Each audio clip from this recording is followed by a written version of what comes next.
Spoon gonna tell you what is happening in Liberia. Spoon gonna tell you what is happening in Morovia. Spoon gonna tell you what is happening in Africa. Just to spoon you will know. If the children crying for starvation, just to spoon. You want to get a news update, my brother, to spoon. You want to know what is happening in Morocco, to spoon. Politicians want to make their decision, just to spoon. You want to know what's happening in the ministry, to spoon. Yeah, to spoon.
Okay, folks, Stone to Spoon, thanks for joining us tonight.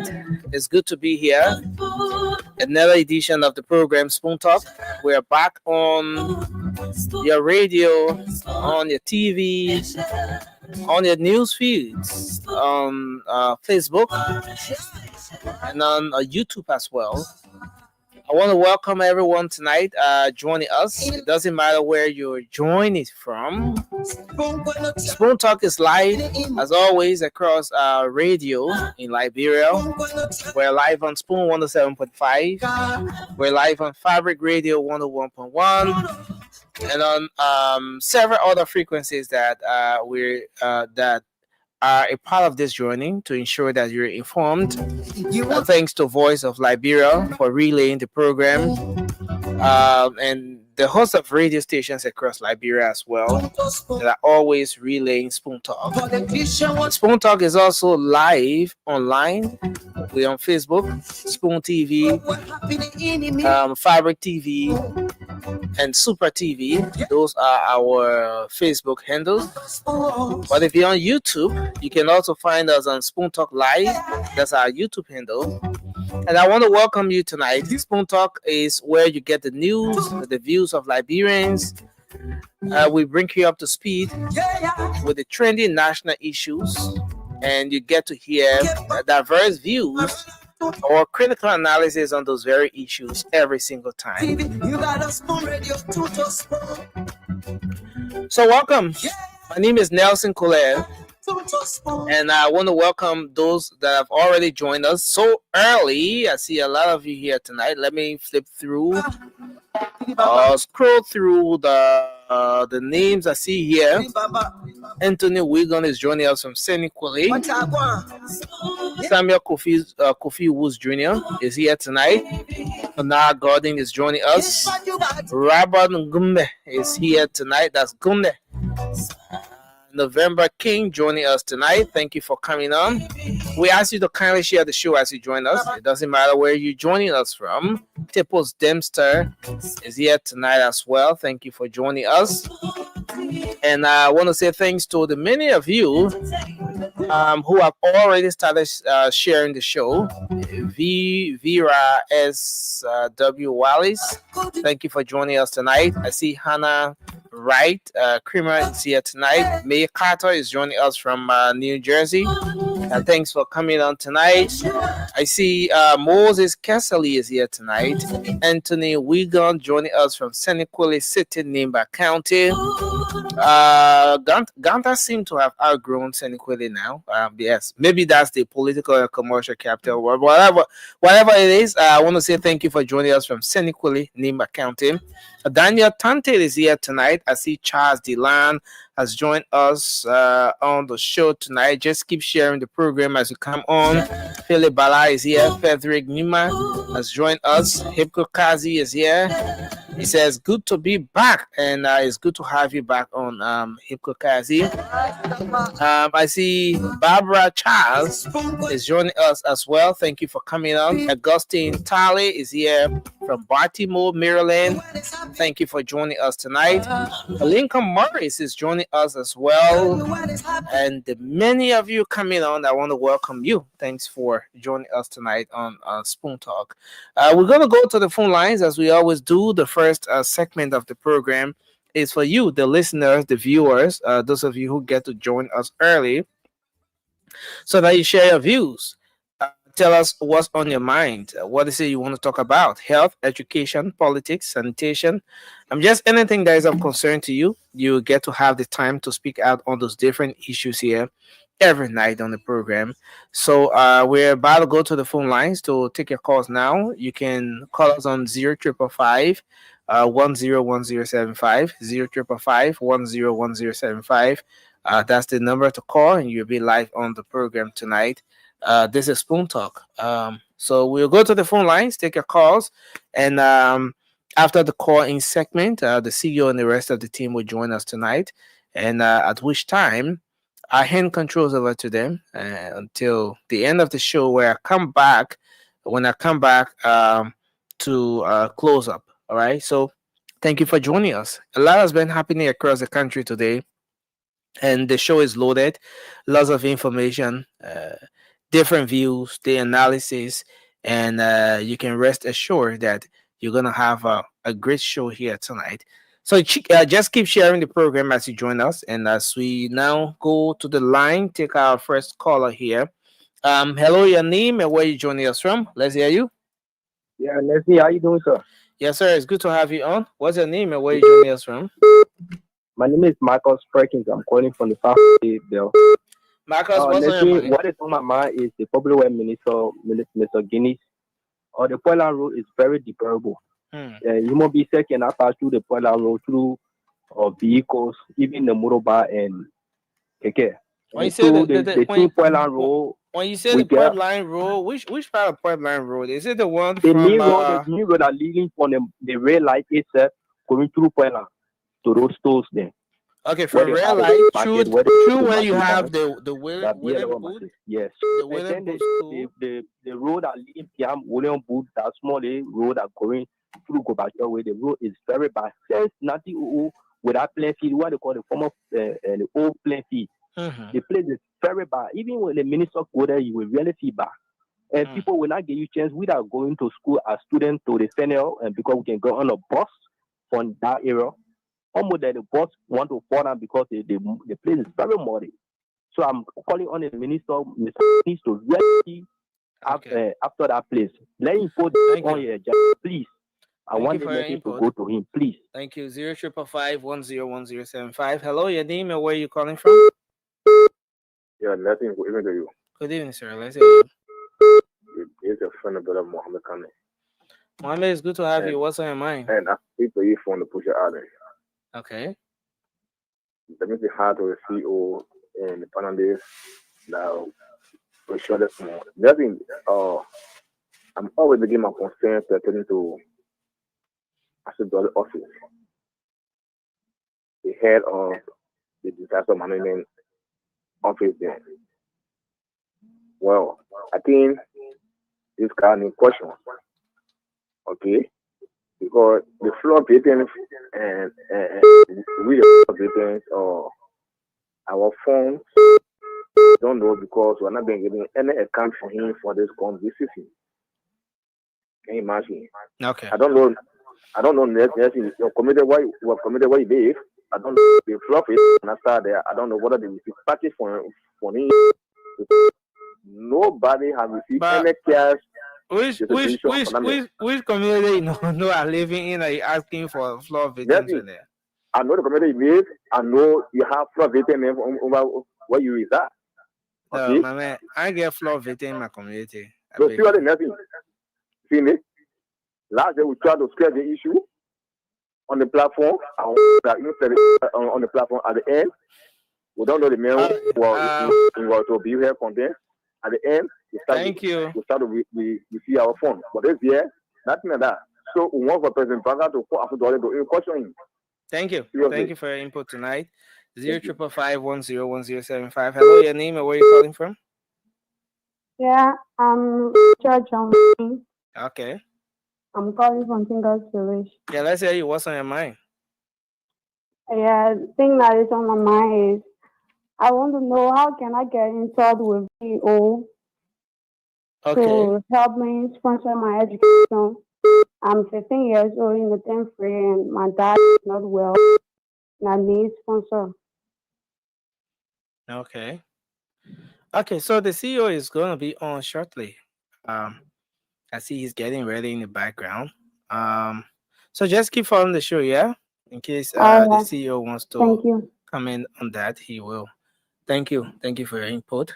Hello, your name and where you calling from? Let's hear you. Yeah, good nothing for you. I'm Kobe Kamara calling from Tuporo, nothing. Kofi Kamara, go ahead. Let's hear you. Yeah, what is on my mind tonight is about Stanton. That's Stanton on my mind. I just want to inform Stanton all that he appealed to us in this country to push President Walker today to the presidency. I personally directed and took my suit on my head to President Walker House for the presidency, which of course I provided my security expertise. But since then, President Walker became president, he has forgotten to know that some of us who stood by him and pushed and pushes agenda. When Stanton was there, all talking to us, when he succeeded the presidency, people that he talked for at the time, he Stanton, the like of Mo Ali and all other people, they got a job, they got the job from the president. But some of us, we've been let down. So I just want to tell Stanton. Too bad we lost you. 0555101075. Let's see if we can take. Let's go back to this line. Hello, you're live. Let's hear you. Hello. Yeah, hello, you're live on the show. Yeah, my name is Steph Cohen. I'm calling from Police Academy. Yeah, go ahead. Yeah, I'm a teacher. I'm a high school graduate, and I want also the CEO for him to please help me to sponsor my education to attend the teacher training college in Liberia. Okay. All right. Thanks for sharing your thoughts. Yeah. The CEO is now on the show now. Hopefully, he will come on and he will comment on it if he wants to. But thank you. I appreciate you. All right. Thank you. 0555101075. Hello. Hello.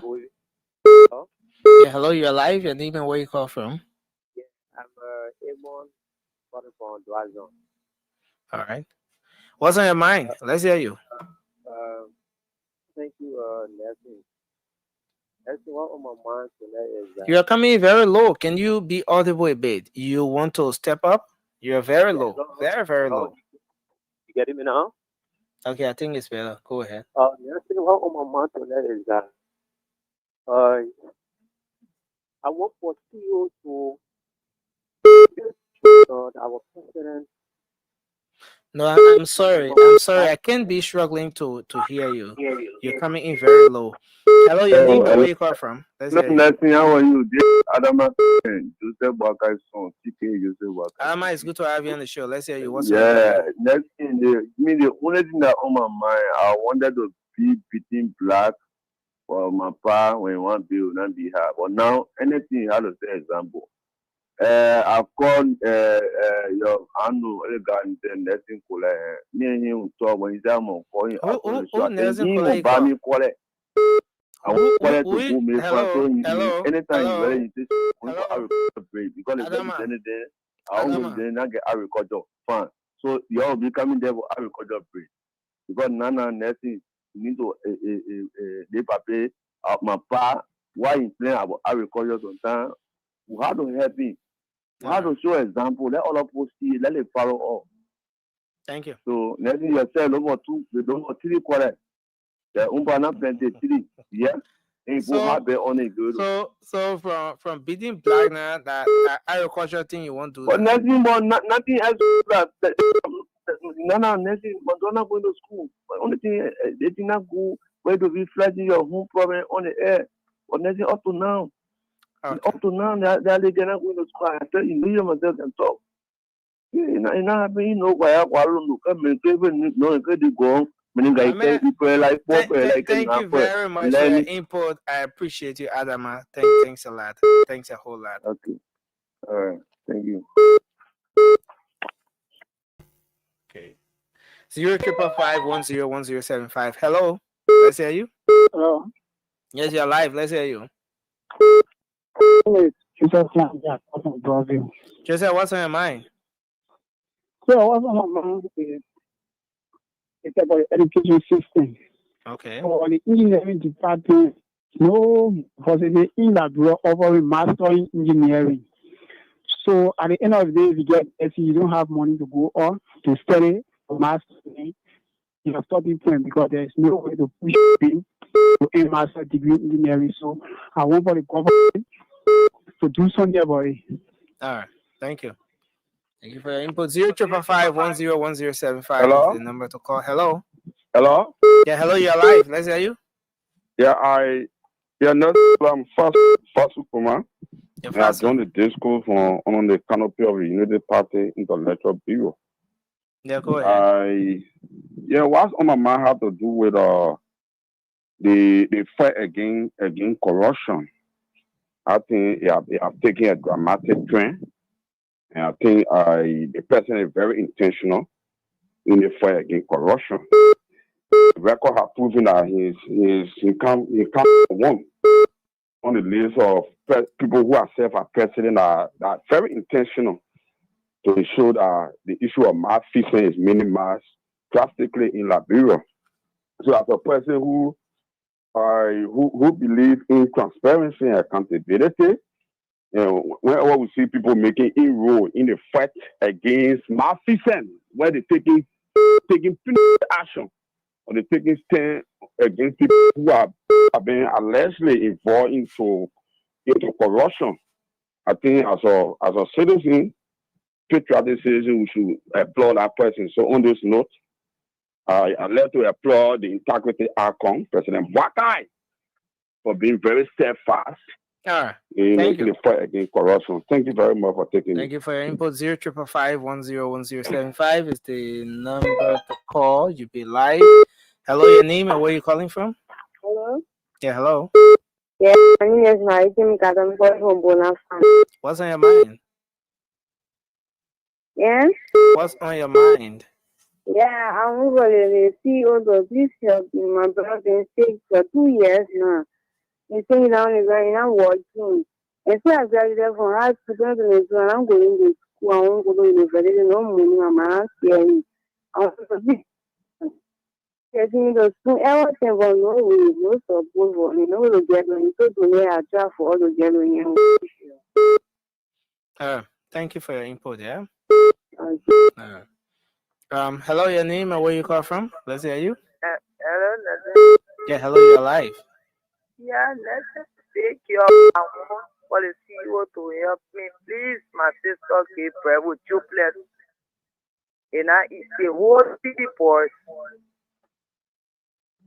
to finish no way.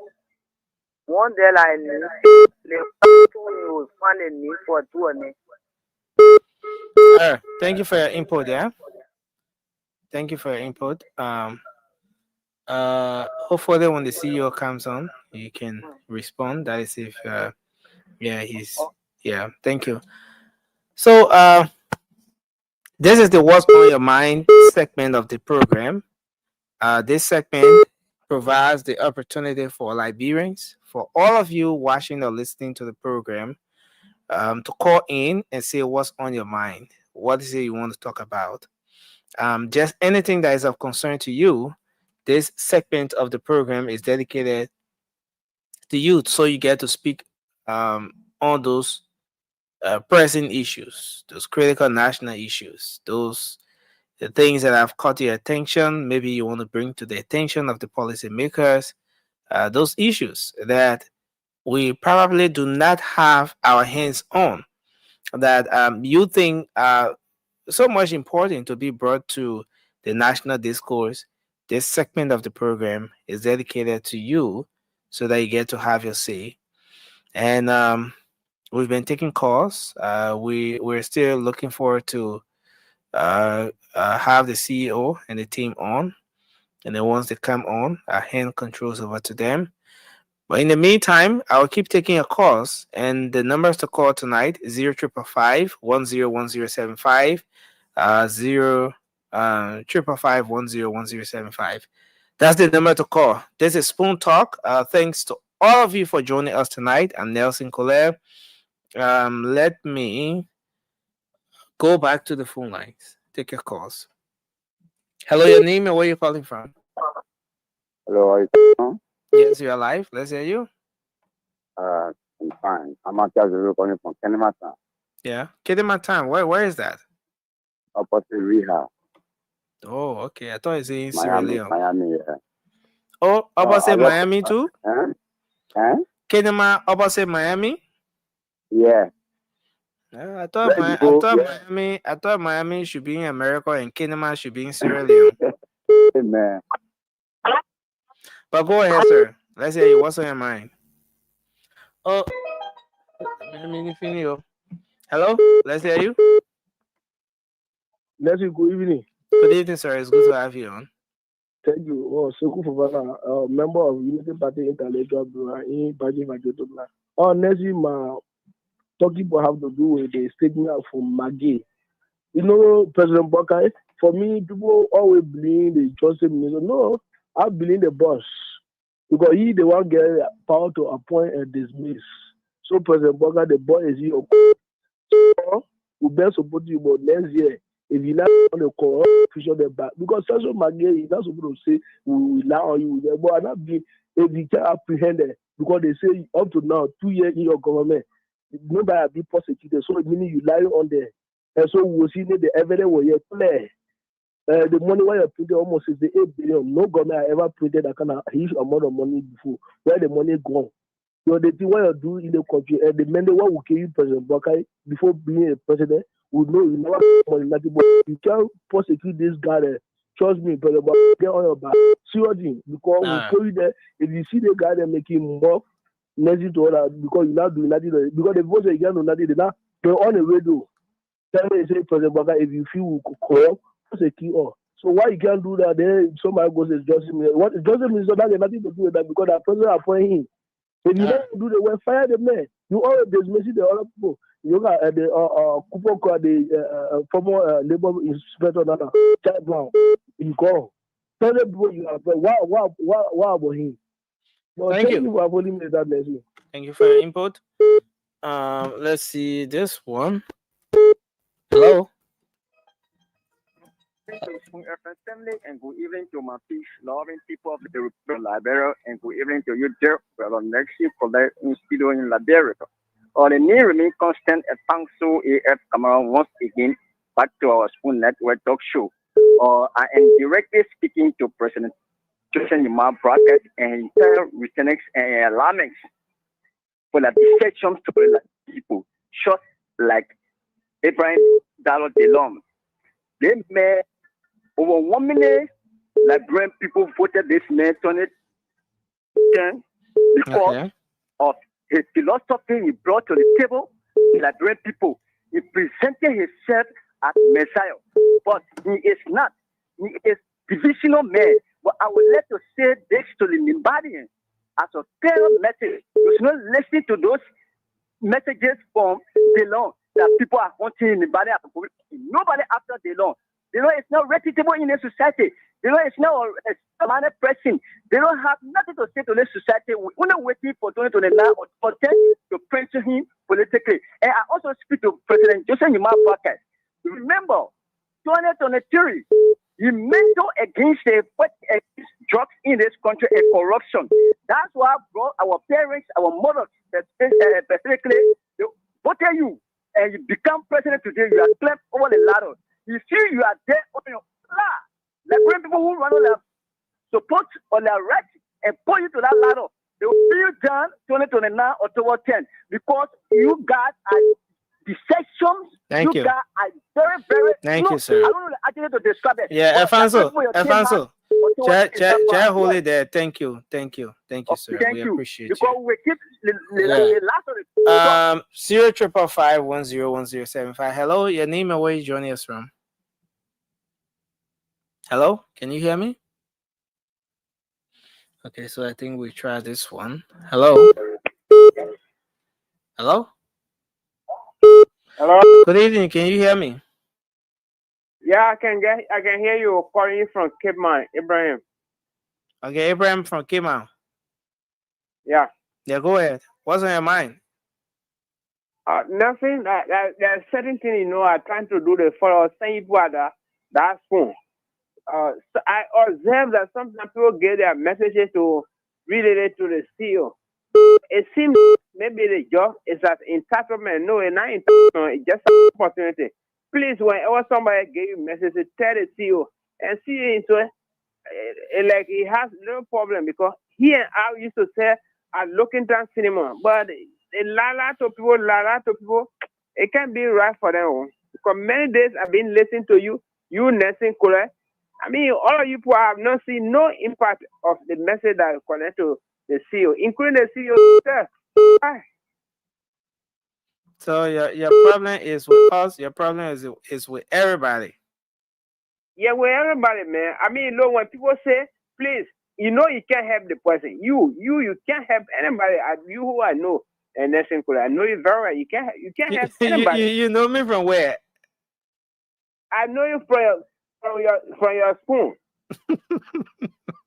Yeah. Thank you very much for your input. We appreciate it, sir. I know you. Thank you. let's go here there and take this person. Hello, your name and where you calling from? Let's hear you. Hello? Yeah, go ahead. Let's hear you. Yeah, what's on your mind? Let's hear you. Yeah, about the security situation in the left. All right. You know what? In the left, there's a feedback coming from you. Can you work on the feedback? You okay now? Hello? Yeah, please. Yeah, go ahead, please. Yeah, as I was saying, I said when it's in the left, you have to see security and it can be risky sometimes. Asking for national peace. Although we have to increase our forces. Let the police try to be operating and let it try to be doing the net patrol. Because it's not easy to do silent killing. So that when you come off, well, then so it's not easy. So we are asking the government to see all right. Thank you. Let's see if we take this person. Hello.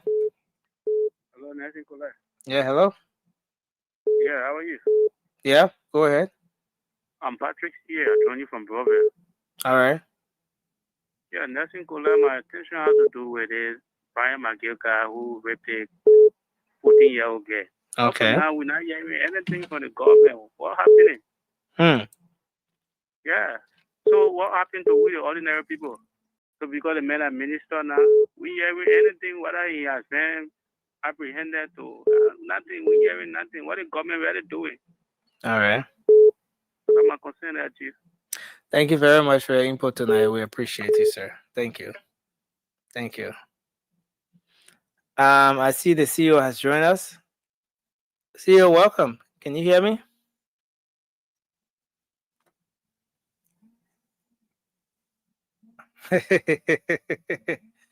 that one. I'm not saying I gave you one hand salute.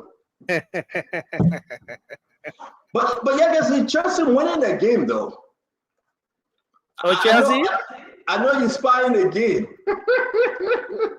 Look at the score. Chelsea winning, man. What was the score again? I think it was 1-0, right? No, CEO. Honestly, I've not been following you. I was just watching the game, but I had to come on the show. So, yeah, we'll talk, man. But Chelsea winning the game, I'm enjoying the game. I think the game will be over in the next 30 minutes or so. So let's take more calls. Let's take more calls. But let me enjoy this sport now. Hey, Nancy, can we enjoy this sport now? Everyday politics now?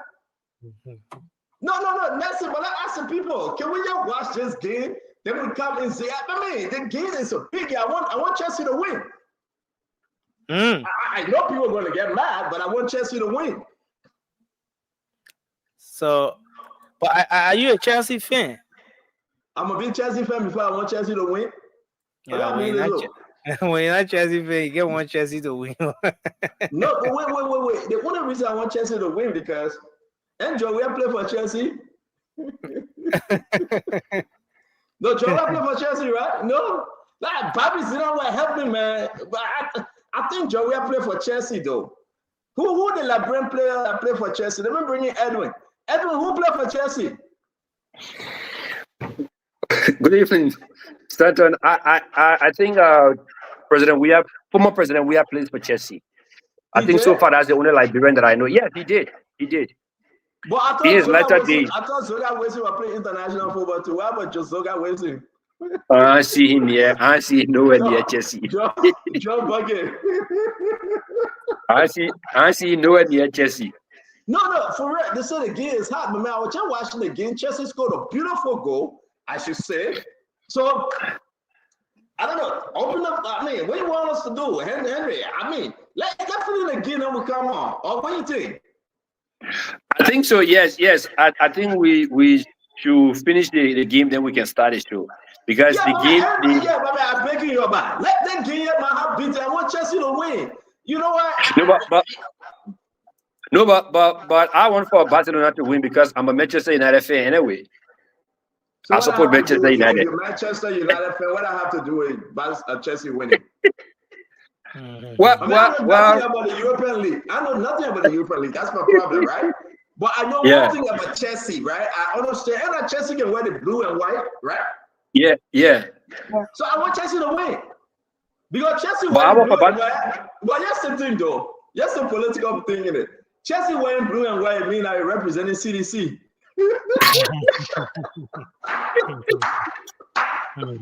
They got to gospel again. No, but if my president, we are playing for Chelsea, that means our CDC team. Yeah, but that's what I'm saying. But I'm not saying I'm supporting CDC, right? I'm not saying I'm supporting CDC, yeah, because you know me, I'm a friend. If listen, so let me ask you a question. I know you Joseph Yima Bwaka a supporter, a Unity Party supporter. And, I mean, you related to Kula your sister, right? Kula's my baby sister, yes. Yeah, Kula your sister. I got somebody send me a whole rap sheet. They send me your mommy, your family, your brother, your sister, everybody. So I said, but the man, we in the family. The man related to Kula. Kula is my own lawyer. But notwithstanding, though, I would say to all of you, it's very important that we end this game. That's why all we can in peace. Because that's it. If we end the game, I will be giving Alinke. I don't think I want to get Alinke. I won't watch the game. How many minutes? So they give the second half just started. 6 minutes now. So second half just started? Yeah. So how many minutes in the second half? 45. It's 45 minutes. No, how many minutes have they gone in the second half? They gone about 3-4 minutes in the second half. So we got about 45 minutes to start. Remember, anyway, my heart would not be on this show if I see the end of the game. They're getting a big game. Seriously.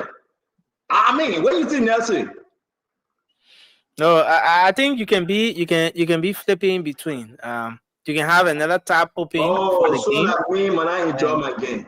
That means I'm playing between. Well, so what's the score? So what's the score? I think Chelsea's still leading, right? Yeah, Chelsea's still leading. Yeah, and then I see the give. I think they gave a Barcelona player a red card. No problem. They're down 10. Thank God. They're down 10. They're down 10. We'll make progress. We are. So Nancy, hold on 1 minute, Nancy. Let me take this call. Okay. Yeah. So our folks out there, we want to say welcome. Keep sharing the program as you come on. We appreciate your participation on the show always. Keep engaging in the comment section as well.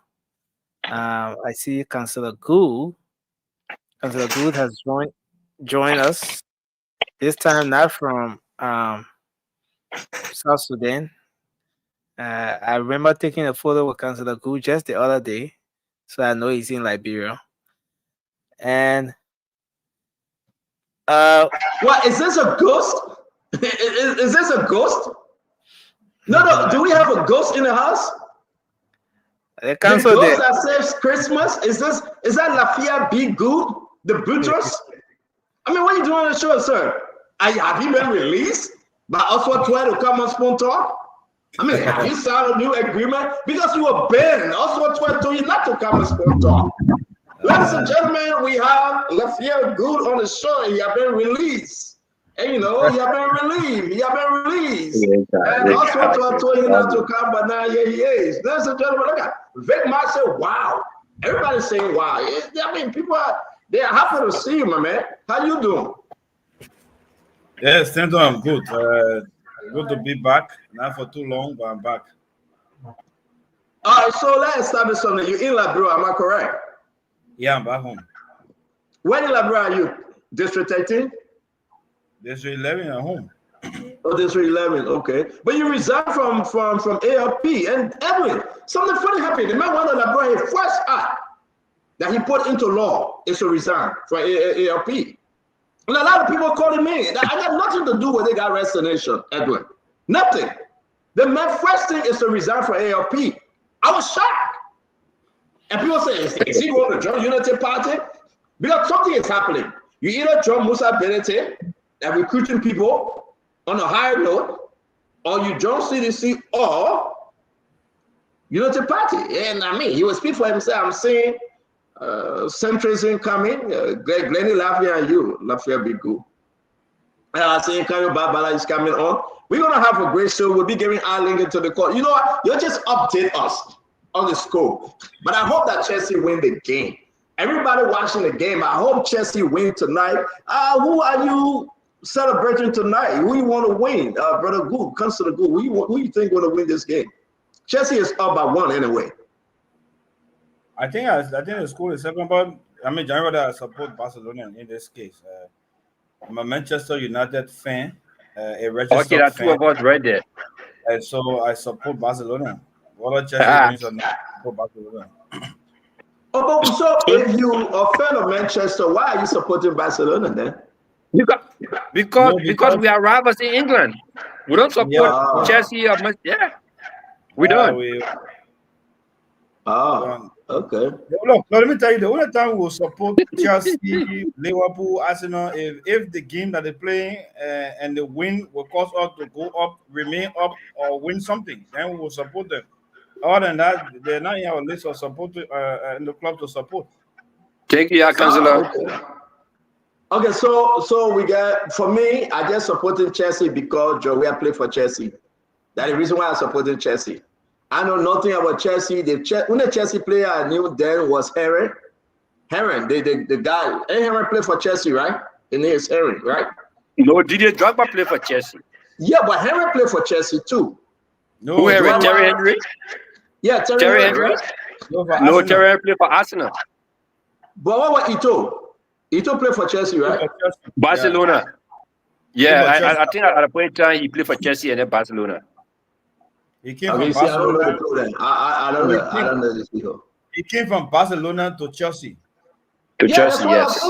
That's why I'm saying. Remember, I don't play, but Heron played for Chelsea though. Go follow go follow under rugby or what kind of game you play or hockey or thing. Go follow your man. Don't go hard on here. Go soccer. Go follow your American football. You gotta understand that I gotta learn it. Listen, I used to play soccer right there. I broke my legs and I stopped playing. Yeah, but leave it now. You want America, you jump beyond American football, all kind of thing. American football is great, my man. I want to say thanks to all of you. Hang with us. The game will soon be over, but we're going to discuss Liberia politics. It's good to have 2 of my new friends back on the block. Edwin Fambele is one of my friends creeping in to be part of Spoon Talk, very aggressive. A lot of people send me information on him, and we're still going to read his rap sheet. Gradually, we'll come up with new information on Edwin Fambele. It's good to see you. And the long awaited Councillor Lafayette Big Good is in the house. We want to say thank you for coming back. I see Kayo Babara say he went to Liberia. It has not been easy with his internet, you know. And we want to say congrats to Kayo Babara of getting a new job with the Ministry of Foreign Affairs. If this information is true, Kayo will address them when he comes on. I want to say to all of you joining us while you watch the show, share the show, let's have fun. And let's talk about what is happening in our country today. What brought you on today, Councillor? Let's start with you. Well, you know, I'm a panelist here. I've been away for a while, and I thought it was to come back on. I left without, maybe saying anything. Somebody will say unceremoniously. So I just chose to come back, spend a few time on the show. I won't be on the show for a long time because I want to focus more on my professional life. I want to have decided to disengage from all of these kind of political discussions, and so I want to be strictly legal.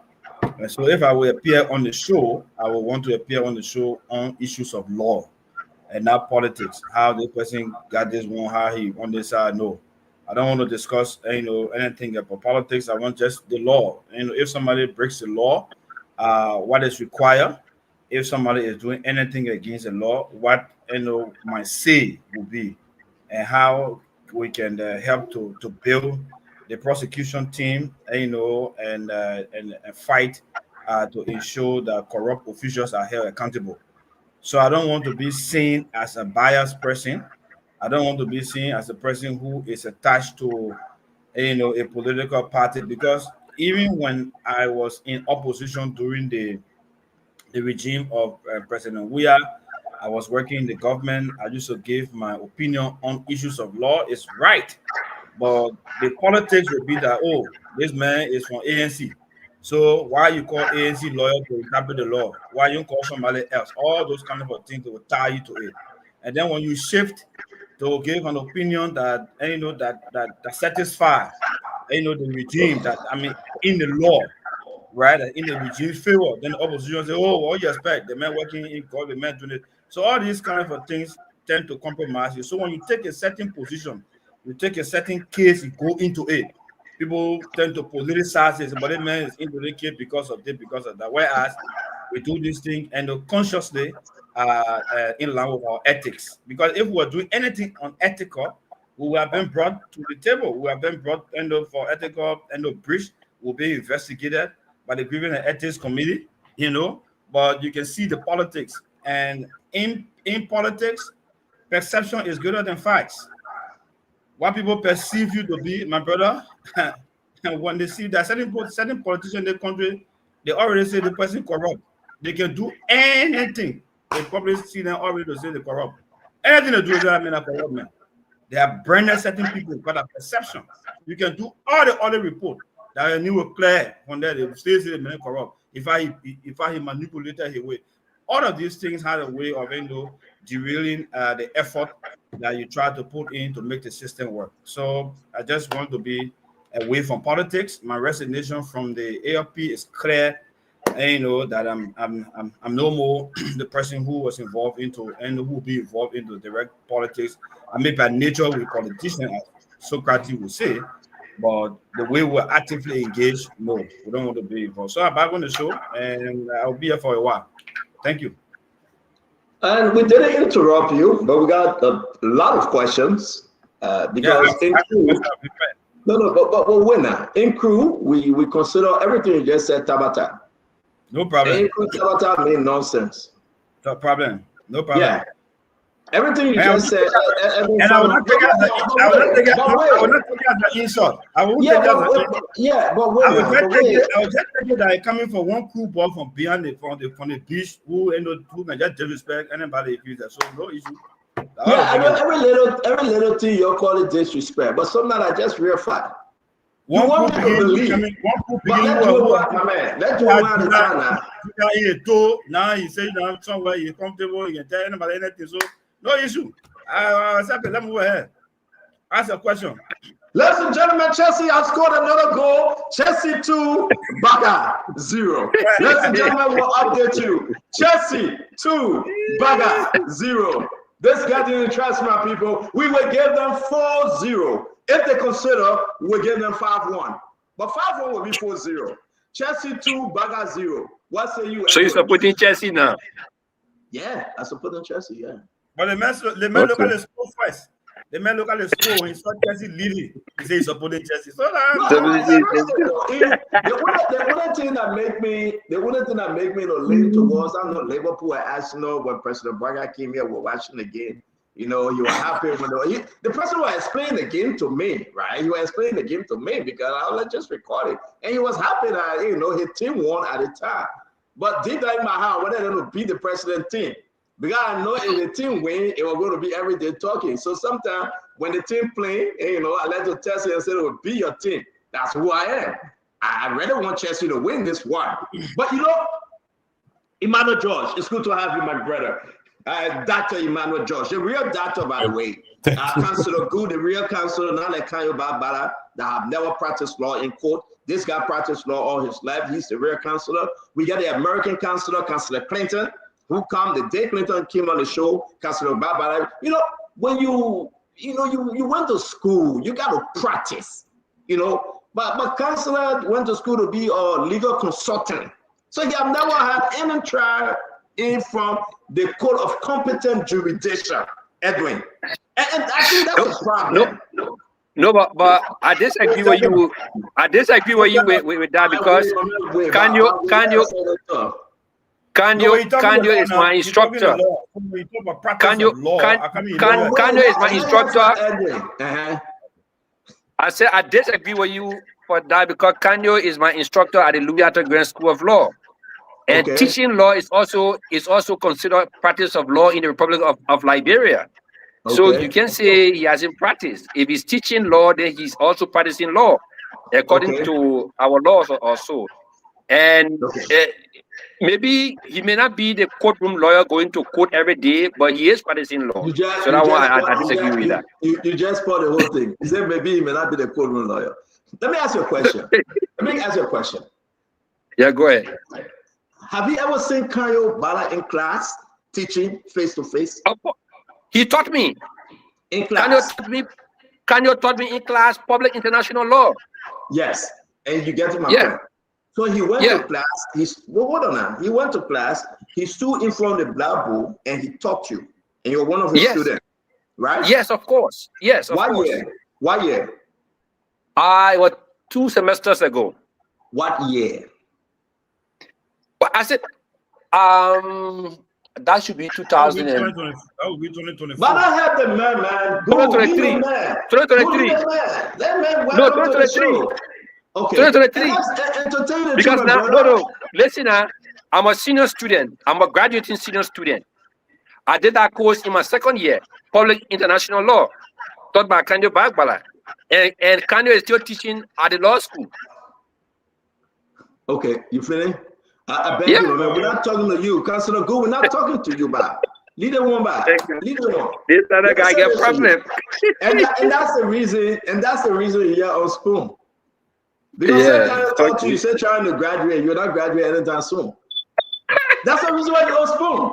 Let me say this to you, right?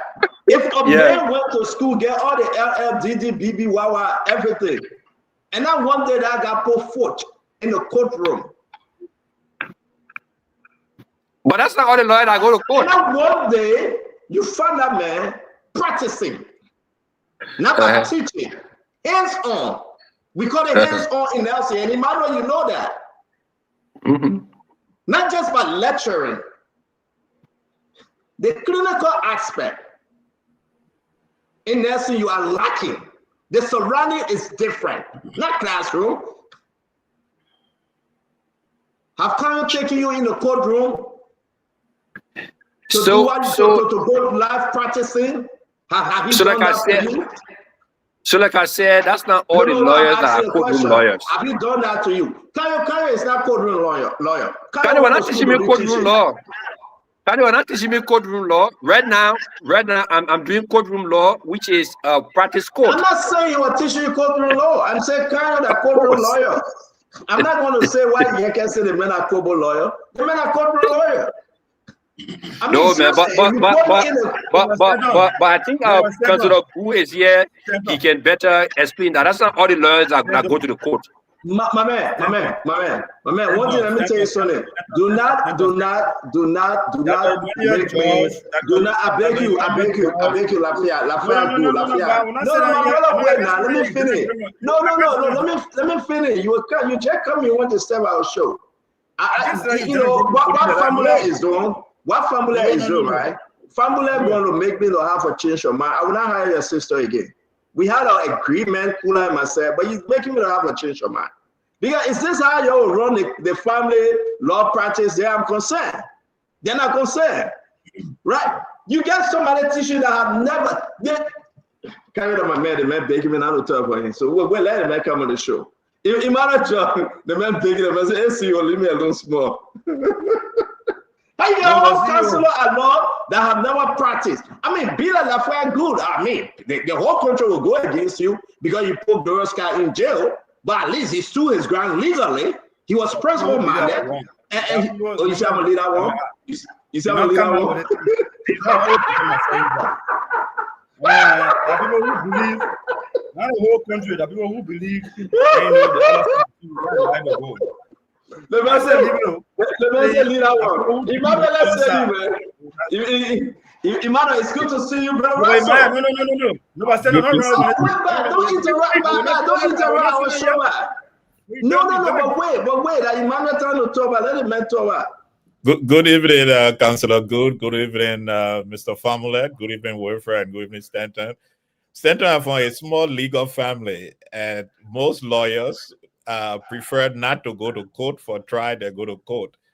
They like to settle things in chambers so that they don't spend the time and energy in court. So perhaps, and I think they normally rate them as good lawyers. But what is on my mind today is that yesterday. Let me ask you now. Why is that? No. Emmanuel, wait. Why is that chamber? You said they let us settle things in chamber. Can you chamber at the classroom? You cannot settle in the classroom. Okay. I agree. You don't want to go to court. Where can you go? I understand where you're going now, so I'm going to tell you that. Trial. It also means don't go for trial. It means that you not go to the court, but you decide to mitigate the matter even in the judge's chamber through mediation. And the judge's chamber is in the court building. In that building, we are talking about a lawyer entering the temple of justice, or a lawyer entering what you call the courthouse. In the chamber, in the office, whatever you call it. But this guy is allergic to entering courthouse, but he's a lawyer. The only thing he can practice is law in the classroom.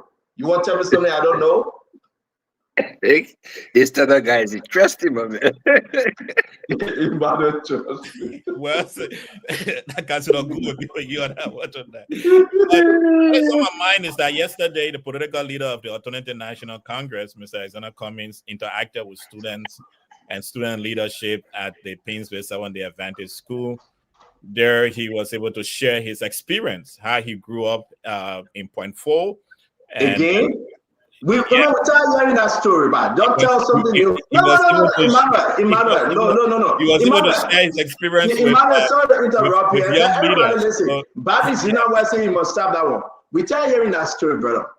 Let Mr. Cummings explain a new story now. Now, people know Mr. Cummings. Right, Emmanuel? Oh, yes, he's known, but he was in the. So why is he still explaining the similar story, Russell? Russell came on the show. I know Russell. I've been to his house. We drank pepper soup. Though the soup wasn't sweet because this girl they call, how you call her? What's the girl name? She cooked the soup. Robina cooked the soup. It wasn't sweet, but we pretended that we liked the soup, not to make her feel bad. When we walked outside of Robina home, Russell said, "My man, that soup wasn't sweet." I said, "My man." Not to be fair. Russell must say, I said about Robina. Russell said, "My man, that's sweet. I said, man, I see anything." You know, we laughed about it, but Robina, I mean, the woman, I understand that she doesn't know how to cook, but that's okay. She's a beautiful woman. Cooking shouldn't be her thing. But Russell told me that the soup wasn't sweet. So Mr. Cummings' story is not sweet no more. We know Mr. Cummings. Can he come up with a new song? Oh, yeah, he can come out with a new song, but you see, Stanton, the same way you must have talked back, that we need to know your story. As you work with young leaders, you need to tell them the story as to where you came from so that they can appreciate the journey that they have ahead of them. I mean, as a young person in Liberia going to school, it was exciting. The day I met Glennie father, Councillor Jonas, I had the opportunity of introducing him at Konola Academy at that time. It was the experience just sitting with him, sharing his story with me. How old are you? You met Glennie father? How old are you? How old are you? I will be 54 years old on December 25th. What year you met Glennie father?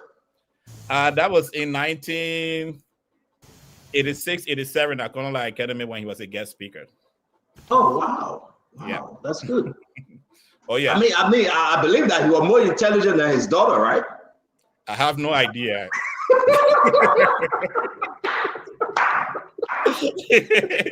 What you want to benefit on that? I'll go in there with you. But talk to us about Mr. Cummings. Let's hear a little more about Mr. Cummings. Yeah, so he was out there. He interacted with the students, inspired them, young leaders, taking over the leadership of the high school. So it was great with him being out there. That's the great news I want to share with Liberian people. More and more, you're going to see the presence of Alexander Benedict Cummings sharing his story and interacting with Liberians. Yeah, thank you very much. We want to have a very unique show tonight. We got a lot of stuff on our plate. What bring you on tonight, Edwin Fambula? Well, I mean, what bring you on, Edwin?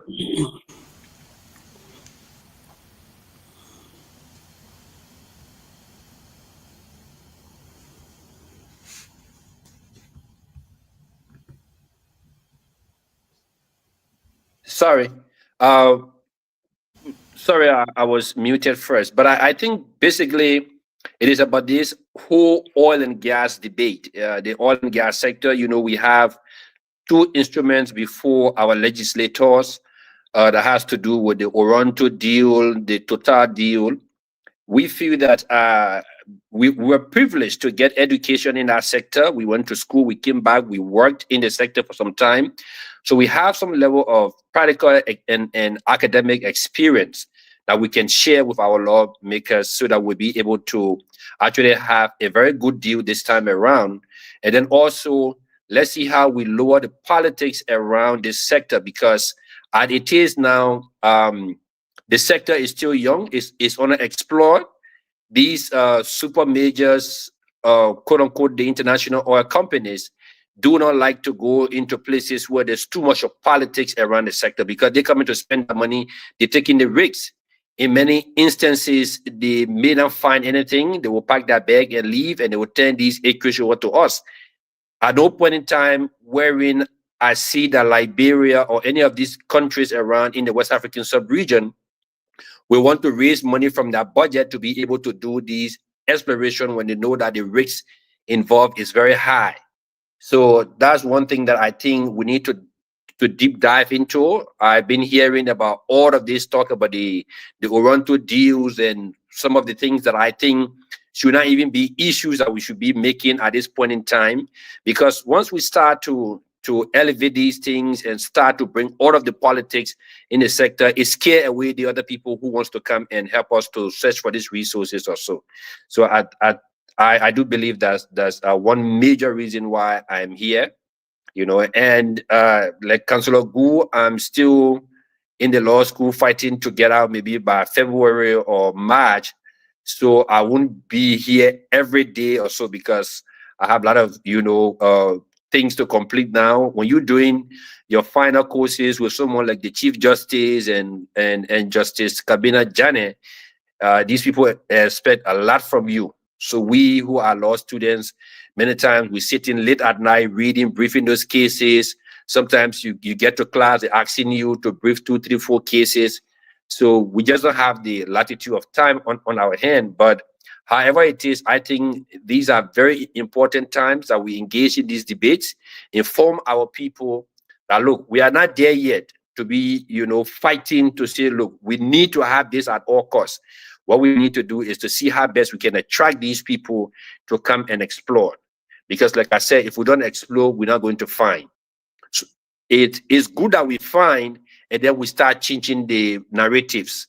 But if you start to put all of your cards ahead now, it scared away people. And we saw the surge between 2010 to 2015, 16, when all of the major oil companies came to Liberia, the Anadarko, the ExxonMobil, the Chevron, or so. And then right after that, when the politics started to peak, they all gradually left. So again, we're trying to attract them to come back gradually. I'm sorry to interrupt you. We'll get to it, Edwin. I'm sorry, I just have to step away. Let's listen to the other guys while they're on tonight, and then we can have a conversation. Thank you very much, Mr. Fambula.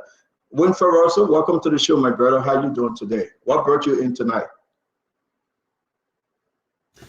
Thank you. Just came in to contribute to the conversation pertaining to Liberia and contributing to this national discourse about how we can do right by our people, and just here to share my thoughts and my insights. That's about it. Thank you very much, Russell. It's good to have you back, Councillor Good, as always. I know you explained, and, you know, you're still away, but what is on your mind? What brought you in tonight on the national issue? Well, Stanton, normally I like to wait for the outline of things you have. I don't like to jump into discussing things like that. So I'll wait for it. But I think mostly I'm back. For a while I've been away. There are many concerns. I know I resigned. We talked about it. People are also concerned. So maybe some clarification, some questions will come surrounding that. Then I can address it. But as we move on, whatever topic feel appropriate to discuss, I will discuss it. Thank you. Thank you very much. Ladies and gentlemen, let's update you. 3-0 Chelsea. 3-0 Chelsea. Dr. Bopler, welcome to the show. What brought you in, sir? Good evening, Stanton, and all of my colleagues. It's good to be here. Councilor good to see you. I was listening to the show before I got on, and I appreciate, your position. I respect that. You want to step away and focus on the legal matters, and then when you come like an expert on certain legal issues and not just a general, opinion. So I appreciate and respect that. I was listening to my friend Fambola too, talking about teaching law, same as practicing law. I think so, my friend. Teaching law, that's it. And practicing law is different. But anyway, I'm on tonight. I listen to the show and I see you. Even when I'm not on, I'm listening regularly. I'm on tonight because I like to be part of the conversation that could lead to transformation and help the nation. The media is major, and this is entertainment, but this is also media. And so when I come on with hope that I can engage, I can hear from people, learn from people, but I can make a contribution. And hopefully our collective conversation points to solutions that make our nation better. So that's why I come on tonight, CEO, and that's why I come on all the time when I do come on. Dr. Bobla, thank you very much. My brother, Councilor Good, thank you. Winfred Russell, as always, we appreciate you. Edwin Family, thank you for the addition. It's good to have you, by the way. Emmanuel George, thank you very much. What we do, we just do a mini background check on everyone. And we got some good men and women. They are a great addition to this program. And you guys come with a lot of experience and great credential. We may not know it all, but we're here to discuss issues that Wata, Pana, Pape Floma, they can hear us and then make a wise decision as to the forward march of the country. Emmanuel George, ANC, Mr. Fambula, he supported Joseph Yimambuaka and continued to support the president. Winfred Russell is a man of no party and an independent, pure-breed independent. As per his record, he have entertained sedition, UPACE 1, UPACE 2 in Minnesota, and have given them the chance to explode. And recently, he hosted Musa Assembly and introduced him to lawmakers within the Minnesota area. Lafayette Good, former ALP member, I believe chairman, if I'm not mistaken, but now he has resigned. And Dr. Bopler, he never told me which party he belongs to. I believe he's for the Liberian People Party, the real Liberian people, not the other one they call Liberian People Party. They want for the real Liberian, like myself, we for the Liberian people. So I want to say whatever you believe, whatever you want to share with us, come, let's talk. This is the Spoon Talk, the 25th day of November 2025.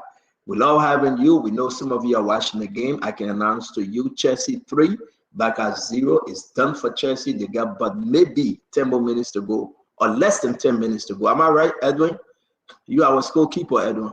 In less than 10 minutes, right?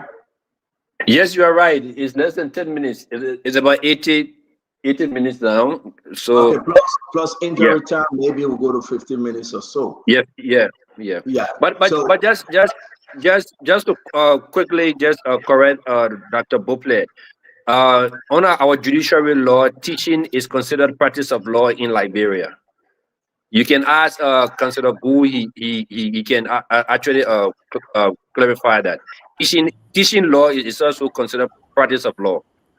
And it's basically just for Liberians. We'll leave that law thing alone. We'll get to the no, I don't add on quick clarifying question now. So you graduate from law school, you practice for 3 years, and then you go back, you take a test, you pass to be a counselor so you can practice in front of the Supreme Court. So if I graduate from law school and I teach law school for 3 years, that qualifies me and then I can You don't go. practice for 3 years. You practice No, I for just 5 teach. years. I don't practice. I just No, teach. you just have to be associated with a law firm, and you can choose to go to the classroom and teach. The law says teaching law is considered practice of law. All right, The so counselor right there, we're he gonna can pause ask you. that. We will agree with you, but again, The counselor right there, you can ask the counselor, chief. Mr. Family, Don't agree with him like that, Mr. Stanton. Family. Don't agree with No, him. you gotta hear me finishing. Let me finish up, right? Once you don't put your foot in the courtroom, I don't believe you're a lawyer. That's my own understanding. The law can say something else. I believe once you refuse, you're afraid to go against Councilor Gould in the courtroom, he will tear you up. This guy is a crazy lawyer. He doesn't hold back. He's a prosecutor. He go hard. So if Councilor Karen Baba cannot go against Councilor Gould, he's not a lawyer. And I know that Councilor Gould friend and brother, but I will say as it is. But guys, let's get to the conversation for tonight. It's good to have everyone. It's good to have everyone. We do appreciate it. So you want me to wait on my time and then I can address you, right? Address me for one. Now, what does that mean you want to address? Because when you say you don't care what the law says, then you won't be all law. That's the point there. No, but man, I'm talking about on the context, whether you are a lawyer in classroom or you're a lawyer in court, my man. No, we gotta you say I don't respect. All right. No, you said no. If you say I will not respect you, I will not give you that deference. It's different from saying I don't care what the law says.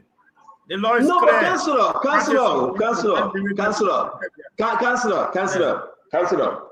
Here's the problem. Law that common sense. And that's what most of your lawyers then you can win cases. Because of the physical technicality you bring into the argument. Law that common sense. You want it for me. Yeah. So that's why that's the reason why we recall you. We brought you back home. So let's go ahead. You might be job. Okay, but I got something on my mind. I want us to do this right today. I'd like us to start with this, the conversation from the speaker. Let's get into it briefly. It's been circulating online. I think this speaker is going off. Richie Coon. It is something about him. Let's play it. You guys hear it, then we speak to it. So let's play it. For the press, that section is not legal yet. Amy, you come for here with you. That section is not legal, they'll get coro. We are not video recording, talking. You're carrying for your dryer. We put it on my money. That section must be legal. But coro, they told together, record and start talking, no, to get you. Don't believe it.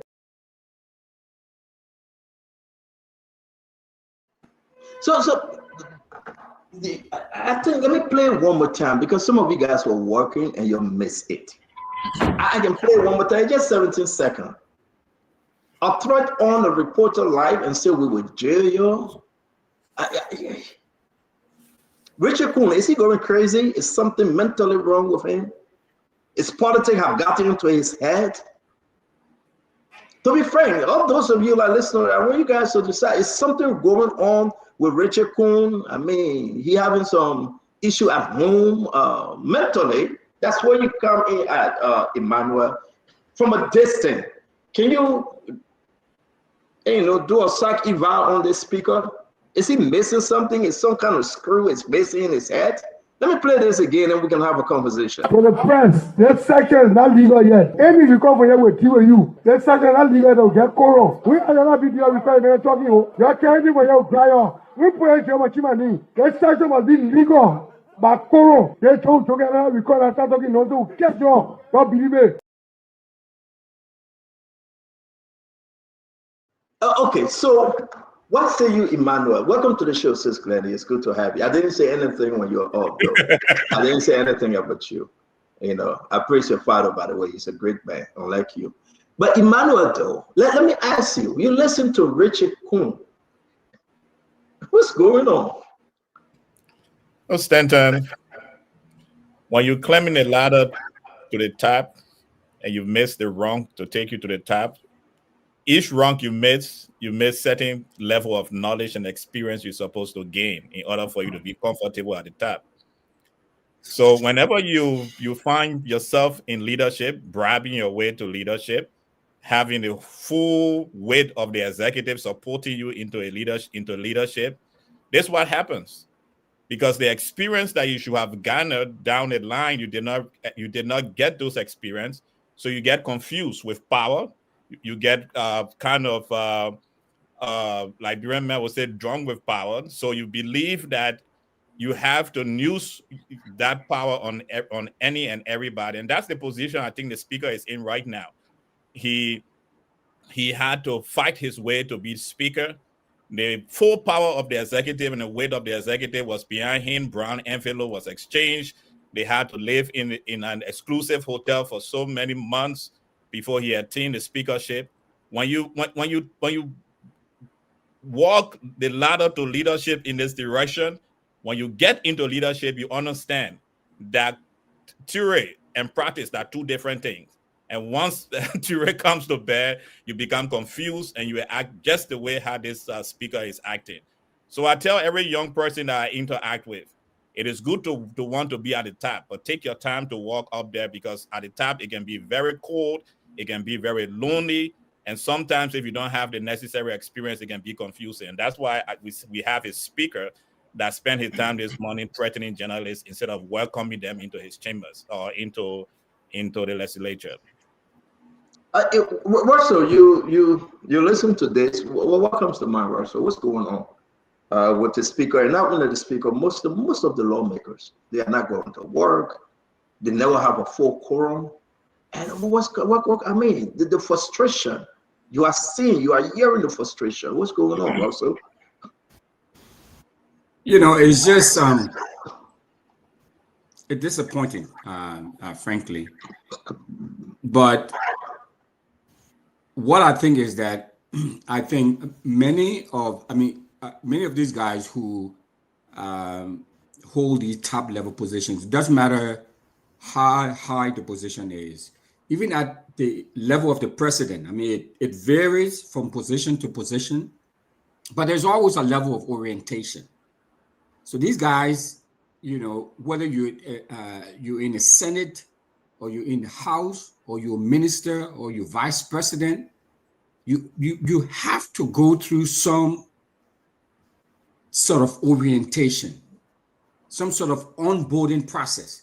Because clearly, if this speaker had gone through an onboarding process or some sort of orientation, you know, it doesn't matter how long you've been in politics, but when you assume the role of a speaker, the third highest position in the country, it doesn't matter. There is a level of responsibility that comes with it, a high degree of responsibility. And what he said in that tip, in the recording that was played, is disappointing, but it's very reckless. It's reckless. I think these guys, they've become drunk with power, and power can do that to you. And it's really sad. It's really sad that our country and the people who are leading our country are some of them, not all of them. Clearly, this speaker is one of them. It's disappointing. It's disappointing. And he should be called out on this. And as we're calling out on this, I mean, what is he thinking? I mean, has he forgotten that we're in the year 2025? I mean, you know, has he forgotten that? So, I mean, my take on this is, I think these guys need to go back. But this is a lesson for us that, you know, when these guys assume positions, all these positions, they have, you know, there must be an onboarding process that comes along with it that will help them, guide them, the do's and the don'ts of your role. And I think that's part of what is missing. And what he's doing now is a national embarrassment, frankly. Thank you. Thank you very much. Dr. Bobler?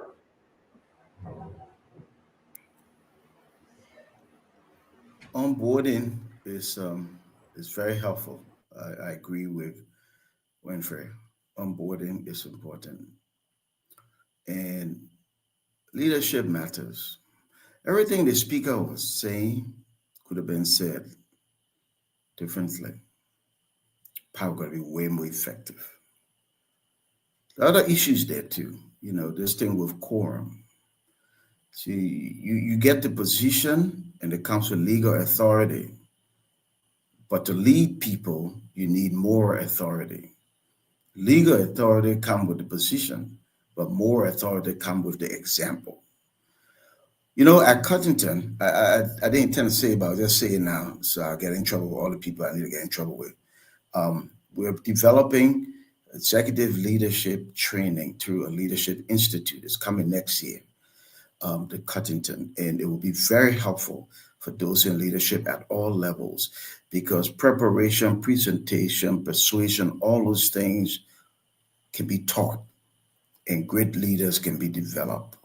So, you know, I pray for a better temperament in the lower house, because that's important. They represent us, the people. Thank you, CEO. Thank you very much. Councillor Gu, can we hear you on the audio that you heard today from the speaker? Yeah, you getting me? Yes, sir. Okay, so Stanton, I just listened to the sound, voice. It sounds like Speaker Kun. And if I were the speaker, I wouldn't have made those statements. But again, I'm trying to see what kind of a law that he may have violated. I'm looking for statutory laws. I'm looking for any laws within the legislature as well. Maybe we can look to public morals and morals of public office. How you comport, and deport yourself. So maybe those are the kind of values that he's violated. But I think for me, I won't make such statement. Even as a prosecutor for over 10 years, I've never made any statement to anybody lower than me to say, because I'm in the position to, normally we say lawyers who don't threaten people will put you on notice. To even notify you, in such form and manner, I won't do it. So, but again, I mean, for me, it's just a point I won't do it. Yeah, so that's it. Thank you. Thank you, Edward. Let's hear you, Edward. Yes, I think I will follow suit from where Councillor Gu landed, because these things should be guided by laws, and I don't think the speaker contempt power of the legislature extend to that level wherein you can just grab people because they record your conversation and put them in jail. And first of all, a speaker shouldn't even be speaking in that form and manner. By now, Speaker Kun should be like a unifier. Whatever has happened over time, the confusion between him and the Kofa blacks, I think at this point in time, he needs to govern. The legislature, as we see, is the first branch of government. There were all of the instruments that guide our country in the proper form and manner. There where it should originate from.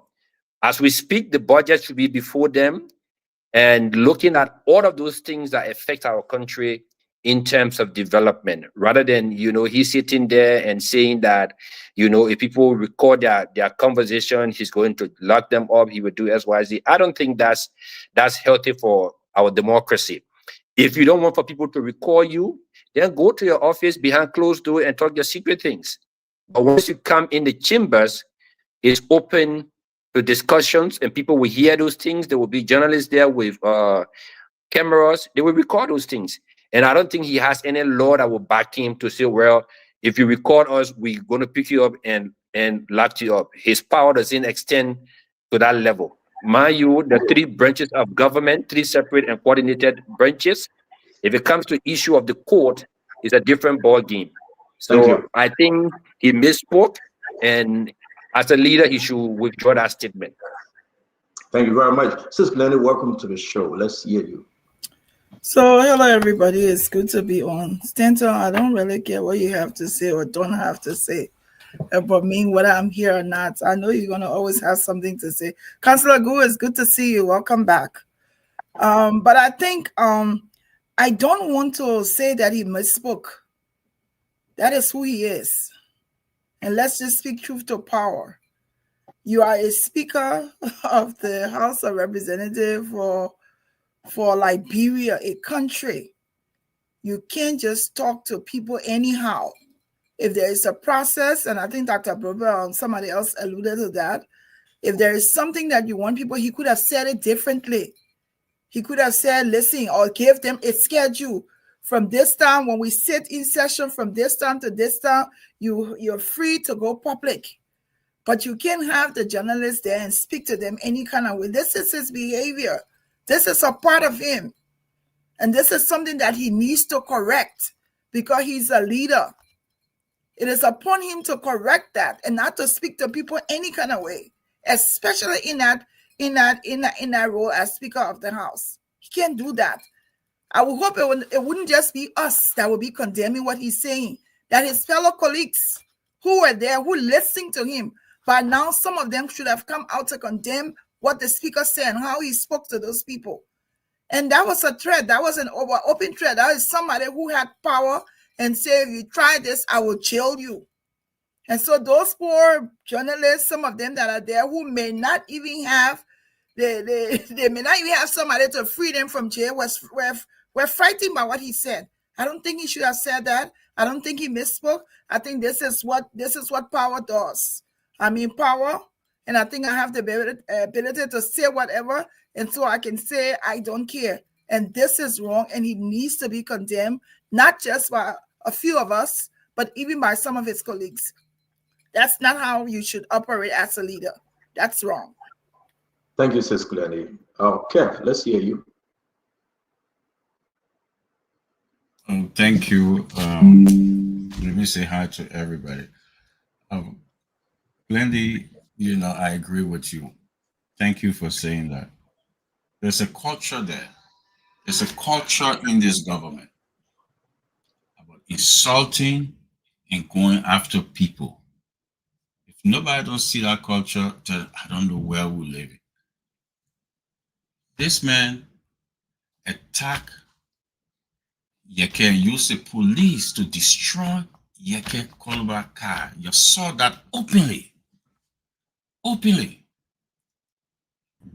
He believed in that power. He believed in the power to go after people. This is a culture within. The last time you heard Jeremy Pierre threatening journalists all over. If you say something against this government, you are not working the government. And if you're a journalist, they will kick you out. So it's a culture within the government from the mansion. And I think about almost a year ago, in that mansion, journalists were threatened to even video people who go in there to protest. They threaten journalists. So it's from the top. This is something that is well embedded within this government.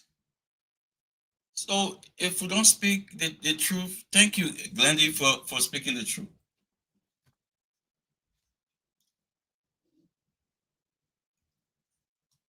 Thank you, Kev. Let me bring in Fandela. Welcome to the show. I'm going to play this for those of you that are just joining us. I'm going to play it one more time for you to hear if you have not heard it before. And we have another round of conversation on this. For the press, this section is not legal yet. Amy, if you come for here with you, this section is not legal to get coro. We are not video recording talking. You're carrying for your dryer. We put it on Chimani. This section must be legal. But coro, they told together record and start talking. No, to get you. Don't believe it. VP, welcome to the show. Let's hear you. Yeah, so it's good to be back and welcome everyone.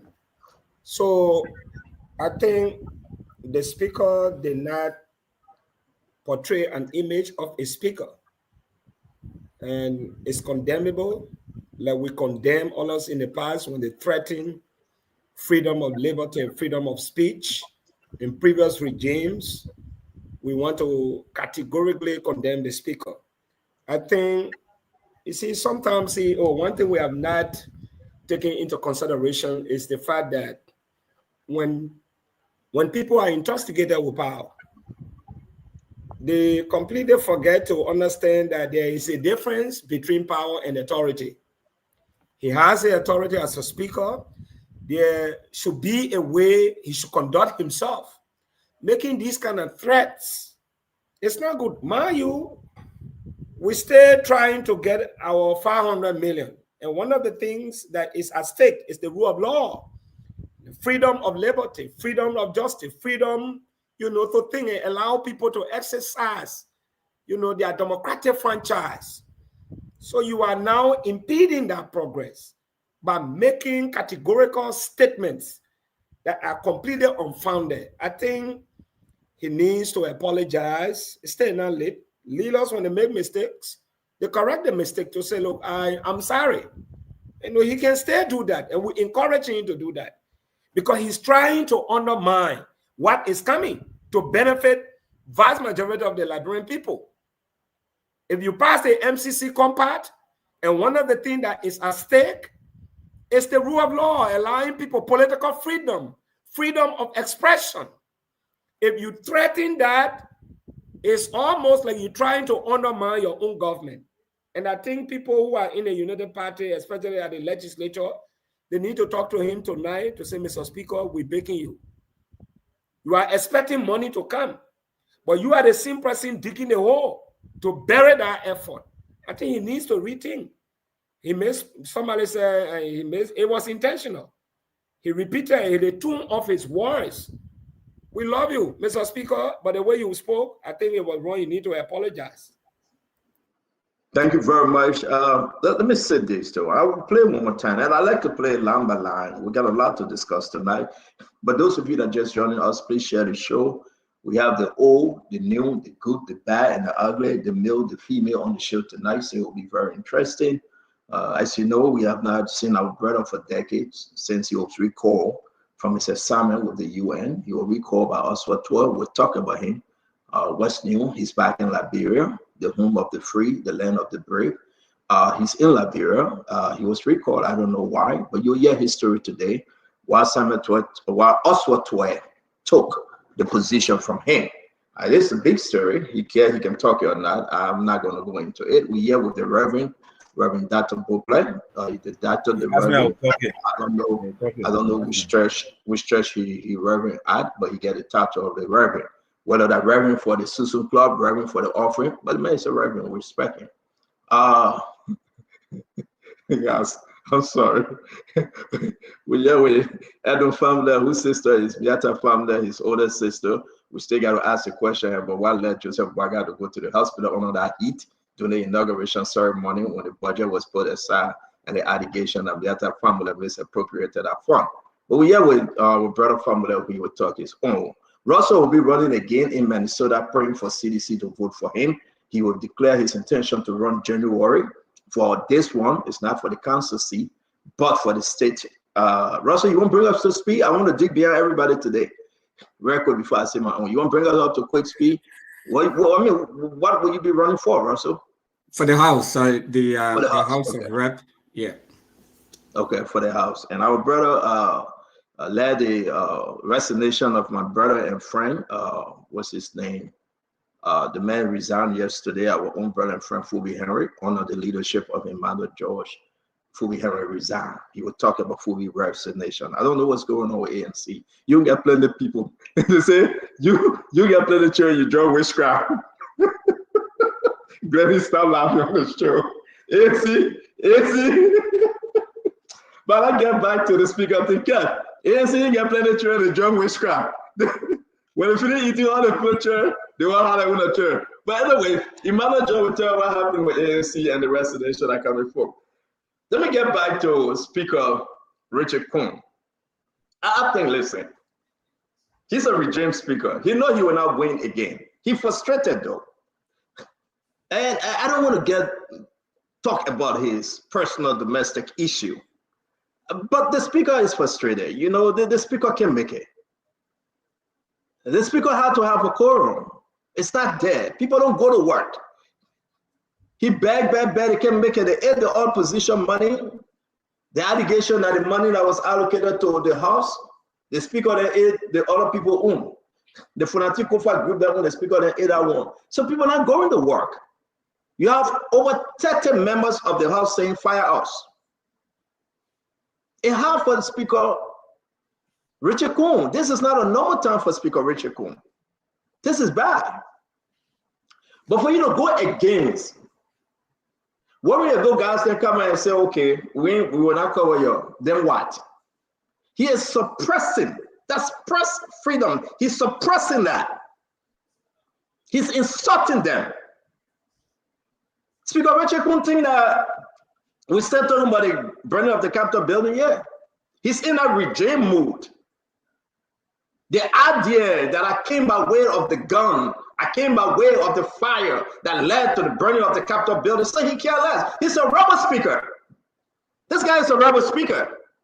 The mindset, nobody would think that Richard. Look, when we talk about speaker of the old, you hear the name speaker, Young Dog Mokomran. You hear the name speaker, Herons. You hear, no, I won't call Heron name because Emmanuel George Fire Heron grandson. You hear the name speaker. The name. It makes you to tremble. It makes you to tremble. What kind of speaker? The man spoiling themselves. It's not name. Joel has spoiled our name. The other guy about to spoil our name again. Then we can do better. And then when Joseph Baga, you put a man from Lofa to be speaker. You made Thomas Fire speaker. But to tell you the truth, Richard Coon is an interim government speaker. Richard Coon is a government of inclusion speaker. The one that you have Ahaju Kurma, Ford, George Bode, Chastero, Prince Johnson, that kind of government. That is speaker thing you know. Because you were put there by fashion. Richard Coon is not in his right mind. The man have destroyed everything that come before them because he believed that he was saying he doesn't know the power he possesses. The three branches of government, that power, he doesn't know such a power. So he just speak loosely. Go to JFK and say, I'll put 20 million in the budget for you. Does that make sense? That he, the speaker, able to put 20 million in the budget? What about the executive?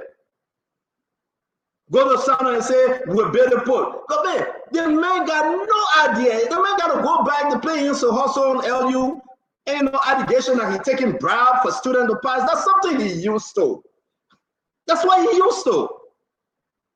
I mean, these guys, we voted Joe. We are all, let me tell you, my people, but we didn't know we're bringing someone like Richard Coon.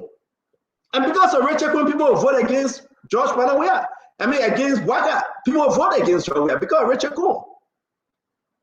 Because of Richard Coon, Joseph Boaga will end up losing this election if he run again. Even Jeremiah Coon, 200 get a similar name, it sounds similar but spelled differently. What kind of speech is that? What kind of English is that? Sounds similar but spelled differently, right? That's something y'all know that one. You're the English people. Beautiful English. Harmony. The harmony, yeah. I'll go synonym harmony, yeah. So can you imagine? How can this guy go on a camp? But you know what hurting Richard Coon? That the name original countryman hurting Richard Coon. This guy is frustrating Richard Coon. He said, anywhere Richard Coon go, even with the gerrymandering, anywhere Richard Coon go, he will vote it. Richard Coon is begging for them to, put that something in District 11 to create a new district. Original countryman say, you go there, we'll go there. So Richard Coon, I mean, he can make it. He can come back. There's no coming back for Richard Coon. So Richard Coon is frustrated. His mind is not to himself. He confused. And somebody need to understand that we cannot have him as speaker. Even Thomas Fada as deputy speaker, the thing everybody knows Thomas Fada, the allegation that he can steal, but at least he can reach across the aisle. But Richard Kumpa, he don't know how to steal, he don't know how to talk, and he's a terrible speaker. Joseph Boakai will not be re-elected because of these people. The man's a terrible speaker. The man put him on those people for no reason. So let me tell you what happened, and I will rest. They have to call the journalists in, Emmanuel. So what happened this morning? After the prayer, they called the journalists in. When the journalists then came in, they had the number was in there. And they got more audio, video. The person that recorded was a young lady. You know that Rachel Kuhn demanded her to download it and delete it from her phone? You know that? She deleted the rest of the video from her phone and the audio. So when they called them in, Marvin Cole was blasting at Rachel Kuhn. You call Marvin Cole, I will call him. Marvin Cole said, that's why you can't have quorum. The budget can your fast speed. The concession agreement can your take money. Marvin Cole was blasting at them. No way to do anything because the journalists that were already in action, some of them were recording. So Rachel Kuhn tried to cool Marvin Cole down, said, let's go behind the house. Marvin Cole said, no, I can't go behind the house. That's how he got frustrated. So all those of you that were fighting for Rachel Kuhn, you guys are disgraced because I never supported him. If I mean you guys are disgraced, that today I'm insulting you guys. But the fact remains, I see what you're doing to you today. See what you're doing to you. On a good atmosphere, good judgment, who can make Rachel Kuhn speaker? Rachel Kuhn, who can ever, if President Bwaga was in bent to remove for that Kofa, who could have ever made Rachel Kuhn a speaker? Not even a representative. So I would rather say my people, because not only Rachel Kuhn, most of the guys then will do what they have to do because that's the last chance. They're not coming back. Rachel Kuhn buying a big property with the advisor to the president, I'm not calling her name, and they put money in that property, and Rachel Kuhn involved in the allegation of money laundering. They're sending money across the country. He's using Chris Ononga to send money to deposit in a bank in Ghana and Ivory Coast. I'm not, those are allegations, but the people will prove it. Who could have ever made Rachel Kuhn a speaker? He's a terrible man. 2 days taking office, the man have finished a property, a new house, stealing like hell. He's a bad speaker, but he's frustrated because of this man. Look at this guy. Look at this guy.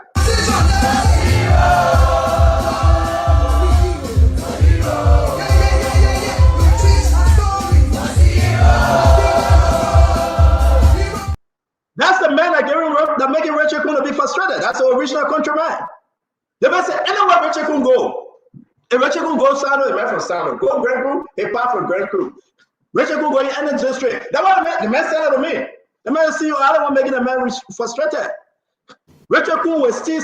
He will never get money like the original countryman. Then you call him a journalist then. Because Joseph Bwaga keep you there. Like anything he want you can give it to him. And that's why original countryman say, I see you.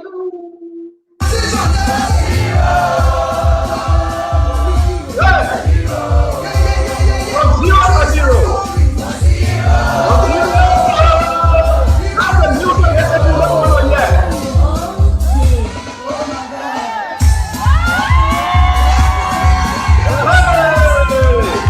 That's the guy. That's it.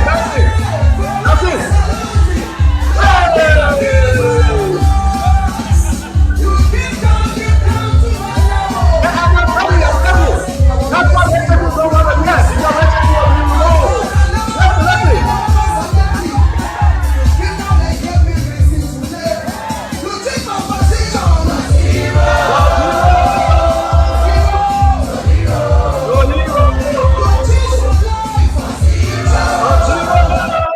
And that's it. Richard Kuhn don't want to see Richard Kuhn. He doesn't want to hear him. But that's why the man telling Richard Kuhn, anywhere you go, I'm coming. The Lord has changed my position from 0 to hero. And Richard Kuhn is going mad. You got to take him to the mental home. They don't got to give him a room in that mental facility. They don't got to give Richard Kuhn a room. It's not easy on the brother. So guys, let's move on. I feel say my own. You can get versed. I'm not going to support Richard Kuhn. I've committed myself in that district to original countryman or anybody that will go against Richard Kuhn. I will be your campaign chairman. We will fight Richard Kuhn. Richard Kuhn destroying the country, he's destroying the house. We will fight him. Every journalist that he threatened to put in jail, we will challenge him. We got to remove Richard Kuhn by the ballot. We got to remove him. He have destroyed that unique house. It was because of Rachel Coon. This allegation that the Capitol building got burned because of Rachel Coon. It was because of Rachel Coon. Because he wanted power. He was bent on power, not getting it the right way. We had to force Rachel Coon to go to the ballot. You guys know that. And you're causing the journalists and saying the crazy that he was jaded. We dare him. We dare him. The journalists will not leave. He wanted the journalists to leave for them to increase their corruption. He wanted the journalists to leave that Capitol building for them to steal more. He wanted the journalists to leave the Capitol building because you know why? For them to do that which is so evil. But they would be there. Even if he liked to do, we would stand outside. They would challenge him. He would be exposed. He's a criminal. I say my own. Manuel, you want to close? Yes, Stanton, you couldn't have said it better, but the Liberian people should take this into perspective, right? We voted President Joseph Imam Boakai in. The legislatures voted Fonanti Kofa as speaker. President Boakai was not excited about Fonanti, and he allegedly was instrumental in the removal of Fonanti Kofa to put Rachel Coon there. So when Mr. Coon, I think his very first speech, he called himself the regime speaker. So what we're seeing is that he's serving a regime that put him there instead of serving the Liberian people. And again, if you get to power illegally and using means of corruption, paying legislature, going to RL jail hotel for months, staying there, just because you want to gain power, you lose the sense of authority. That's why they can't form a quorum, because they were all in there because of money, what they were gaining from one another. Now that financial purse is no longer there, the respect and integrity that should be in the House of Representatives is no longer there. And that's why you can see him with those kind of utterance. And we have to take our country back. I mean, we have to be very strategic as we go into 2029 to make sure that we elect good leaders who will be able to put our country on the right track, leaders who will not be instrumental in removing a speaker that have been voted in by his peers or his colleague.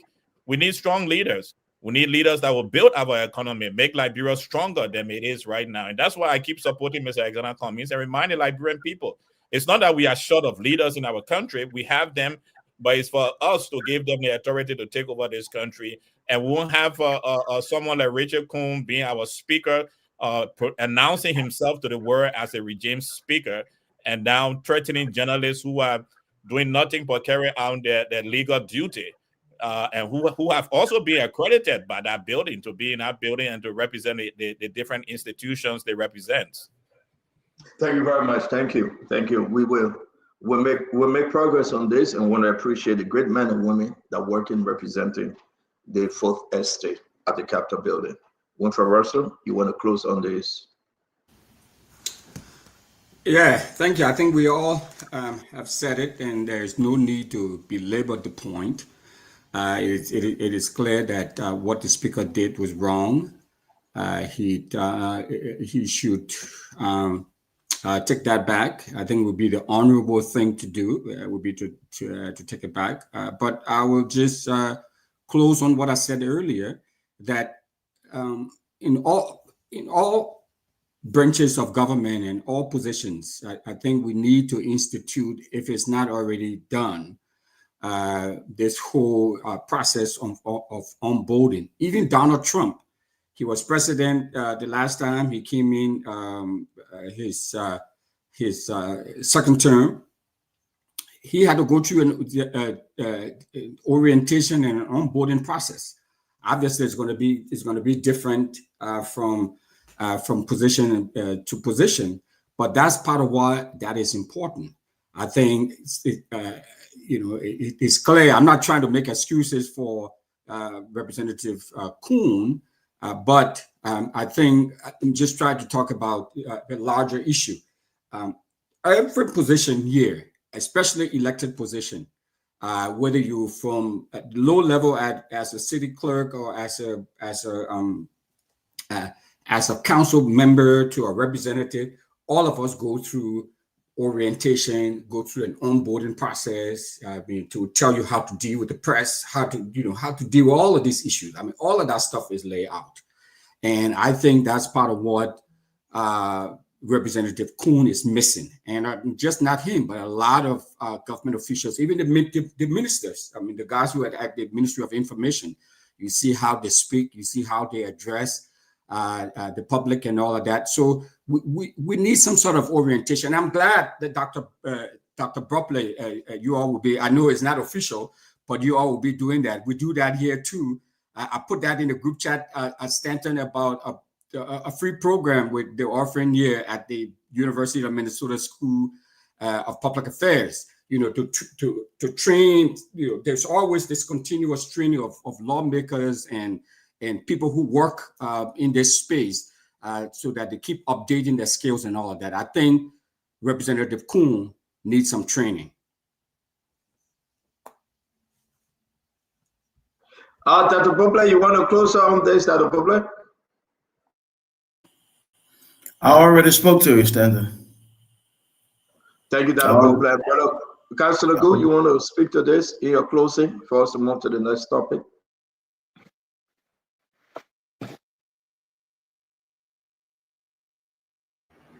Okay, so yeah, we just maintain that it was wrong, it was inappropriate, it was I mean, it's just embarrassing. And like I said, I would not do it to anyone. This to say, if I was the Speaker of the House of Representatives. So whether you apologize, this whole thing about people committing acts and coming back, oh, sorry, oh yeah, we'll take it back, zero, it's gone.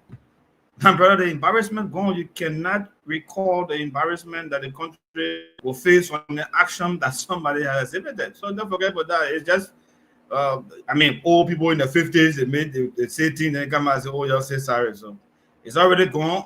We, the Liberian people, will decide on what to do next. But I just want to close on the issue of the law, because I know somebody said, and Dr. Brookler said, the practice of law does not include teaching law.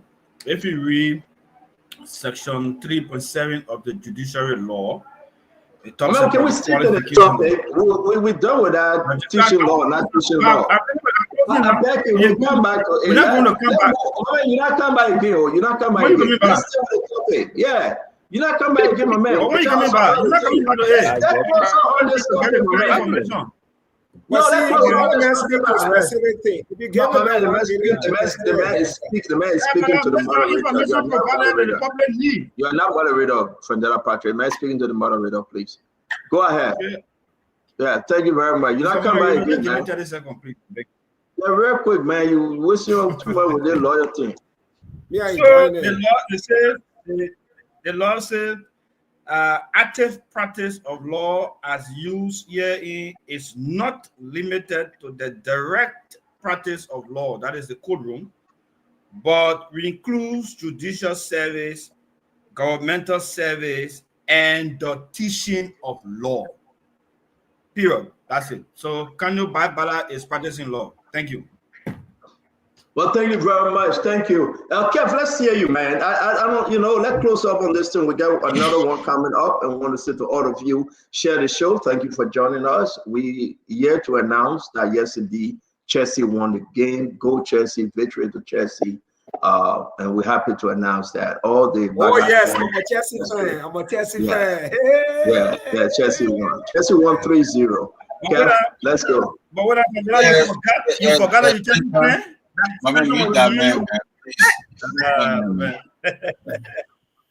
You are waiting for the outcome. Some people that become fans at the end of the game, they're waiting for the outcome. Everybody who knows me, they will know that I'm a Mighty Blue fan. So it's undisputed, Dr. Brookler. Stanton, when you have Pablo Escobar as a speaker, you call him Pablo Escobar. When you get him as a speaker, you're gonna have a gangster there. And if you have a gangster as a speaker, you're gonna be running a gangster paradise.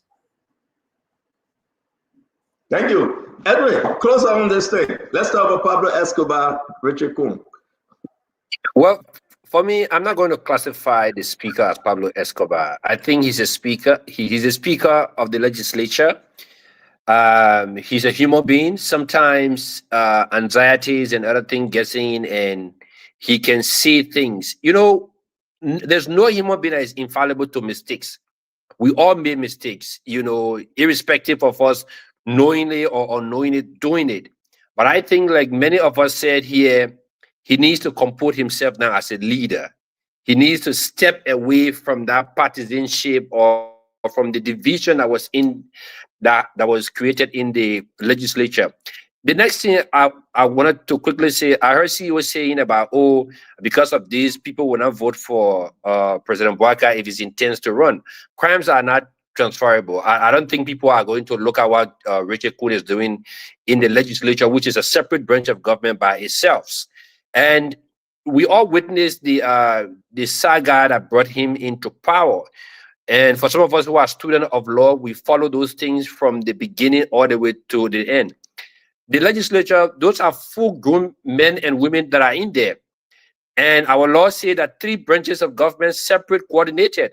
So I don't see why somebody from the other branch of government will influence their decision. Then it means that we are not electing people who are supposed to be making decisions for us, because if they can be led by somebody, quote unquote, how you guys are saying it, that they were influenced by the president, which of course I don't want to believe it, because the speaker is just one among equals. They all have the same voting right. Today, if 45 or if 49 of the legislature in there got up and say we don't want Richard Kuhn, it will be history. So I think we should follow that, because that's what our law says. When these things happen, we always try to look for place to people to point it on, that the person do it, that the other person do it. But we as librarians needs to start identifying people who understand, people who have integrity, who have morals, to put them in our legislature, because the legislature is a major component of our governance system. And if we don't get it right, we should just forget about it. We keep slipping and making these mistakes. Thank you. Thank you. Glennie? I think we all have said everything about this situation. I would hope that the speaker will review what was said, and that this kind of conversation with journalists or anybody in a professional setting should not reoccur. That's all I would say. I condemn the conversation he had. I think it was disrespectful, and I think political people speak up for him for his position. I think the responsibility is higher. So I would hope that he will reconsider and he will learn on how to speak to people in a more appropriate format, in a more appropriate way. Thank you, sister. Phoebe, take us home on the speaker staff. So, Honorable Speaker, you've been a classroom teacher before, and you also been a student.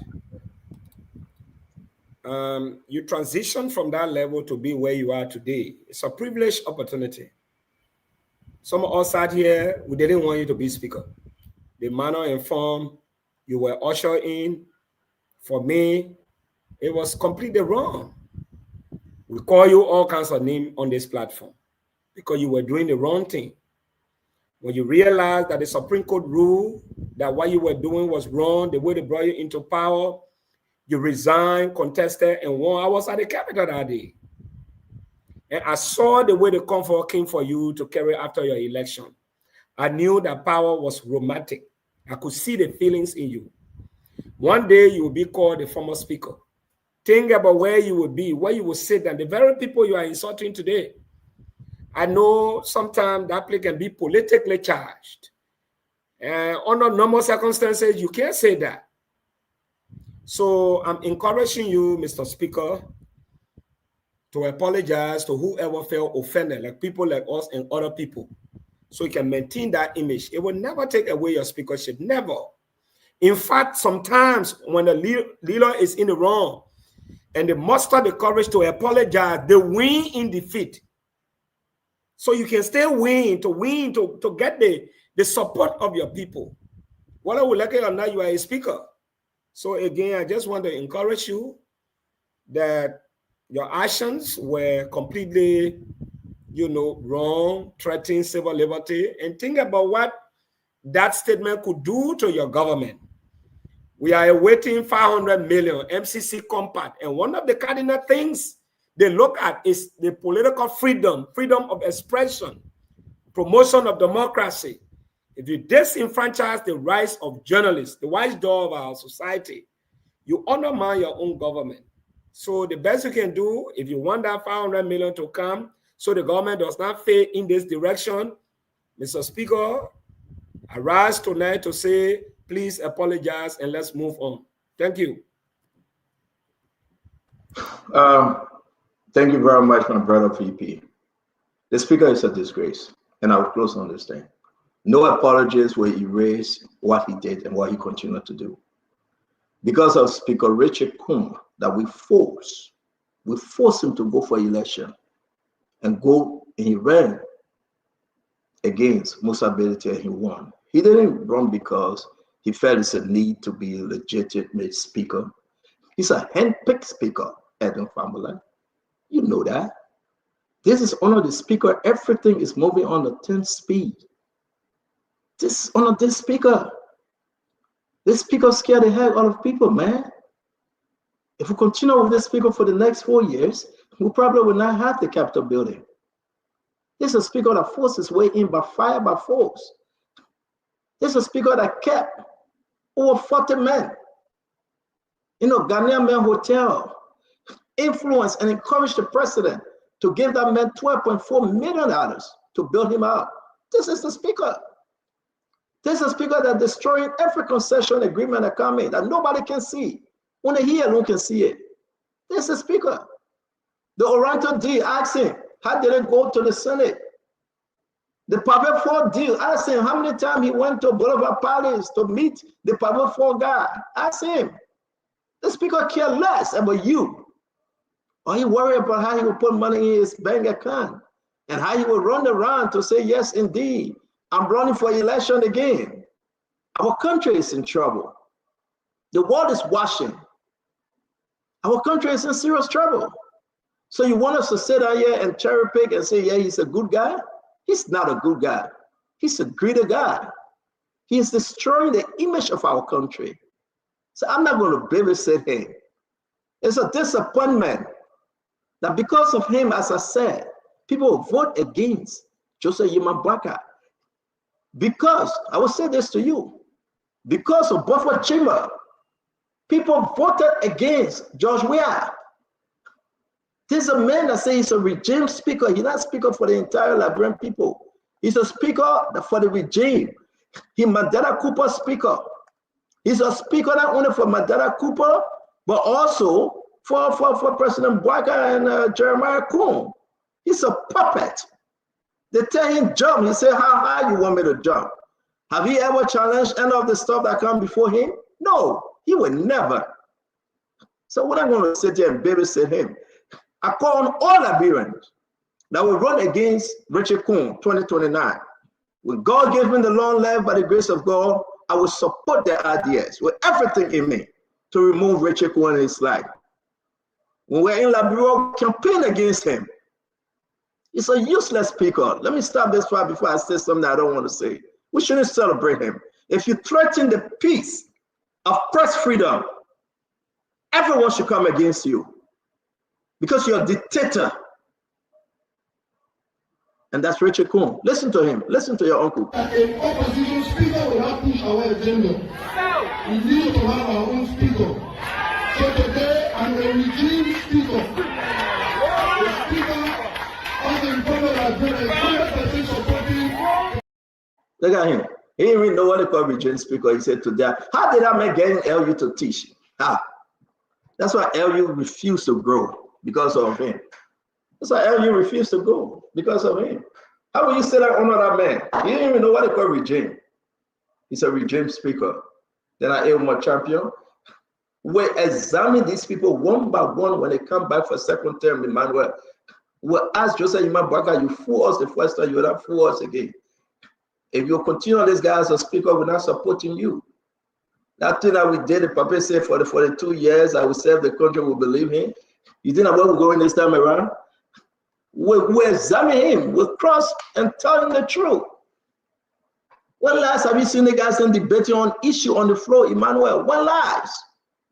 To open it to the nation, when last have you seen them discussing issue that to both play? That will say, yes, this party is fighting in the interest of the Liberian people. When last? Nothing, zero. Everything is about them. May God save our state. We'll walk towards 2029 by God's grace. And we'll remove them. We will. We will remove them. We'll champion the cause to remove them. The Liberian people, they have given us their ears, they will hear us again. By God's grace, inshallah, we'll remove them. We'll chase them. If you go Sano, we'll go Sano. This was 11 party and I rejected, man. He is rejected already. We'll find him. He will not run. We'll remove him. Him and everyone else will chase them to the county and remove them. There will be no cheating. You can truck all you want to truck. We'll remove you. And Rachel Kun is number one to be removed as speaker. Not only as speaker, but as representative. And we'll campaign against him. Anybody that go against him, I support you. May God save our state. I want us to play the next video. It's very important. Delon is not my friend, but sometimes some of the things he can talk about, I'm getting to like it, gradually. And I think that we should have a conversation on this one. But before we do that, I told my friend Emmanuel, what's going on with Fubi Henry? Why are you guys letting your people to go? Why you allow Fubi to resign? Why couldn't you keep him? Well, Stanton, we are a very respectable political party. And the very first letter in our party acronym is A, which means the alternative.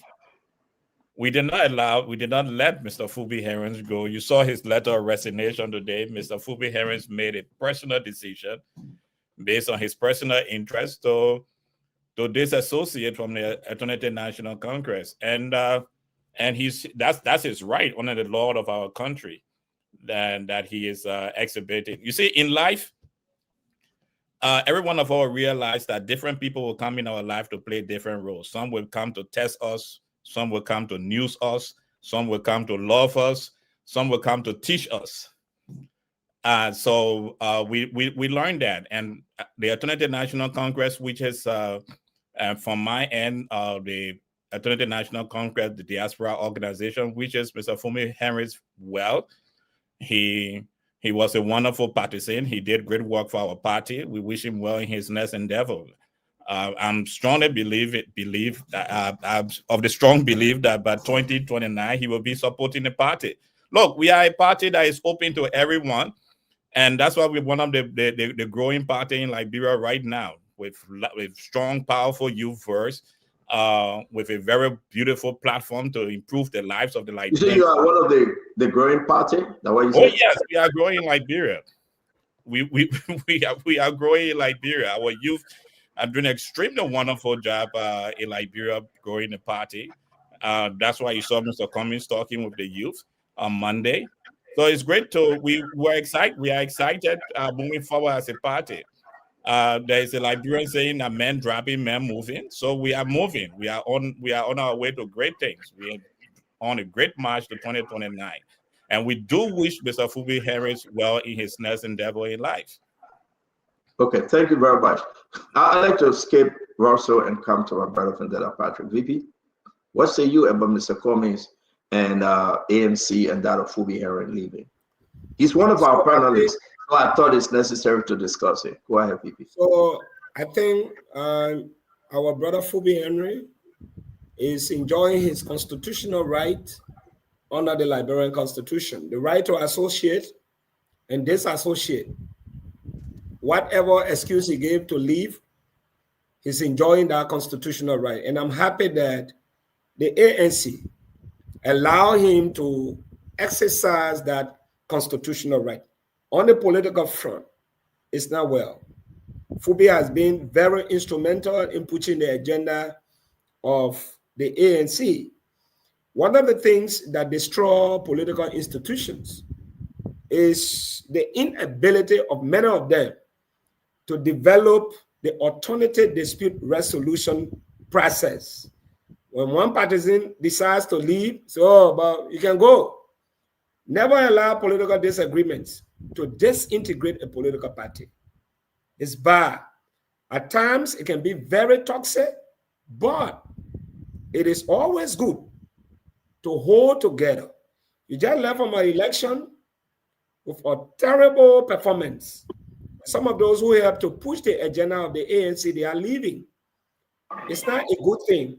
I don't support anyone leaving. I don't know what transpired, but he was suspended. Whether that suspension, it was not in consonance with the constitution of the ANC, because sometimes when people are penalized unjustly, they leave. And he stood there for a while. I remember we played for here. He's being suspended by the ANC. I don't know whether the leadership of the ANC used that opportunity to reconcile with him, but Thank you. It's wrong politically, but constitutionally, he has enjoyed his right to freedom of association. Thank you very much. Russell, what do you think, though? I mean, is it a good move for ANC? We'll be speaking to the chairman. I'll probably call the ANC chairman, consider good. But what do you think? What do you think, Russell? I mean, like with a lot of things, it doesn't look good. I mean, we all know that Mr. Henrys has been a very staunch member of the party, of the ANC party, and so to see him leave in the manner in which he left, in a sort of public display of disagreement or misunderstanding, it doesn't look good. But equally so, though, as Dr. George said, you know, it was based on his own volition, Mr. Henrys' own volition to leave. So, you know, in that case, I mean, what do? Do you go back and beg him and say, man, please, you know, don't leave? No, I don't think so. Did you read the reason why he left? It's in the chat room. Did you read it? Yeah, I read the letter. Well, you cannot say based on what he didn't say. It's not right to say. It seemed like he was pushed. He was forced to leave. They suspended him without giving him any suspension letter. In a due process, right? Yeah, in a due process. They refused to hear him out, and they left him in the cold. He waited. They didn't call him back. I'm surprised that my brother, who is a panelist on the show, yeah, George, but as you know, Stanton, as we see, you know, oftentimes, yeah, you know, we just saw Mr. Kennedy and Ms. Goab from the CMC party leave. I mean, it's sort of like, you know, a swinging door with a lot of these parties. People are coming in, people are leaving. People are coming in. So I'm not going to read a lot into this. I don't think that it is an ominous sign of any bad thing that is coming upon the ANC. Just like I didn't think when those people left the CMC, I didn't think it was a sign of what really a bad omen or bad sign of things that are going to come and hurt the party. So I mean, these things happen. This sort of political environment is very fluid. People feelings and their egos get bruised pretty easily. So I'm not surprised now how they how they control the narrative, you know, that is out there about the ANC. I think Dr. George and his team, they are pretty competent to be able to do that and, you know, and turn this around. I mean, in as much as it may look bad to us who are on the outside, you know, but you know, these are things that happen. You know, it's a revolving door, Stanton, with these. No, I agree. We just got to talk about it, but something is not too clear, Dr. Beauplay. Let's hear you. Something isn't too clear, Dr. Beauplay. Like I said, you cannot join witchcraft if you don't have a lot of kids. And from Della Patrick, you know that they will eat all his children because you got one or two. And, you know, you got to be very careful. Like VP said, you got to keep those you have and bring more in. Della Beauplay. Look, nothing's abnormal here. This is normal people's movement. Okay, one, they have the right, and two, these kind of social dynamics at the end of the day you will know its value depending on outcomes. But here's the thing, though. Anybody who managed a group before, you will know that sometimes losses are gains. Sometimes losses are precursor to building better and gaining more. And sometimes people are not, they're not bad people. They're just not in the right spots. So, Fubi, smart guy, good guy. He want to move, he move. I think the challenge for the organization is always to stay focused on the vision, keep revisiting the strategy, and evaluate the outcomes. That's the main thing. People will go and people will come.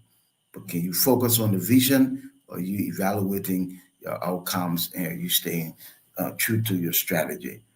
So, hey, like Dr. Joy said, good luck to Fubi in the next endeavors. Yeah, just saying a good luck to Fubi is like Dr. George had made up his mind, Kev, to say, Fubi, go, you're an entity. And Fubi is one of our panelists here, but I'm very, very much concerned. Yes, so just all like that.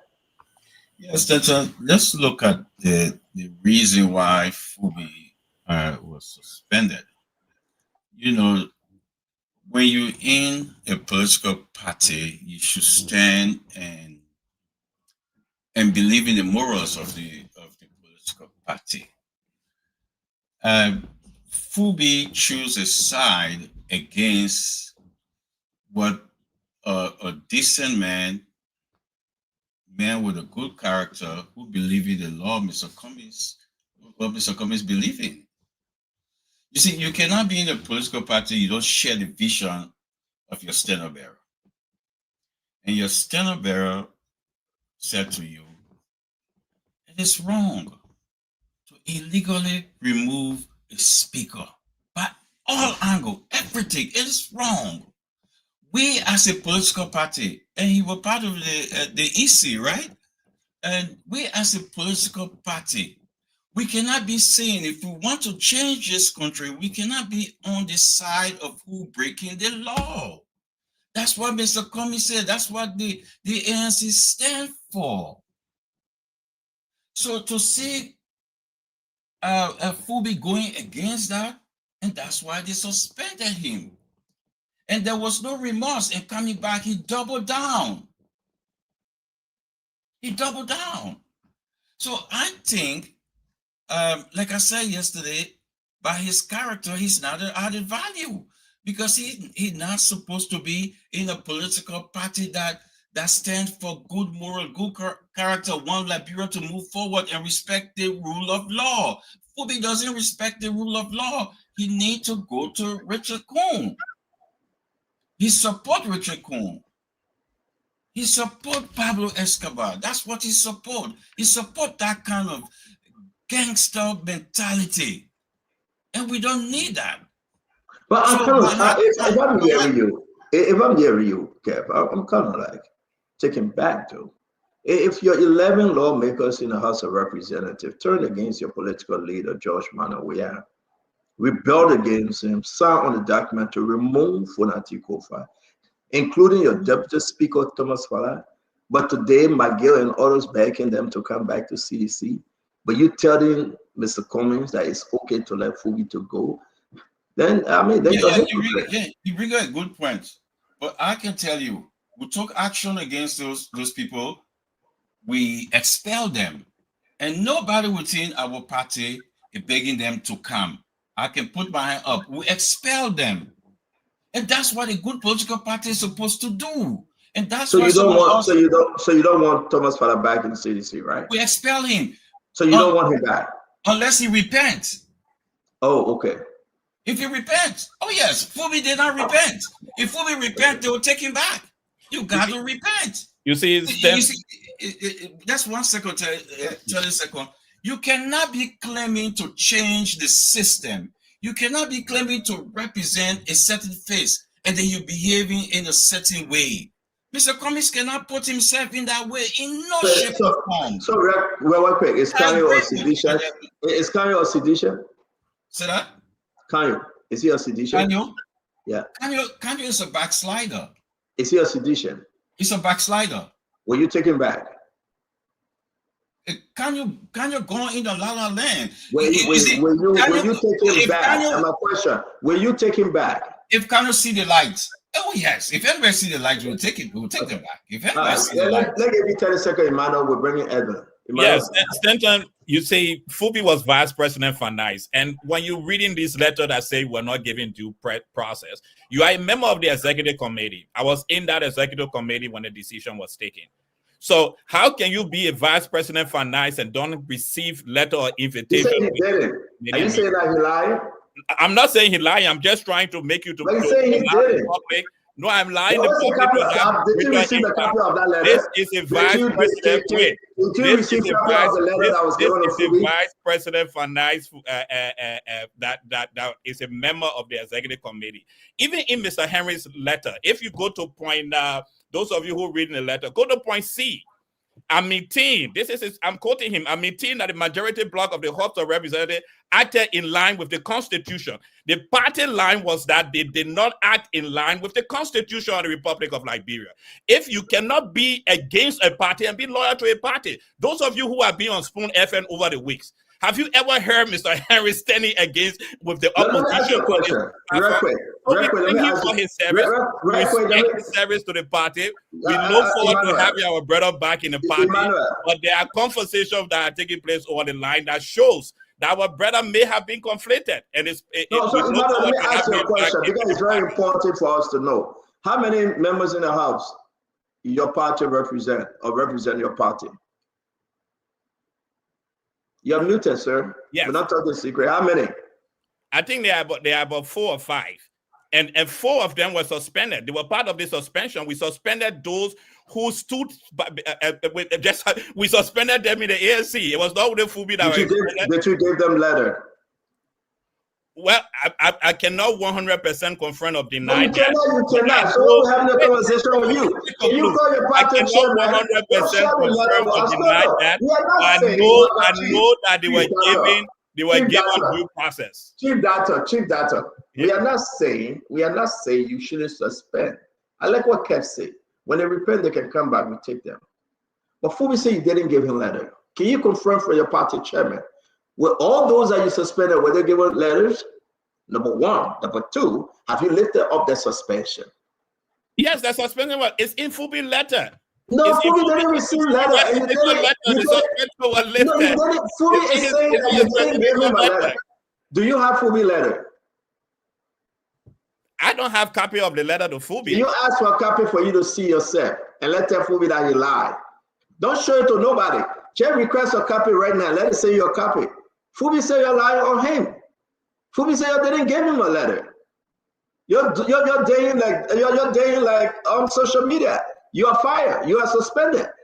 I'm not saying it's wrong to hold him, but I'm saying you guys talk about professionalism, and you guys weren't professional at all to Fubi, and that's Fubi anger. Even as of today, you have never lifted up his suspension.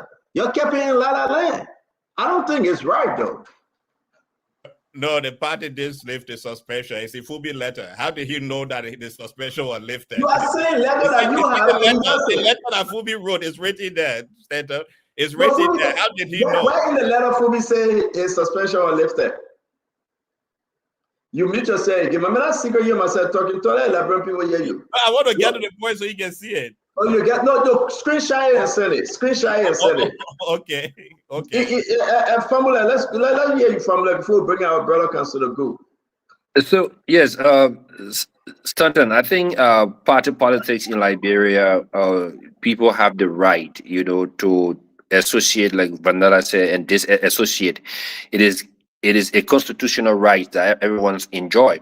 But just listening to Brother George, his assertions that people disagree in the party line and they're suspended, I think is very scary to have people who want to govern our country and you have people who disagree with maybe what the political leader says or the direction that the party says that they want to go. And people should be independent, and I don't think people should be punished because they're being independent of what they think, irrespective of what the rest of the people see. Yeah, You know, Mr. so if you Formula, start have to saying that, oh, distinguish because between people and executive committee members. People can when you go into yeah, a meeting, but no, when you go into bossman, a meeting, you can bossman. disagree in a meeting. You can have your vote to say no. I have disagreed on so many points in our meeting. I have disagreed with the political leaders. Okay. So when you go into a meeting, that's what leadership is all about. When a meeting have made So when you come outside, you don't talk about it.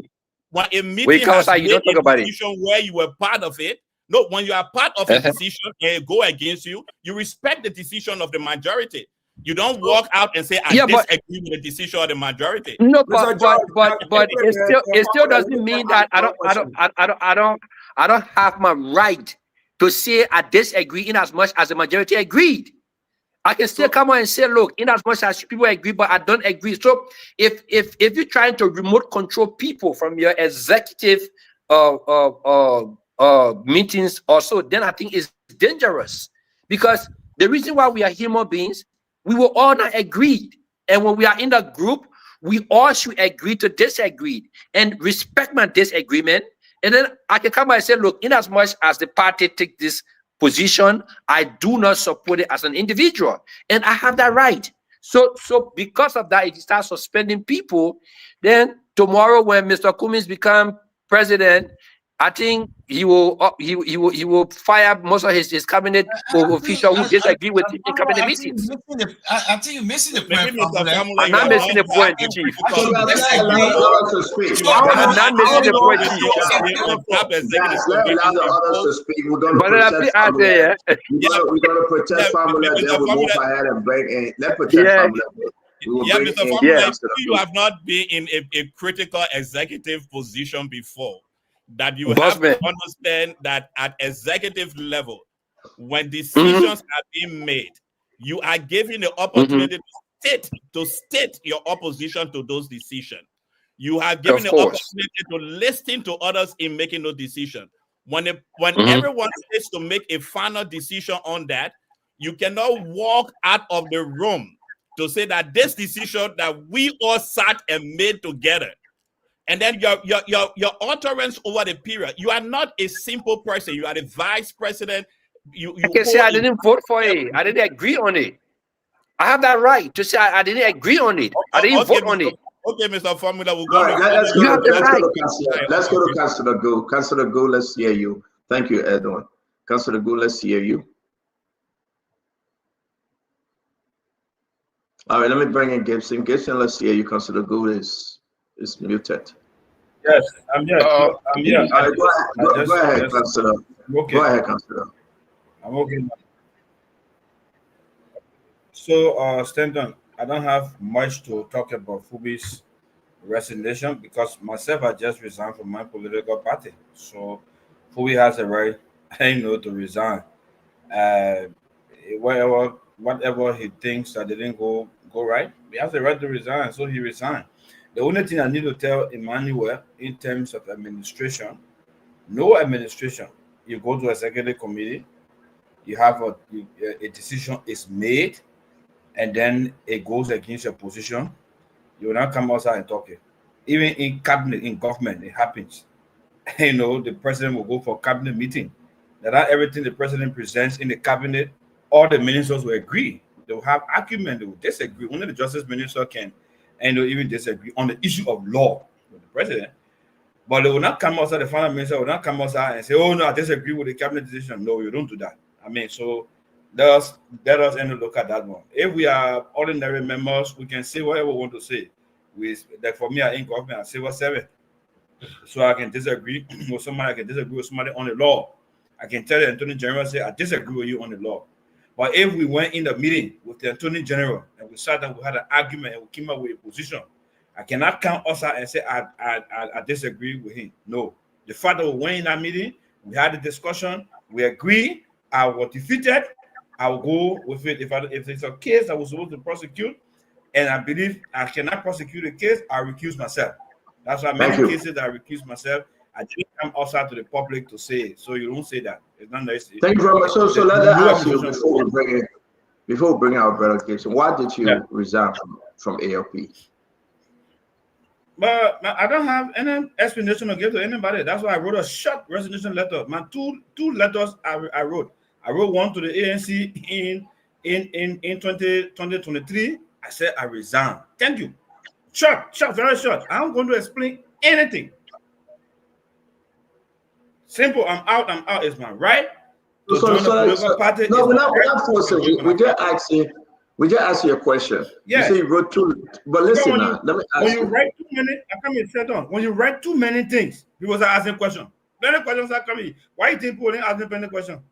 Because I'm getting any reason to ask me questions. So we're on the show now. Allow us to ask you a question.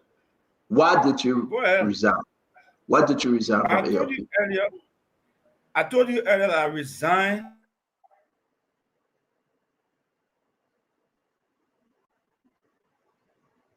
Okay. That's his internet. I think he's being intentional. He doesn't want to answer the question. Casey, let's hear you on these resignation there.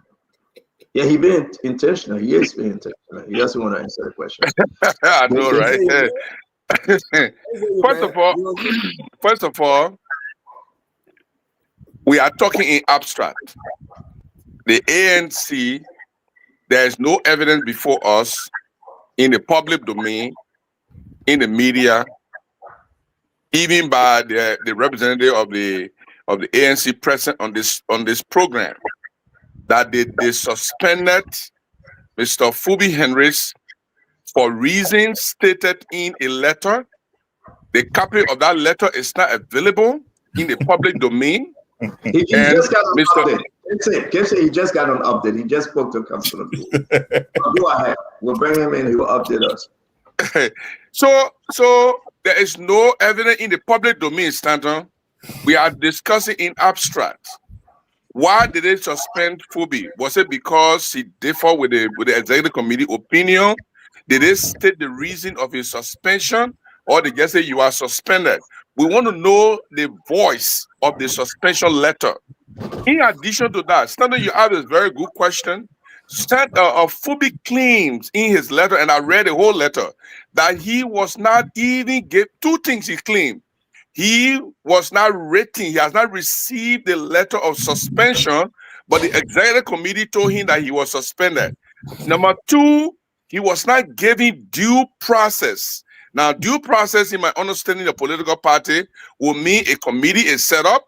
Fubi is brought to the committee to testify before the committee. The committee makes a recommendation to the executive committee. The executive committee take a decision, and they say, predicated upon the recommendation of the executive committee, you are suspended for so and so and so. There's nothing that we can point to.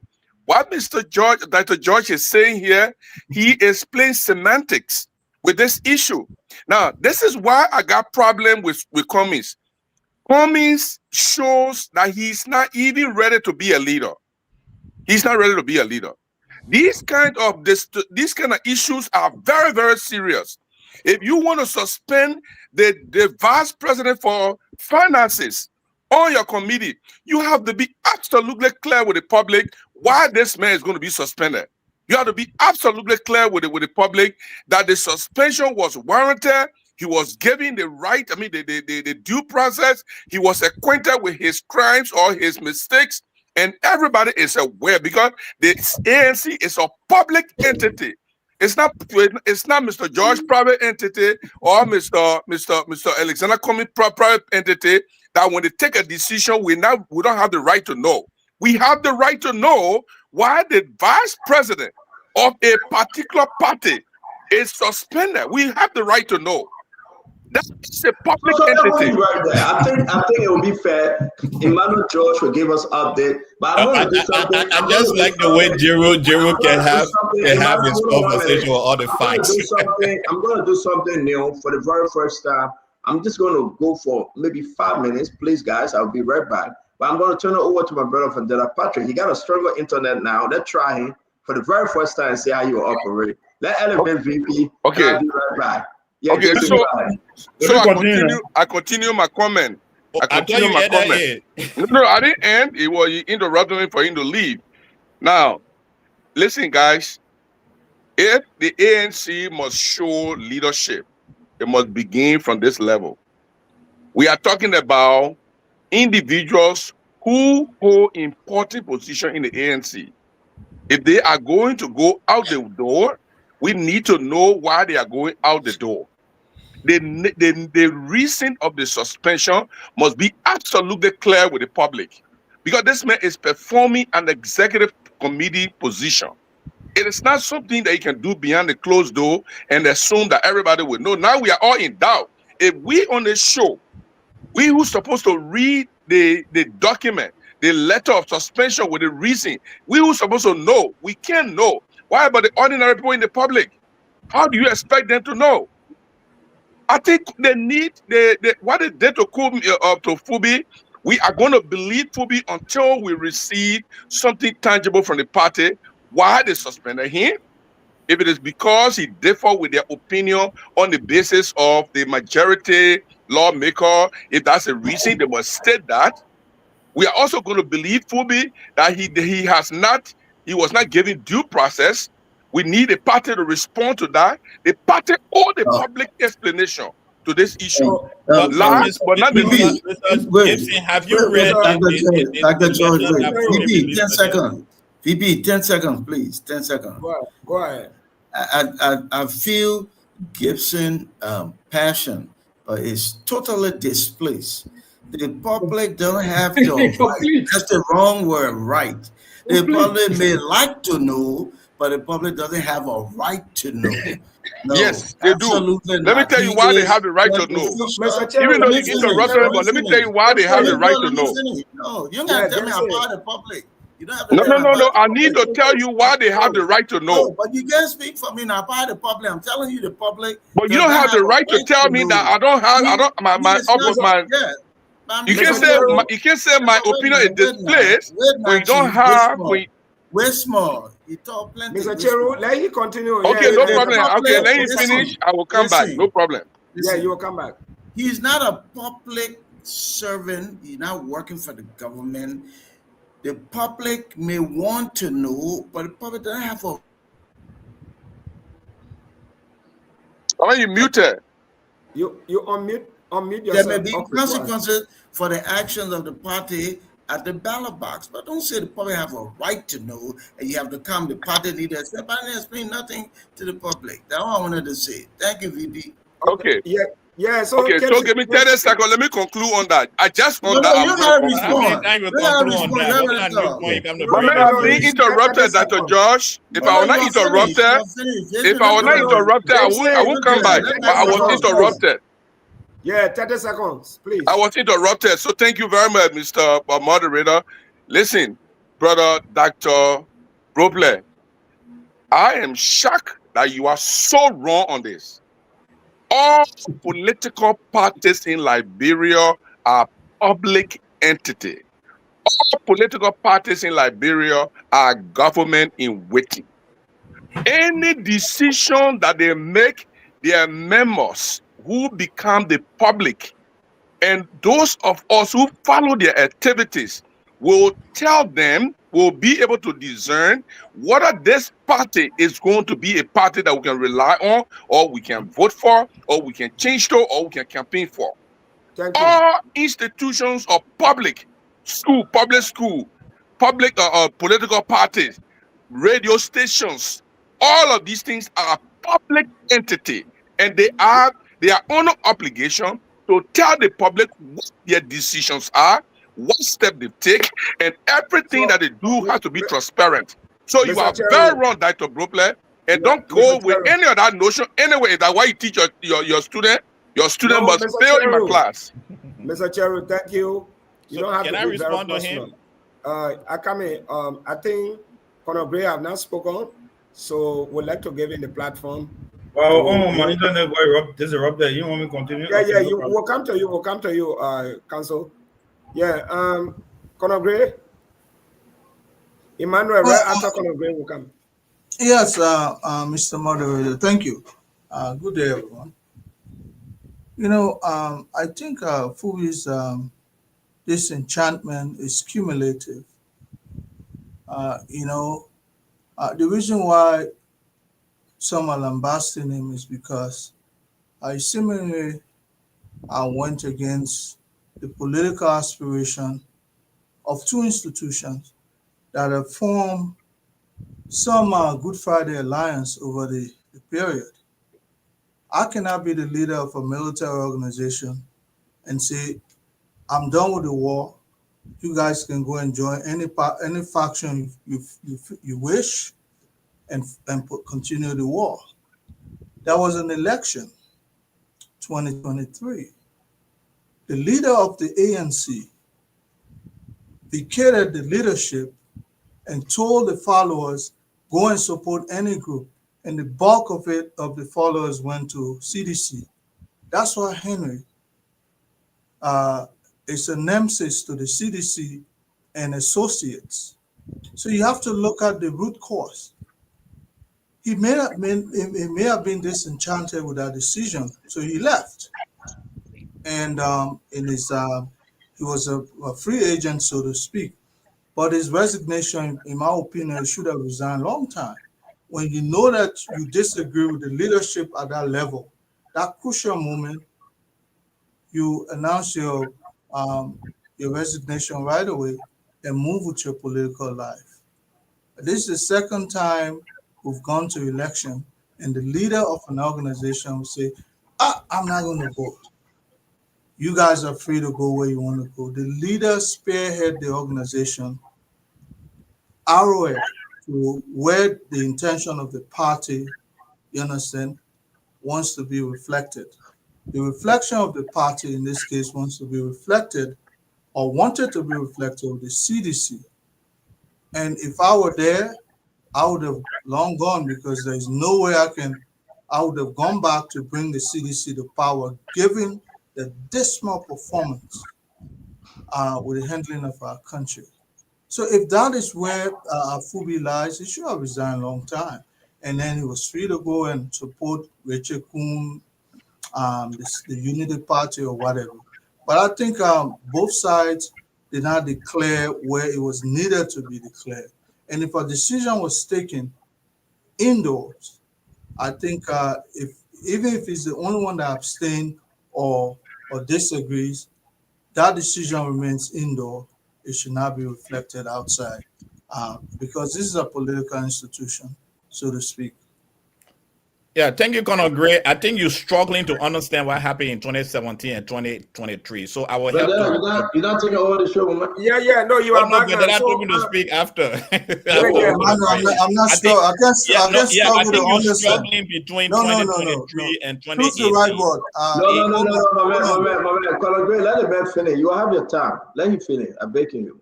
Let him finish. You have your time. Please. But Senator, the man can tell me I'm no, that's okay. You will have your time. You will correct him.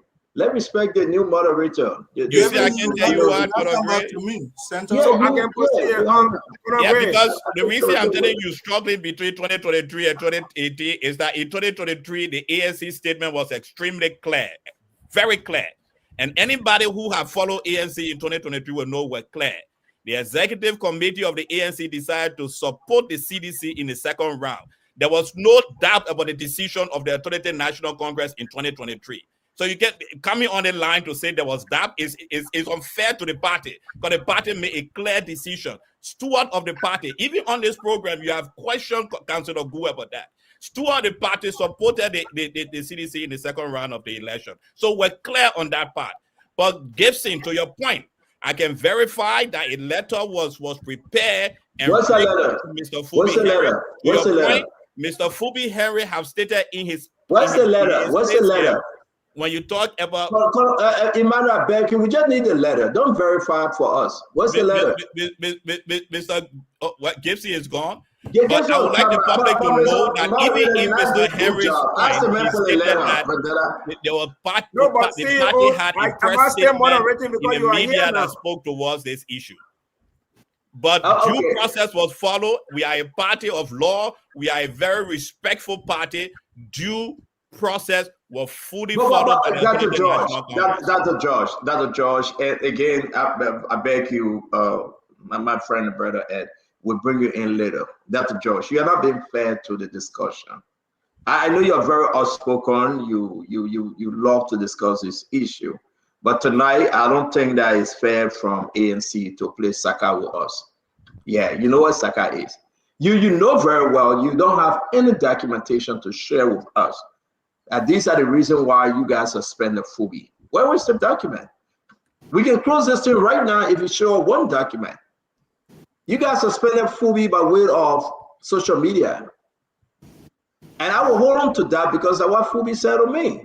If Fubi is lying to us and the tens of thousands are watching us, share with us the document that you gave Fubi hearing and case closed. Who is objecting to what we are saying here? I don't think Remy Gray saying he blamed Mr. Comey for not taking a decision. Remy Gray's position is that Mr. Comey led the sheep, but he's the shepherd. He was undecided. And that's Remy Gray. You cannot tell us that Mr. Comey voted for CDC. Mr. Comey didn't say that.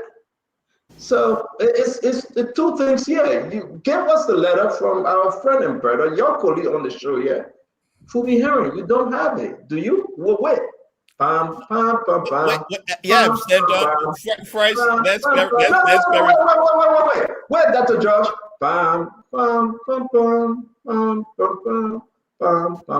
We're still waiting. Where is it? Preparing for a wedding or what?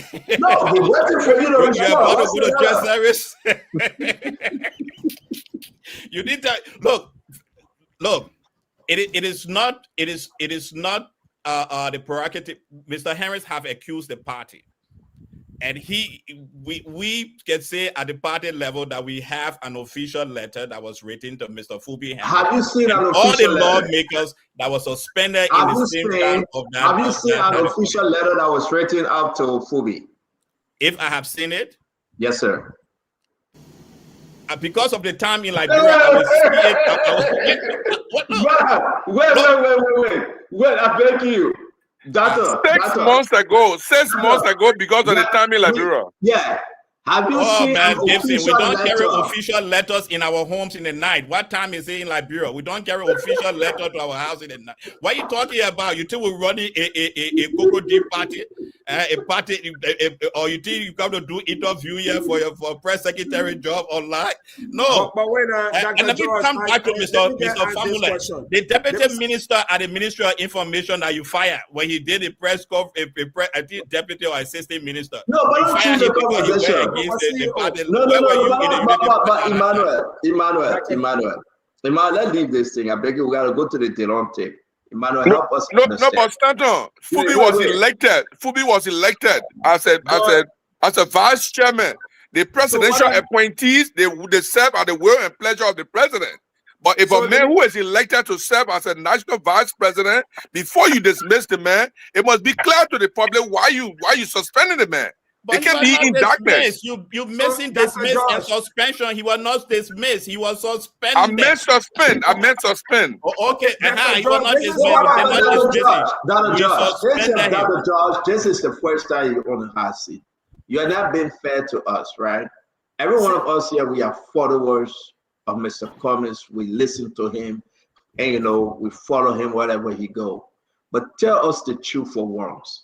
See, that would be added, I beg you, Vendetta, that will be added to your credential. Tell us the truth, please. Were there any letters sent to Fubi?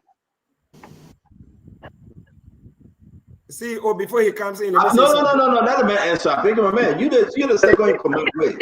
Were there any letters sent to Fubi, Dr. George? A suspension letter was prepared. And that suspension letter, Mr. Fubi Heron was informed about the suspension letter. And at the time of delivering that letter, he left the country to where he is right now. I think Jesus Christ. Wait, guys, wait. They data the mental the oath. Can I lie? So you are telling us there were no suspension letter given to Mr. Fubi Heron. I'm telling you tonight that a suspension letter was prepared for Mr. Fubi Harris, and he was aware of the suspension letter. But it wasn't delivered to him. Of the suspension letter. But it wasn't delivered to him. Am I correct? I am telling you tonight that a suspension letter was prepared for Mr. Fubi Harry, and he is aware, fully aware of his suspension letter. Wait, Junior, I beg you, moderator, too. Was there any letter delivered to Fubi Harry? Again, I'm repeating myself for the third time, Mr. Waterspoon.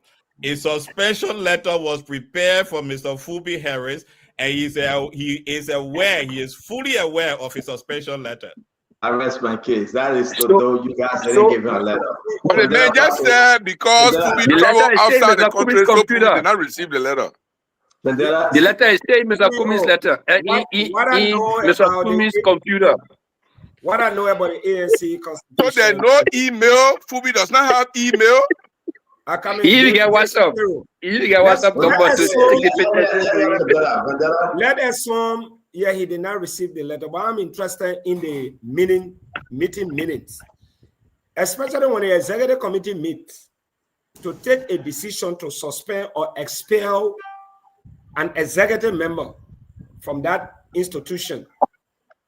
There is a vote, and after that vote is taken, the people will sign that letter, or the meeting minutes will carry it that on this day, the executive committee met and voted unanimously, or two-thirds majority says Fubi should be suspended. Can you also share with us that meeting that took place that led to the suspension of Fubi, so that we can have it? Not forget about the letter you sent in. I told you that were you not here in the beginning? I told you I was in that meeting. No, but I'm interested in the meetings. What was the vote? What was the vote? I should give you the minutes. What was the vote? Yes. I should give you official party minutes. Why are you talking about Vendela? I should give you official party minutes. They didn't take meeting in a meeting. We got didn't take meeting in a meeting. I have official party minutes or party meetings. No, we just want a vote. We just want a vote. We don't want a meeting meeting. We want a vote. I want to say to all of you, thank you very much, guys. We got to move on. Russell, you the last. Go ahead, make your point. Yeah, no, that I just have a couple of questions for the lawyer on the show, the attorney on the show. Which one then? The junior lawyer or the lawyer proper? No, I'm talking about. It's a junior lawyer. You're talking about the lawyer proper? Okay. Okay, I'm talking about attorney. He's counselor. The counselor. Oh, He's the counselor. Your title, man. Come on. There are two different things. Anthony is different from counselor.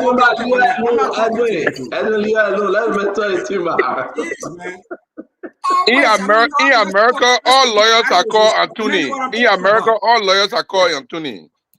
In like bro, we put differentiated. In like bro, we differentiated. Yeah. Go ahead, Russell. Your obsession with titles, man. What's the the man know what I'm talking about. Okay, so Mr. Gould, my question though, now I'm not sure where is this coming from, because I know here, and a lot of our laws are modeled after what we have here in the United States.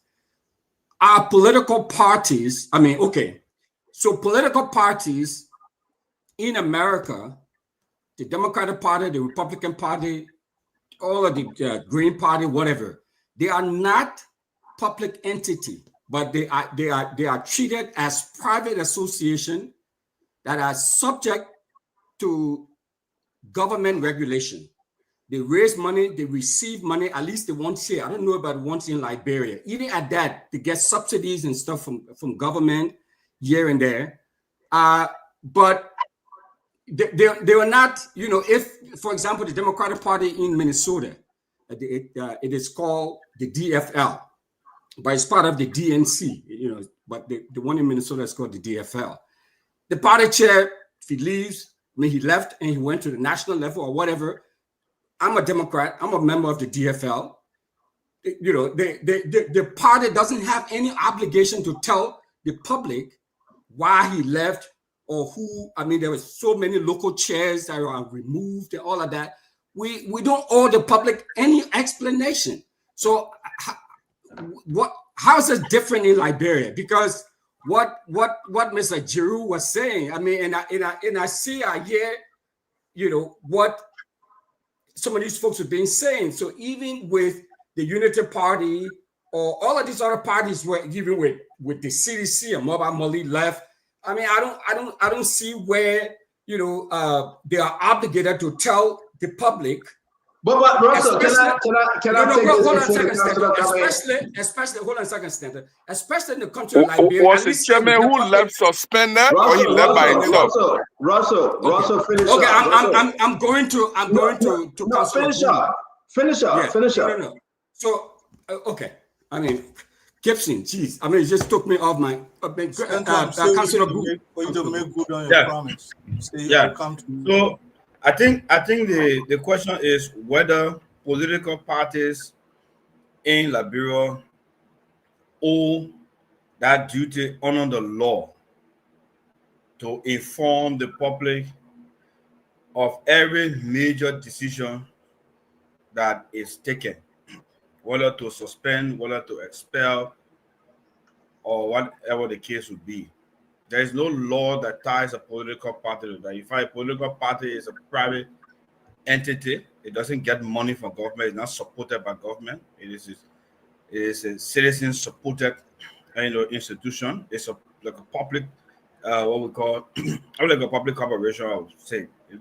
So the political party can suspend anybody today. It's up to the party to decide whether to come to the public, to say why they suspend the person or when the public begin to ask questions as to why, then they have that moral political position, duty to explain for the sake of clarity, openness, and respect.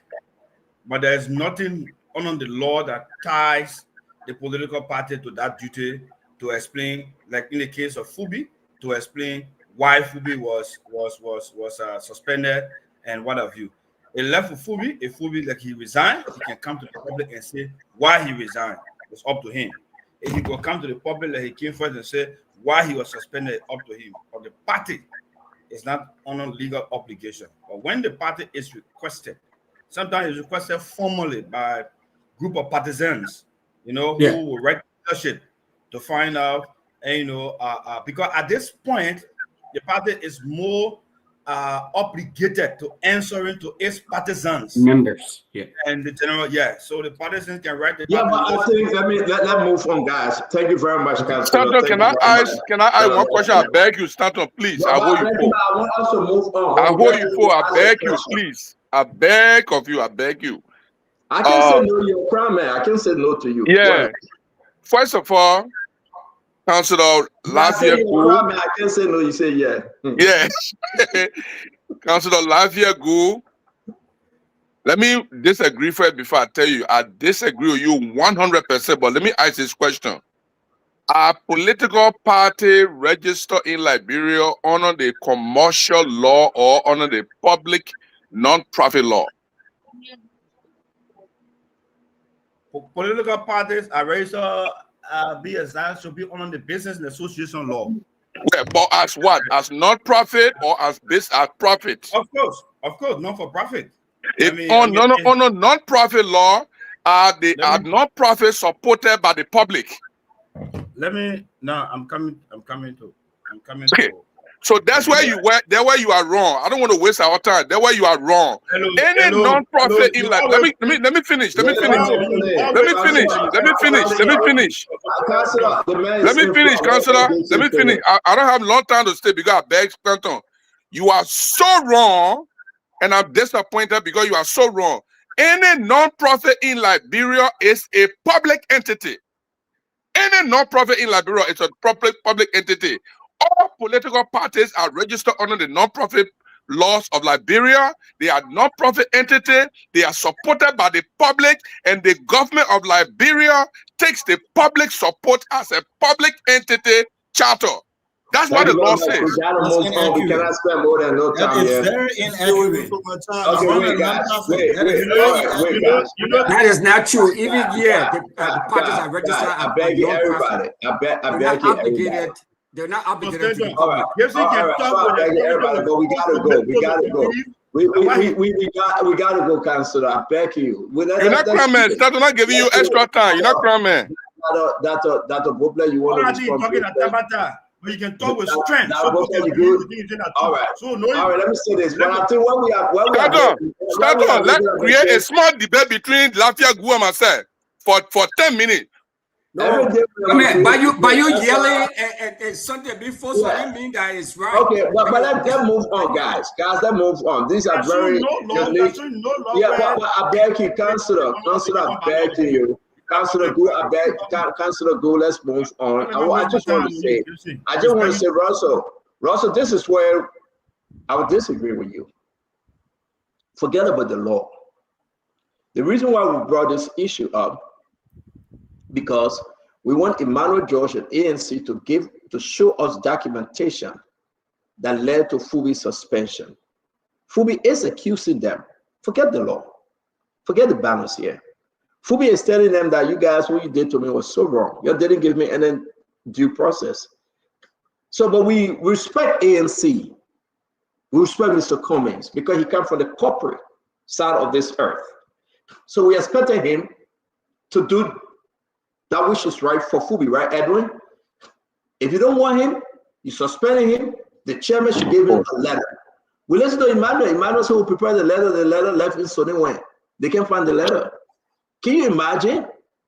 So Fubi was right. He didn't receive any letter. So forget about all the legality aspect. Fubi is saying, you suspended me. I didn't receive any letter.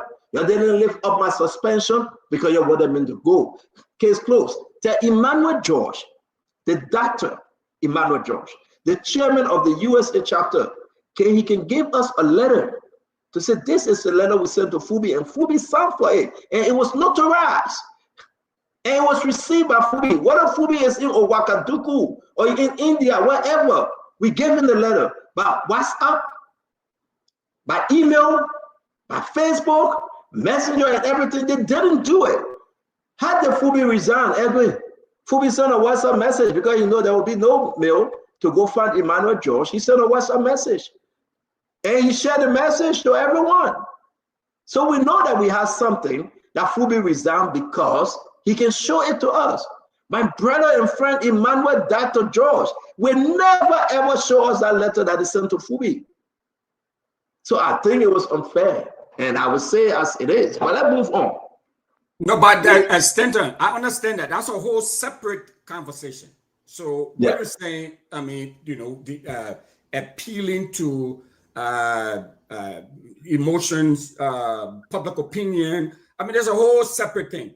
I think what Dr. Brooklyn and I was saying, I mean, I'm not speaking for him, but I think we were pretty much saying the same thing, is the point that Mr. Gibson Giroux were making.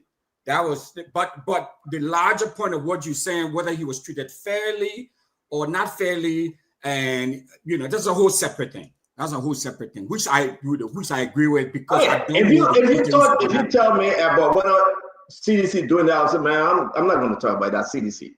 We know CDC, they're against the party, so we care less, right? If you tell me right now, Unity Party is doing it well, the public can fire people for untenure position.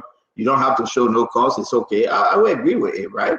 But we talk about Mr. Cummings, the professional Mr. Cummings, the corporate Mr. Cummings, and people that hang on Mr. Cummings is the doctor, lawyers, great men with great titles and credentials.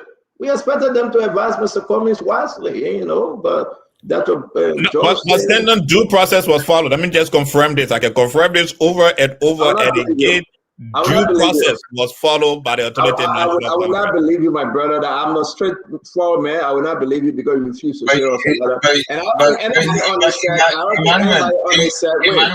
I beg you, Kev. I beg you. I got to run very quick, but I got to give you a second to add.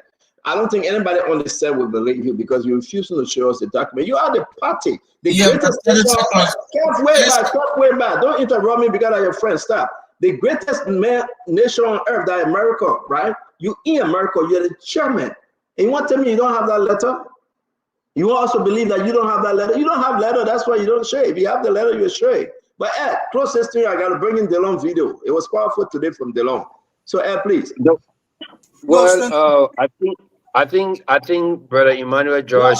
Remy Gray. I say Remy Gray. Okay, go ahead. Formula, you Jordan just come and be patient, man. you get seniority, yeah.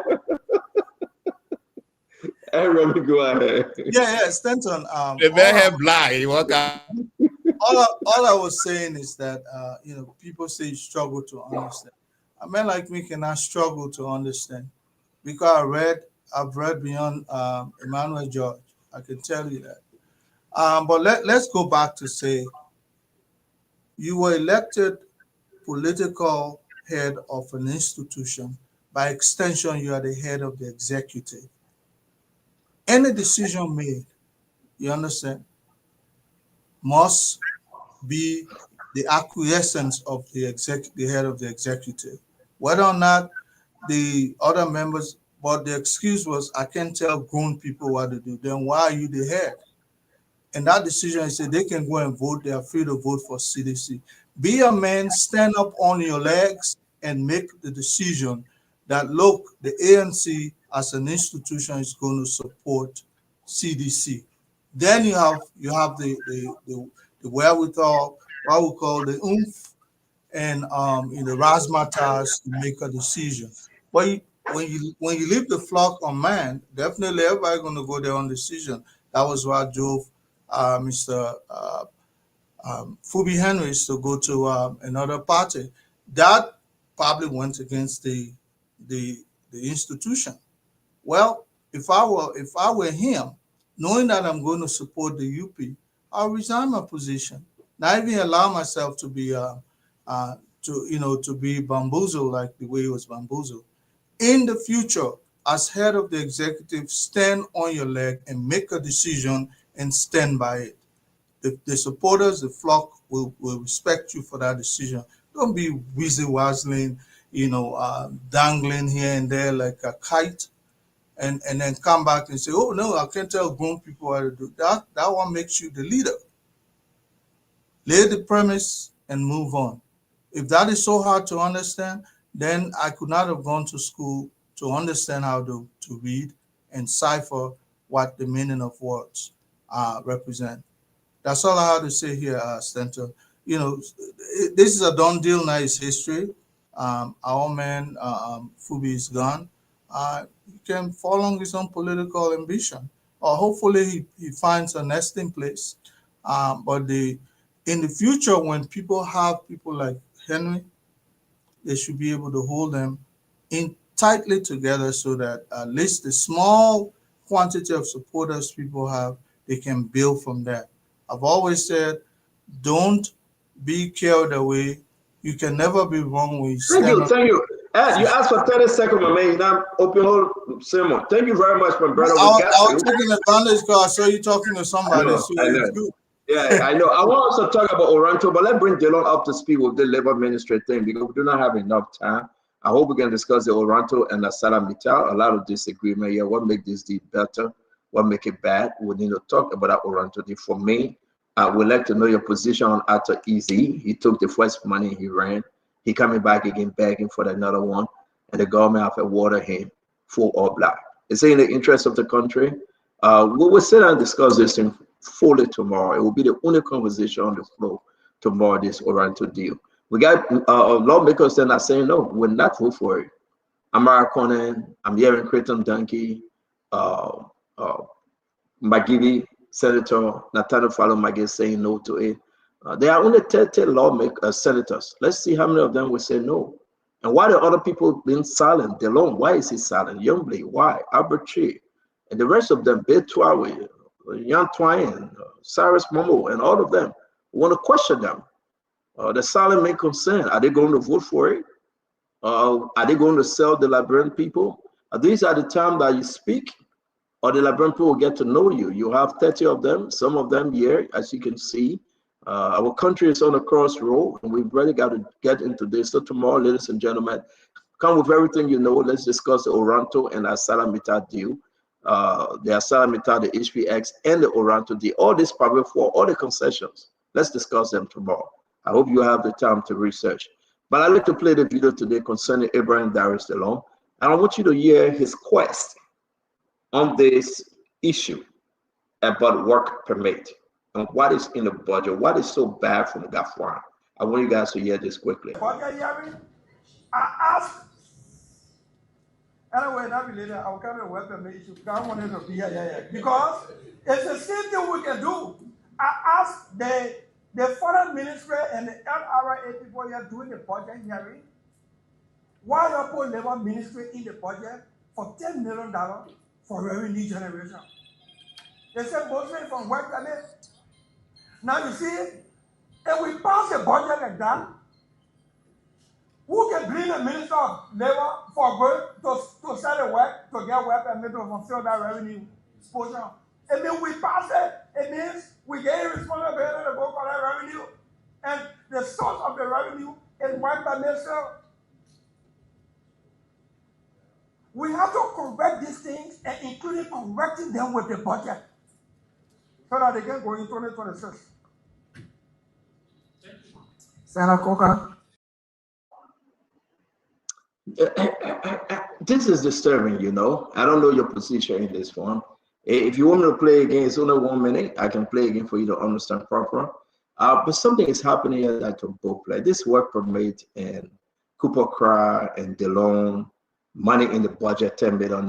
How do we raise that $10 million? I mean, is the executive legalizing now the aspect of generating 3,000 per work permit, 4,000 information reaching out? You know, actually they are asking between 7,000 to 7,500 for work permit, but they're only reporting what they say they are reporting. And these are troubling information from the Labor Ministry under Cooper Cry. Dr. Buble, what was your take on what DeLone is saying? I think what I heard the senator from Monserrato say is that we are giving permission to employ more non-Liberians and unemploy or deny Liberians some employment opportunities. If you do the math, you look at the budget and you look at what they're assigning to the Ministry of Labor. If you do the math and you even take the different categories of permits, just do the math. If your ministers will provide 10 million, that means you're expected to issue X number of work permits. Please remember, every work permit means a non-Liberian at work, okay? And at a time when unemployment is high, and nobody needs to be lectured into understanding that job creation is the epicenter of socioeconomic development, meaning we want Liberians to work so that the economy grows, so that Liberians are better, so the country is stronger. So yes, you will make money from work permit, but I think to put a high tag on it, it puts undue pressure on the Ministry of Labor to do one or two things, or both. One, increase the price of permits. Two, just issue more permits. So meaning jobs that Liberians could do, you give permission to non-Liberians to do it. We'll never build a strong, sovereign, stable, independent country if we cannot control our economy. That's a fact on every continent, and it's a fact here in Liberia.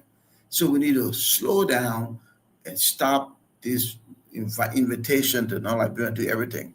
And that's what I heard the senator saying. He's saying once you put that big figure there and you say the ministry is responsible to contribute this much, you're giving the ministry permission to go and make it more difficult for Liberians to work in places where you'll be issuing permits for non-Liberians to work. But so Dr. Buble, this is the law that was very forceful, and he is forceful. You guys taking our job and giving it to people because of 2,000, 3,000, 1,000, whatever the amount is, though. And yes, the executive saying that we need money and we take $10 million from the Labor Ministry. So it's here that the president not listening to this fight, to this argument that has been made by one of the biggest, maybe the biggest county in the country, Monserrato, that he's taking job away from the people by allowing Labor Ministry the only means they can generate money through selling work permit. Is there an argument, a strong argument here? If yes, Why is the president not listening to him? Well, I don't know what the president, how much the president listens now. They're in the process, right? They have their responsibility, so now they're doing their job. But I want to accent the economic argument that he's making, which is the most powerful. It does have political overtures, but that is most powerful. Listen, if Liberians have jobs, okay, the money you think you're making in permits over here for non-Liberian, when Liberians have jobs, they get paid, they pay taxes, they go and buy, they pay the children's school fee. It's what we call the multiplier effect. It does more for the economy than a non-Liberian who we all know would do smaller that, but a big portion of his or her money would be capital flight back to the country where I'm from to help the people over there. So it's a strong economic argument, but it's also a political argument that you can sideline your own people. I think the president will listen, but I also think that the senators must do what the senators need to do, which the Senate have a right to ratify that budget, and this is the opportunity. So I think the senator from Montserrat is making a strong argument there, and I get it. Let's see, Emmanuel. What do you think? To be fair yet, though, is President Bwaka even listening to those senators, or is it a done deal? Because prior to the budget, they don't been 14 days. But now in the budget, the president is strengthening the needs and giving more reason why Kupo should generate money by selling work permits. Am I correct, Emmanuel? Yeah, but I think the president will have to strongly reconsider, and maybe Famuleye will be able to pass the message on our behalf. Look, Senator Dillon is right. He's in the last couple of weeks, he's been getting himself back to Dillon, the one we knew and supported as senator, than the Dillon that have been globetrotting with the president and kowtowing to everything the executive have been saying. So he's very right on this issue. Look, we cannot develop a country setting work permit. We can develop a setting work permit to foreigners. What we are saying is that we have no ability to develop the Liberian workforce, so we need the foreign workforce to come up first. The second thing we are saying is that we are clueless as to how to generate revenue.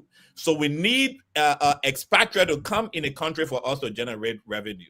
That's the 2 points this government is making.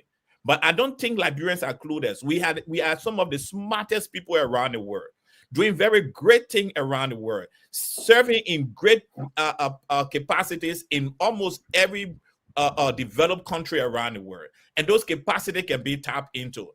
We can create jobs in our country by creating opportunities for investors to come in an environment that is smooth and smooth enough for everybody to invest in. And that's why each time Alexander Cummings have the opportunity to speak, we speak about growing this part, having this board of rights that every Liberian can participate in, growing the economy that Liberians will be paid a minimum of $500 a month, which fortunately for us, one of the UP sympathizers, Mr. Martin Cuddy, has been running with that same thing recently. And we said we're going to develop our labor force in country so that the labor force in country will be able to sustain the economy and sustain our country. When you employ foreign people, there is a lot of capital flight that takes place. They are not coming into your country because they love Liberia. They are not investing in your country because they love Liberia. And they are not spending as much as they should spend in your economy because they have their foreign country to think about. They have to send money back home. They have to prepare for their retirement while they are out there. So I think on two sides, the government is sending a wrong picture of who we Liberians are. We are not clueless. And second, there's the opportunity to build jobs. We don't need foreigners coming in our country for us to overtax them so that we can create revenue for our economy. We should be thinking better than what we are thinking. Who can stop this? Who should stop this? Oh, first of all, the senators who have oversight responsibility can stop this. They can stop this by either calling Councillor Crowd to the oversight committee and telling him that what he's doing is wrong. The second thing is that the president is in charge. The president should be president. He should definitely understand that we cannot generate a revenue by overtaxing foreign people coming into our country. If they are skilled workers, we should be able to minimize this influx of foreign people, foreigners coming into our country to take us lucrative and work that Liberians can do. I learned, and I'm not 100%. So my question is that, because we got to move very quickly to the rest of the team, right? Liberian got to hear this. This is a serious thing. When most of our squeezes, the other country catch the cold, and we know that. But is the president ignoring this call from DeLone and some members of the Senate? Because I'm not talking about the House. The House is useless under Richard Coon. They will pass every hamburger and cheese. I'm not talking about the House. But I mean, we want to have a little hope in the Senate now, though. Because the House would take $10 and pass anything. They are useless bunch of fools, right? But let I agree with the Senate yet. Do you think we get any hope? And the president is not listening to them. The president said, sell, sell, sell. He tell the Cooper crowd, sell, sell, sell, sell, work for me. Stanton, real quick. So let's just be clear now, because you keep saying the president not listening. This is a process. So the president, the budget comes from the executive branch, and it prior comes to the budget, that will play. Prior to the budget. You know, man, saying this prior to this budget submission. Okay, but now that it's there, they have their job to do, so they can take that budget and chop it up. No, I'm not saying now, because I know you want the lawmakers to take the responsibility. Okay. But prior to the budget, we get videos, we got statements. They've been saying my man Cooper Crowd went there.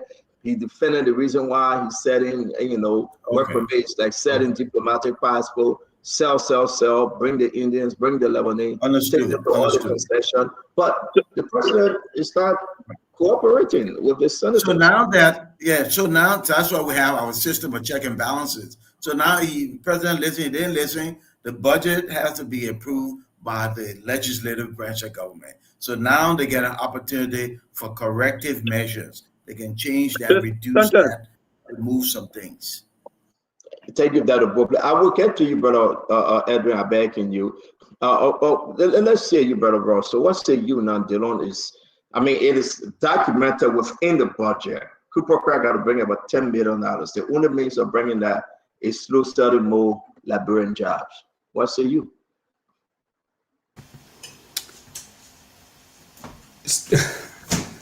Stanton, I like Senator Dillon. I think he's one of the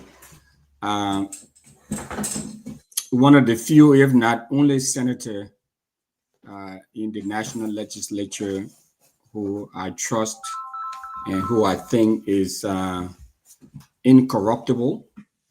So I respect him. I like his stand on a lot of issues. There's no question about it. Job creation is the way to go, and how we go about doing that. I don't, the Minister of Labor can definitely help. Is all part of the whole job creation, job monitoring type activities that need to take place. So I like the senator's stance. I like his stance. I support his stance. I think he's on the money, as far as that's concerned. But I just like to pivot to stress the importance of creating the enabling environment, so to speak, that will make business growth, business development thrive in the country. We need that. We need small businesses. That's what most economies. That's what they run on. So I support that. And I would like to see us do more, as opposed to keep talking about these things. Nothing is happening. The people are still struggling. The people, don't have jobs. It's unconscionable that we have I don't know if that's the average, but almost one of the salaries that we have, there in that country, where I know most folks make about $150. I know many police officers do make $150 after taxes. It's $80. Now, how can you live on that? How? So the kitchen table issues are critical issues, are important issues. This government was brought to power. We supported this government, brought this government to power. Many people supported this government because they made promises that they were going to create jobs. They were going to create jobs. And that is not happening. So jobs. How serious is this come 2029? Because even Jeremiah Kuhn is concerned about job creation, but it seems to be, I don't know whether the government waiting for 2027, 2028, just to create jobs. There's nothing. Employment opportunity from 100% to 9%. Workforce development not available. NA, as per the report from MCC. I mean, Brother Russell, is this a priority to Joseph Yeman Boakai? Is this a priority for the president? When you see that they're selling Liberians' job to foreigners and there's no means to create anything, you look everywhere in every sector, there's nothing. They have created zero, not in healthcare, not in agriculture, and not just zero. You cannot point to anywhere that they have created something, Russell. Yeah, I know, and okay, I know this may come across as being controversial, but it's coming from a good place, believe it or not. But one of the things is that I think where we've missed, at least we thought we had that with Mrs. Sirleaf, that may not have been the case. Even we had UNMIL, and we had a lot of international organizations there, and then of course after Ebola, you still had plethora of international organizations there that helped to close the gap somewhat, not entirely, and we saw that with George Weah too. That whole international connection, that whole international exposure, that is critical. You see what's happening next door in Ivory Coast with Alassane Ouattara there, even though I don't like his dictatorial tendencies and all of that. But that international connection is critical in helping to bring jobs, and understanding, my man, at the end of the day, it's about who knows you. It's about who you have in your Rolodex. That's important.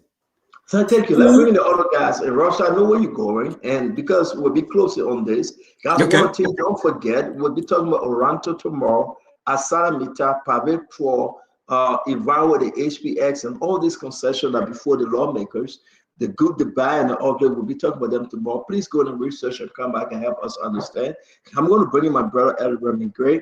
Ed, job. Don't take me to the past. We remove George Manawea. Let's talk about now. That's nothing.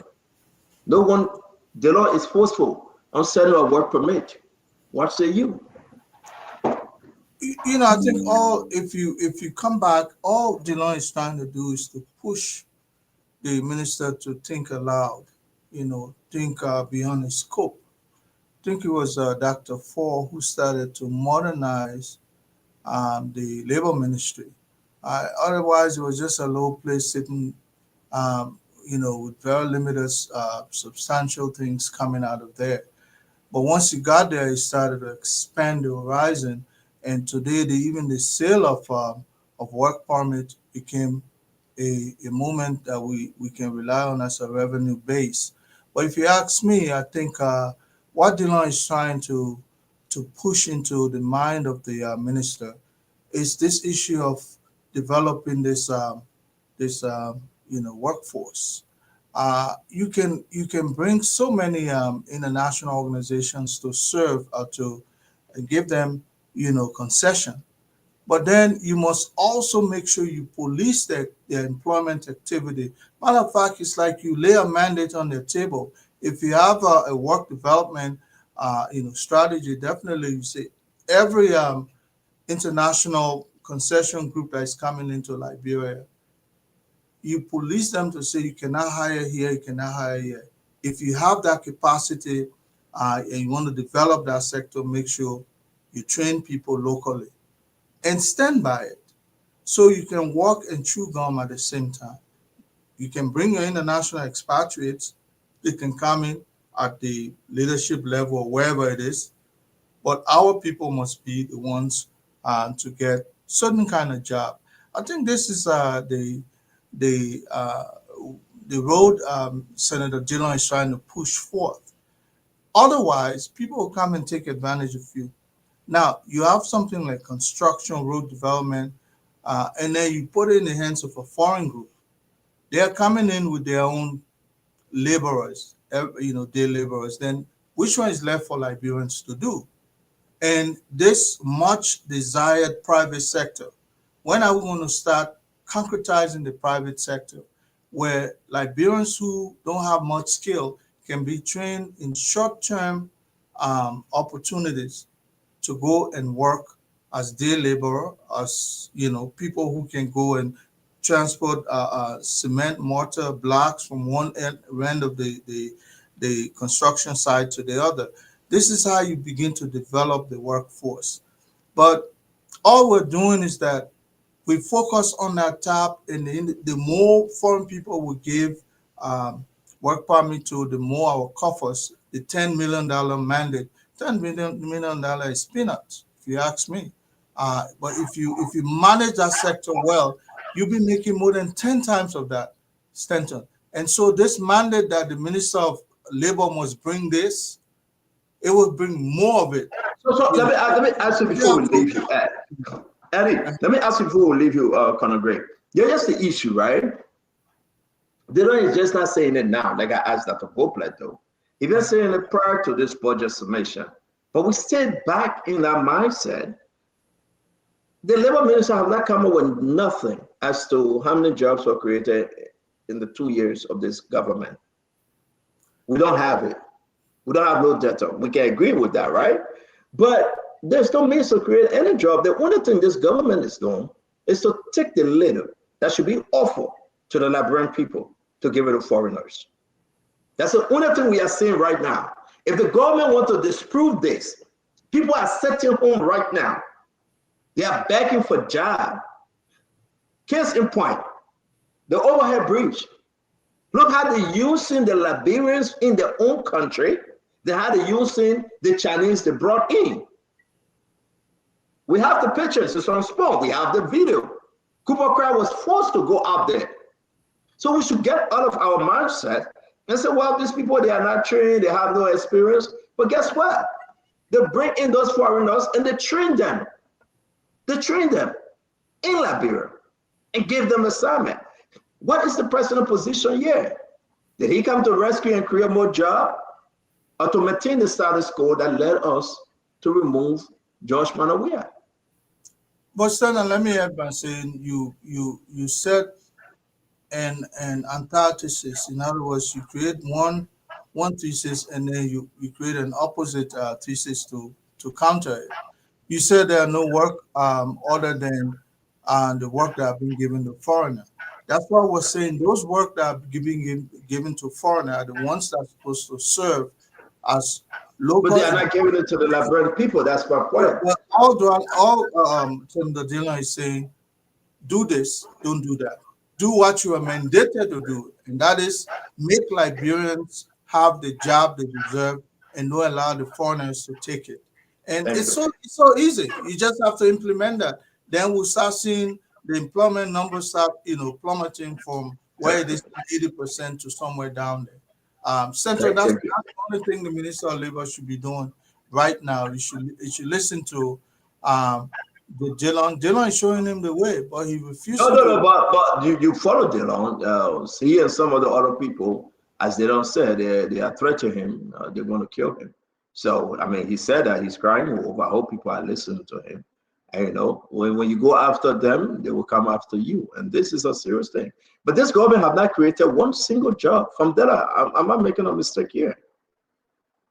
So I don't want to agree that one single job. If the number of jobs that are created, they are less. Because once you come to government, do you have the data to show for data, Patrick? That's what I'm saying. We don't have data. That is unfortunate. But just from sitting here and seeing, we cannot categorically say that a single job has not been created. It's just but for that, let me talk to you now. As moderator to moderator, let's have a conversation. We understand when it is not there from data. In what we learn in the nursing field, when it is not documented, when it is not written, it is not considered. So you don't have nothing to tell us that the government have created any job. There's nothing to show. So therefore, where there's nothing, look at the wall for data. There's nothing. Look behind you. Nothing is there. I mean that nothing is there. Then we can put something in there and say 1, 2, 3. Agree with me that the government have not created anything. So from empirical evidence, like you and I see, you got to also understand the terrain. It will be unfortunate to sit on this platform that from 2024 to now, including public and private institutions, they have never had new hires, even within the government space or in the private sector. What remains unfortunate is that there's no statistics, which is very, very unfortunate. Are we saying that unemployment is high? Yes, it's very high. But in order to address the issue of unemployment, we need to have statistics. And I agree with you on that. That, you know what? We need to have statistics. CEO, let me say this. I want to do away with this issue of we let investors come. We have a very good budget right now. In my mind, if I was in the Senate, I would lobby with my friends. We cut every ministry and agency, we secure the first $30 million and throw it into domestic investment. For example, the fishing industry. 2022 report, U.S. State Department, it stated clearly that one of the best areas of investment to create jobs is in the aquaculture, our ocean. Can we take $10 million and invest in the creation of a company specifically for us to have, for the first time in the country, a fishing company anywhere around our seacoast in this country? Hire maybe 25 Liberians, vet them both in the diaspora and here. Vet them and tell them by next year, this company should be up and running. You look at it, for example, the plywood and our logging, area. We have so many laws in this country. My understanding is that we only have one logging company, or plywood company. Invest in different sectors. CEO, if you use 30 million, 10, 20, 30, 3 companies, every budget year, I can guarantee you in 10 years, you know what will happen? That company will be able to create like 1,000 jobs. But guess what? Somebody will come from India or other parts of the world. They will come here, maybe with $3 million. They will give them police escort. They will have the opportunity to see the president anytime. At the end of the day, that small investment they are making, in 2 years or 3 years, they will be generating millions. Look at, for example, the gold mine, BMC. Their portfolio was very low. Look at the banking sector, Access Bank. When Access Banking in this country, their portfolio was not more than $10 million. Today, you know what is happening? So the government needs to be very proactive in carrying on some level of investment. Let's forget about these people coming in our country, will bring in $5 million and they will overstate their portfolio. It's not going to help. Secondly, look, you see many international companies working here, an international organization. CEO, it's time for the legislature. I'd like to commend, Senator DeLong. We need to employ a measure when you come here as country director, deputy country director, whatever, you might have security clearance. If possible, you commit a crime in your country, you want to run away to come be country director or deputy country director here. We need to ensure that the Liberia National Police, the NSA, the immigration will do a background check. If you are not qualified to come and work here, you commit, you can't chicken in your country. You can't work. This is just to stop them from coming. Again, thank you very much, VP. You'll close the show. Let's hear Edwin. Let's hear Kev Hassan. And then we will go to our closing. Edwin or Formula, it's always good having you. I know you're here to discuss Orento and the other audio. Tomorrow we'll discuss it fully, and we believe that it will be very, very interesting. But let's hear you on this job creation. Do we have any analysis to show that this government have created the one single job? Thank you, CEO. I think, and let me say first of all, because it was the same Senator DeLone who was pressing the labor minister on the issue of creating jobs for Liberians. And then the idea came up, why not we step the price of the work permit up? You know, and then they've been going back and forth. But I think Colonel Remy Gray and the other folks said it all. Let me say this. Let me say this. The budget is not just an imagination of somebody sitting in the room and say, let's put this one to this ministry to generate. It is based on past performance. How much did the Ministry of Labor brought in last fiscal year? And then how much is projected for them to bring in this year? Looking at all of the major activities that we plan to do that will bring in foreigners to our country. You're talking about the oil deal, the Total deal. There will be foreigners that will definitely come to work. They will be paying for work permits. Some of these guys come for 30 days. If they're drilling, they go off course. After that, they go back, right? We're talking about the extension of the ArcelorMittal deal. The ArcelorMittal is going to be expanding her operation. It means that it will be bringing in more foreigners into the country to work. Let me say this one thing. There is no concession that I have read that do not have a clause there that says that Liberians should be employed. No concessions. The B Martin, even the current Orento deal, it is there. Give Liberians priority. But who following up these things? It is the job of the Ministry of Labor. Who's supposed to be giving us statistics as to how many Liberians are being employed? You strike a very good point. When you look at our current budget, the wage bill has gone up. The reason why, because government anticipate to bring more people into the governance structure in the national budget. They're bringing in teachers who are volunteers. They're bringing them on board. That's employment. They're bringing in nurses who are not actually on the government. Stop lying to us, man. Stop lying to us. Chief. No, Chief. Stop doing this. Let's go back. I don't work for the Ministry of Finance. Let's go back to the setting of work. Stanton, and I don't work for the Ministry of Finance, but I've taken my time to read these things. Do we have any information as to the job creation in the last 2 years, in these 2 years? I just said it. It is the duty of the Ministry of Labor to give us those statistics, but they're not doing it. Okay, so you don't have anything. We do not have it. Can we go back? Let me ask you, I beg you, Famila. As per the MCC report, from 100% to 9% on employment opportunity, workforce development 0. I mean, that's the only thing we got now. The U.S. investment report is bad also. So our own country, we don't have nothing. We got to depend on these reports from outside of Employment is very low, CEO. Employment is low, and we are seeing it now. Government cannot be the major employer in the country. The most developed country that you are to today, you have a small government but a very big private sector.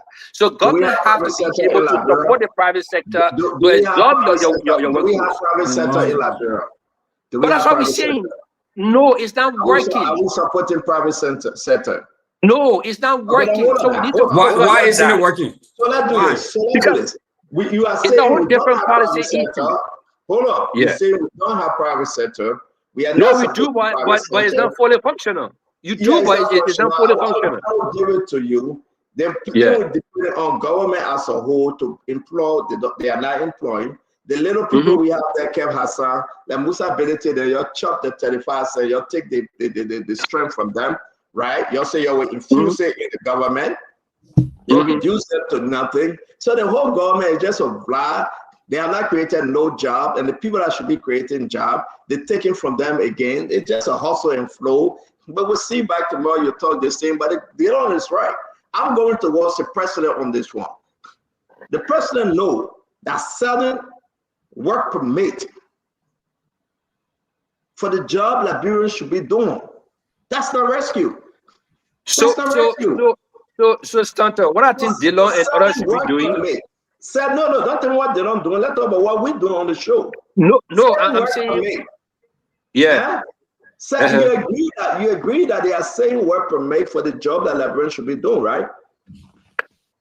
Well, I would not 100% agree to that, because first of all, like you rightly say, we need to be developing programs that build the skill set of our people so they can get gainful employment in these construction areas. Are we building the skill set? Look at our budget. What is there for education? What is there for foreign scholarship? We need to get education. We're not doing it. Vanilla strike a very good point. When you go to Ghana, right? If you go to a bank in Ghana, I'm coming. No.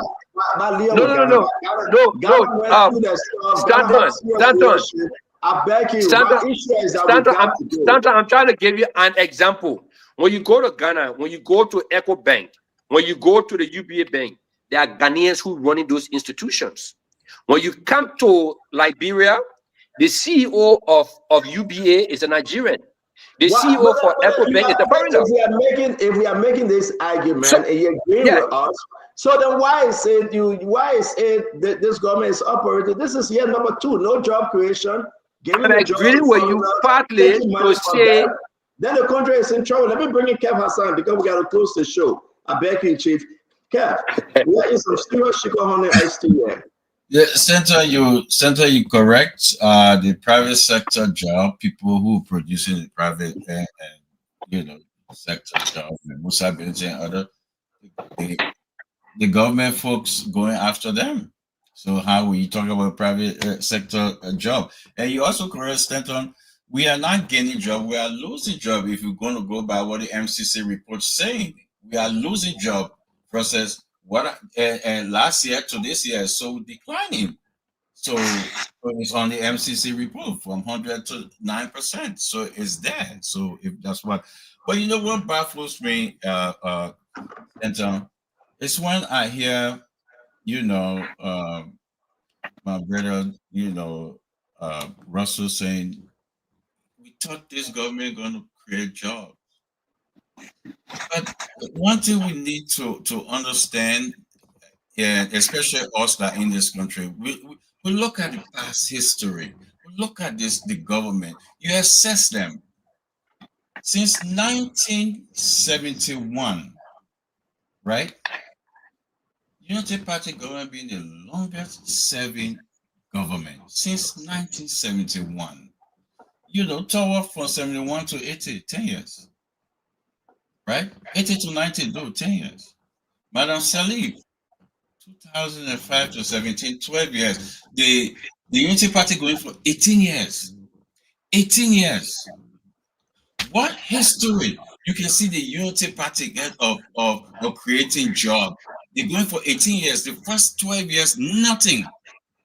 Nothing. Absolutely zero. How many jobs is he created? There you go again. Man. Thank you. Thank you. Yeah, thank you. Okay. That's the reason why, Fambulet. That's the reason why we remove CSC. That's the reason why we remove CSC. So that's the reason why we remove Unity Party, because they are feeding the Liberian people with job creation. Do you agree with me too now?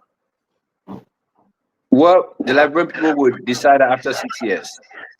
After CTS or after 6 years? They will decide. So after 4 more years.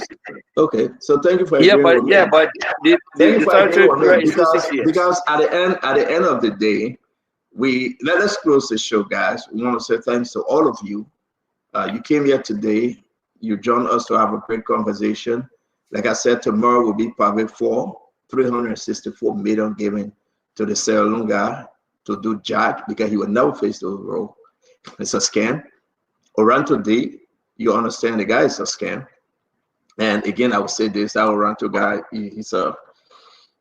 I don't think he should have come back to the country. That's my position. And Edwin would differ with me. I think he wrecked the country. These allegations that he stole the Liberian people money and he ran away. He coming back for double down. That's how they call it, for double down. That's the rare Eso Pablo right there, Kev. That guy, he's an operator. And it's bad for our country. We can't laugh and joke with this thing. You took the money, you ran away, you come back and you dash people, 50,000 here, 10,000 there. Then they come and say, yeah, get it, man. Hey, they don't think about the children and the grandchildren. We'll deal with him tomorrow. We'll deal with the HPX and the Asada Mittal. We'll talk about them tomorrow. Our country is at a crossroad. To all of you that join us every day, we want to say thank you. Imagine today, I'm so pleased. On Sunday, Cabo beat the Eagles, 21-24. Make my day. Today, Chelsea beat Baka. They call them Baka, right? I don't even know their name. 3-0. The massacre them. It make my day. We'll win till we win no more. But I can say to you, it's been a great show. So to all of you out there, come tomorrow, let's discuss this thing. Who's selling our country? Which one of the lawmakers selling our country? Do you know that these guys then went in front of the lawmaker on the Oranto deal? The people that represented Oranto, they didn't even care their own document. Do you know that? Do you know that people get no head, no tail, whether they make him drill? They say drill, baby, drill. The man say, I will flip. No drilling for him. He will not drill one. He will flip it and take all the money. They say get the country 50%. The man said no. He want it all. He can do it in Nigeria. The people they got Boko Haram, the man can do it there. That Liberia, he won't do it in. Because they have given him reason to do it before. I mean, what kind of country we have? Well, they don't vote no on that deal. Well, Youngby said no on that deal. Maggie said no. Americana said no. American Creighton Donkey will say no. Well, Edwin Snow said no on it. Albert Chepa, I got no faith in him. I have no faith in Snow either. I'm surprised you have faith in Snow. No, I didn't say I got faith in Snow. I'm asking what Snow said no. I didn't say I got faith. I said Albert Chepa, I got no faith in him. Thank you, Dr. Okay. Let's see you tomorrow, sir. I say I got no faith in Albert Chepa. I got no faith in Emmanuel Nukwe. They will say yes on this deal. They care less about who comes next. I mean, I can put a name outside. I don't think Emmanuel Joe get faith in Jonathan Bossat Sebe. Bossat Sebe came from his party. Will General Bossat Sebe vote on this thing? Let's call these people name. Will Youngly vote on it? What about Boto Kane? From Buffalo, will she vote on it? I think Youngly will reject that deal. I don't think so. Youngly is the chief architect to that deal. No, she can never reject it. She can. Youngly is related to the Nigerian guy, Ato Easy. How can she reject it? How is she related to but man, you cannot be me. I have information. Youngly is the chief architect today. She proved me wrong. She can't say no. And it should be on the floor. We should say yes. We should hear yes and no from each of them. They shouldn't do it behind the door because Youngly is not running again. You know who running for Youngly seat? The deputy commissioner at LRA, Gabriel Montgomery. He Stanton, let me tell you something that you may not know, okay? But Youngly Kanga Lawrence is a legislator, and she legislates with compassion and with conscience. She will not allow this deal to go through, brother. My brother, I respect you. That's why I flew thousands of miles to go see you. Because I respect you. I respect you. That's why I'll be seeing you this weekend. Because I respect you. I take it not only as a friend, but brother. If Youngly will vote no, I'm not going to announce that he will vote no. Yeah, Youngly announces she will vote no. You got my guess. No. You know what to do here in America if you want to compare. The people will say we vote no to that thing. They will say it. Let Youngly say it. They know it's on the analyst newspaper say he asking technical questions. Let them not come out and say I will vote no on it. We don't want you asking technical questions, then you go vote yes, and that's it. And they don't say I will revert. I will revert up to now. You stay reverting. People are coming and say they will vote no. Come on and say you will vote no. I mean, you tell me that you know Youngly more than me. Let Yombly come and say she will vote no. Well, Senator, I have a question. As a matter of fact, I do. No, you don't. No, you don't. Okay, all right. Now, I understand that you're brother-in-law to Yombly, but it doesn't mean you know her more than me. Senator, look up. I will chase you today. Go ahead, yesterday, the Honorable Musa Belde made a glaring revelation. He said 3 of them, I think he said Aminata and another guy, Kroma also, and himself can raise. They can raise 12 $12 yeah. And take over that contract. What's wrong with that? They will not give it to them. They are opposition. Musa is an opposition. The government will not give it to them. They don't have the capacity to do it. That's in a big talk. Look, my man, lead that thing back. You have to defend Oranto, lead that thing, brother. Try them. No. Stanton, have the conversation. Have you tried them? No, Stanton, let me say this. Let me tell you why they will not do it, Stanton. Stanton, let me tell you why they will not do it. I don't like keep it for the mob, my man. Stanton, of a very good caution. No. We feeling the show, my man. You have to represent Oranto by lead that team by. You have to represent Oranto, lead that team. Edwin, you get any family in the government? Yeah, Kula, my sister, the man say already. Emmanuel Josh. Oh, okay. Oh, wow. So, Emmanuel, I beg you, my man, Edwin, we shouldn't open Pandora box here because we're staying on East side. I beg you, but let it one go. I hear you, Edwin. You're muted. I put him in technical difficulty. but that was funny. I love family. So seriously, guys, if these people know that they will not vote for this thing, let us say it. Nukwe will vote for it. Prince Boy will vote for it. These are the guys that will be sharing the money. Nukwe, Prince Boy, Aboche, these are the same cats. Give them a cup, they care less. These guys that will vote for it. Let them prove me wrong. Liberians, listen to them. Prove me wrong. If you know you will not vote for it, say it. If you vote for it, why do you think you're going to vote for it? So we'll put a link up. Will Daba Vabla vote for it? I believe she will. If the president won it, Daba Vabla will vote for it. What was Sam Koga? Will Sam Koga vote for this thing? What about Yan Twain? The 2 senators from Nima County, Yan Twain and Sam Koga. Will Yan Twain vote for it? All the noise he making Asala Mita. Now he quiet like hell. Asala Mita get 200 million, now he quiet. What about Alex Starter? You know Alex Starter will vote because Alex Starter get this one coming in. The information we get, the Alex Starter get this coming in. The Liberty company and other company he get coming in. So you scratch my back, I scratch your back. So Alex Starter will vote for it. He can never say no. And that's the fact. What about Johnny Quay? Guys, have you ever heard about the name Johnny Quay in the Senate? Ed, sentimental office.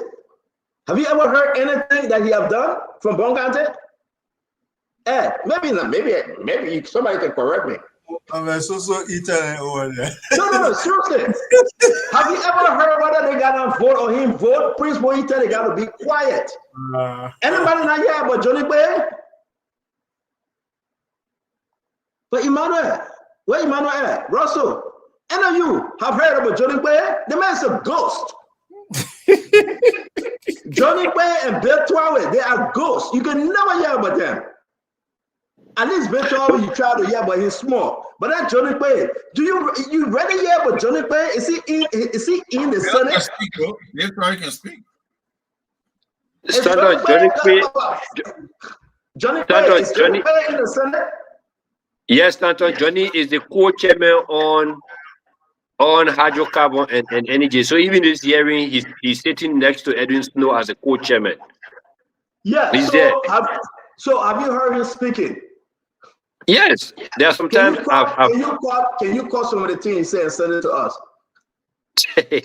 So the man speaking too slow. Well, no, I heard him speaking during the confirmation of the folks from the LEC. I heard him speaking because he's on the committee. He's a co-chair. And the only reason why you hear him speaking because they were going to suspend you from LEC, and these are the people that are backing for you. That's the only reason why you hear him speaking. I heard that, and that's what I wanted you to be. The only reason why you heard him speaking, because they were going to suspend you from LEC, so he considered backing for you. So you heard him speaking. My man, I know more about I don't even know him. Yeah, I don't even know Johnny Quay. I don't even know Johnny Quay. Did the suspension go through? Did they suspend you? Okay, no, I don't know Johnny Quay. I don't know Johnny Quay. Did they suspend you? Okay. No, I so don't know. Thank God for that.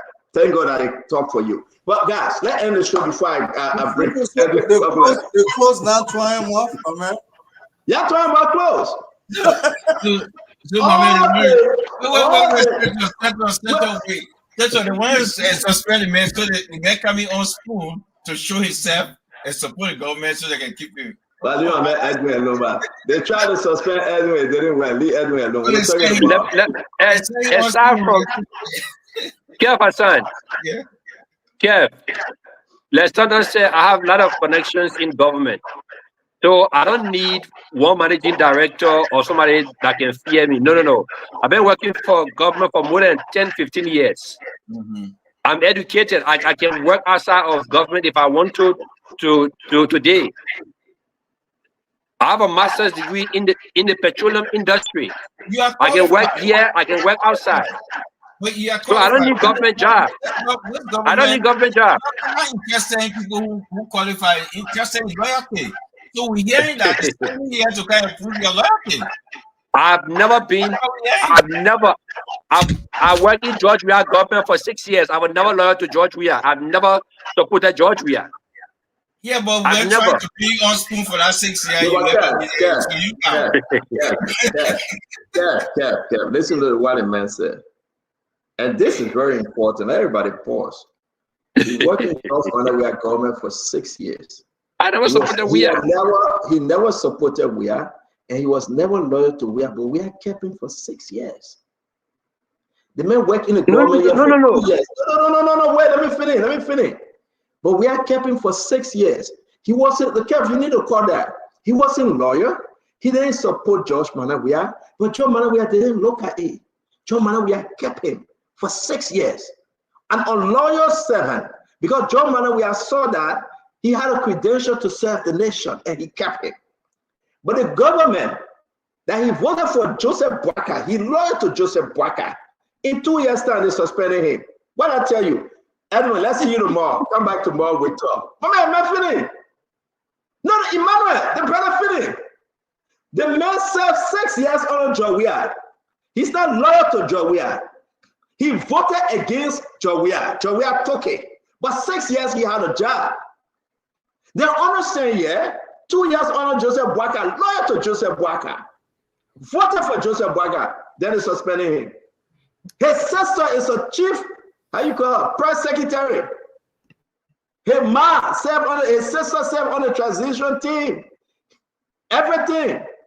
But still going to suspend the man. So what kind of thing is that? Man, a lot of people are seeing that. So who the man come out.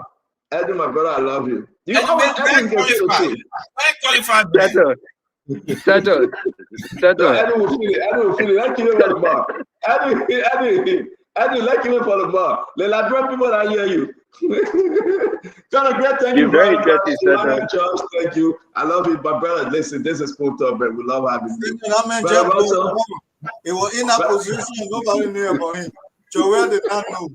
Seditions did not know. Now he exposed himself. Oh, but again, thank you very much. It's like giving your friend a hot down this show. The man hustle.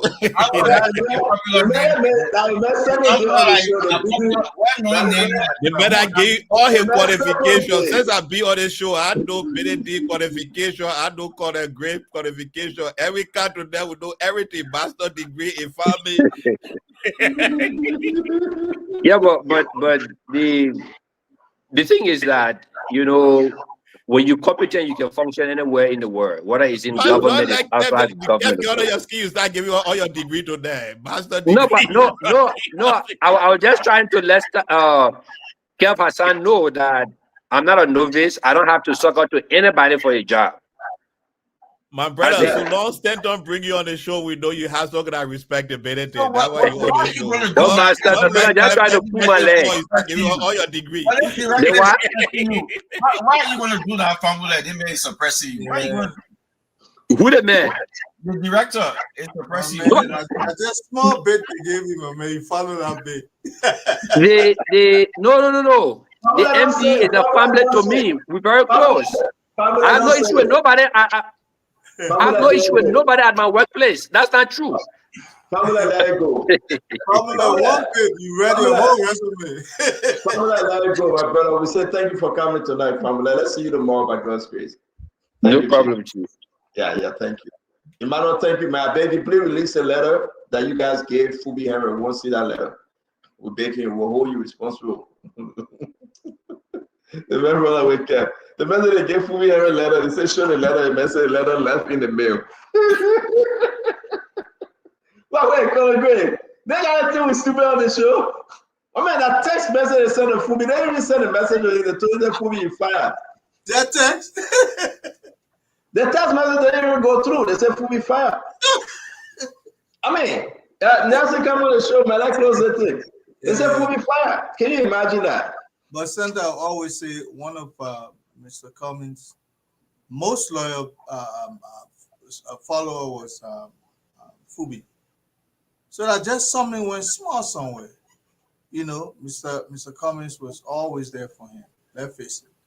But sometimes people can influence other people to turn against. But I still believe that probably if you. I beg you. Yeah, let me announce one of our the best follower we ever had. Her name is Lila Denise Davis. Lila Denise Davis. She's 3-year-old today. She's 3-year-old today. You know, today is her birthday.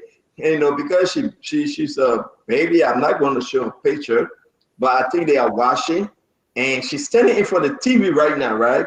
Lila Denise Davis. She's turned 3-year-old today. We say happy birthday to Lila. We wish Lila all the best. We're going to celebrate with her. Happy birthday. The family, they are all celebrating Lila. And if the father gave me the permission, I would show her picture, but usually I'm done.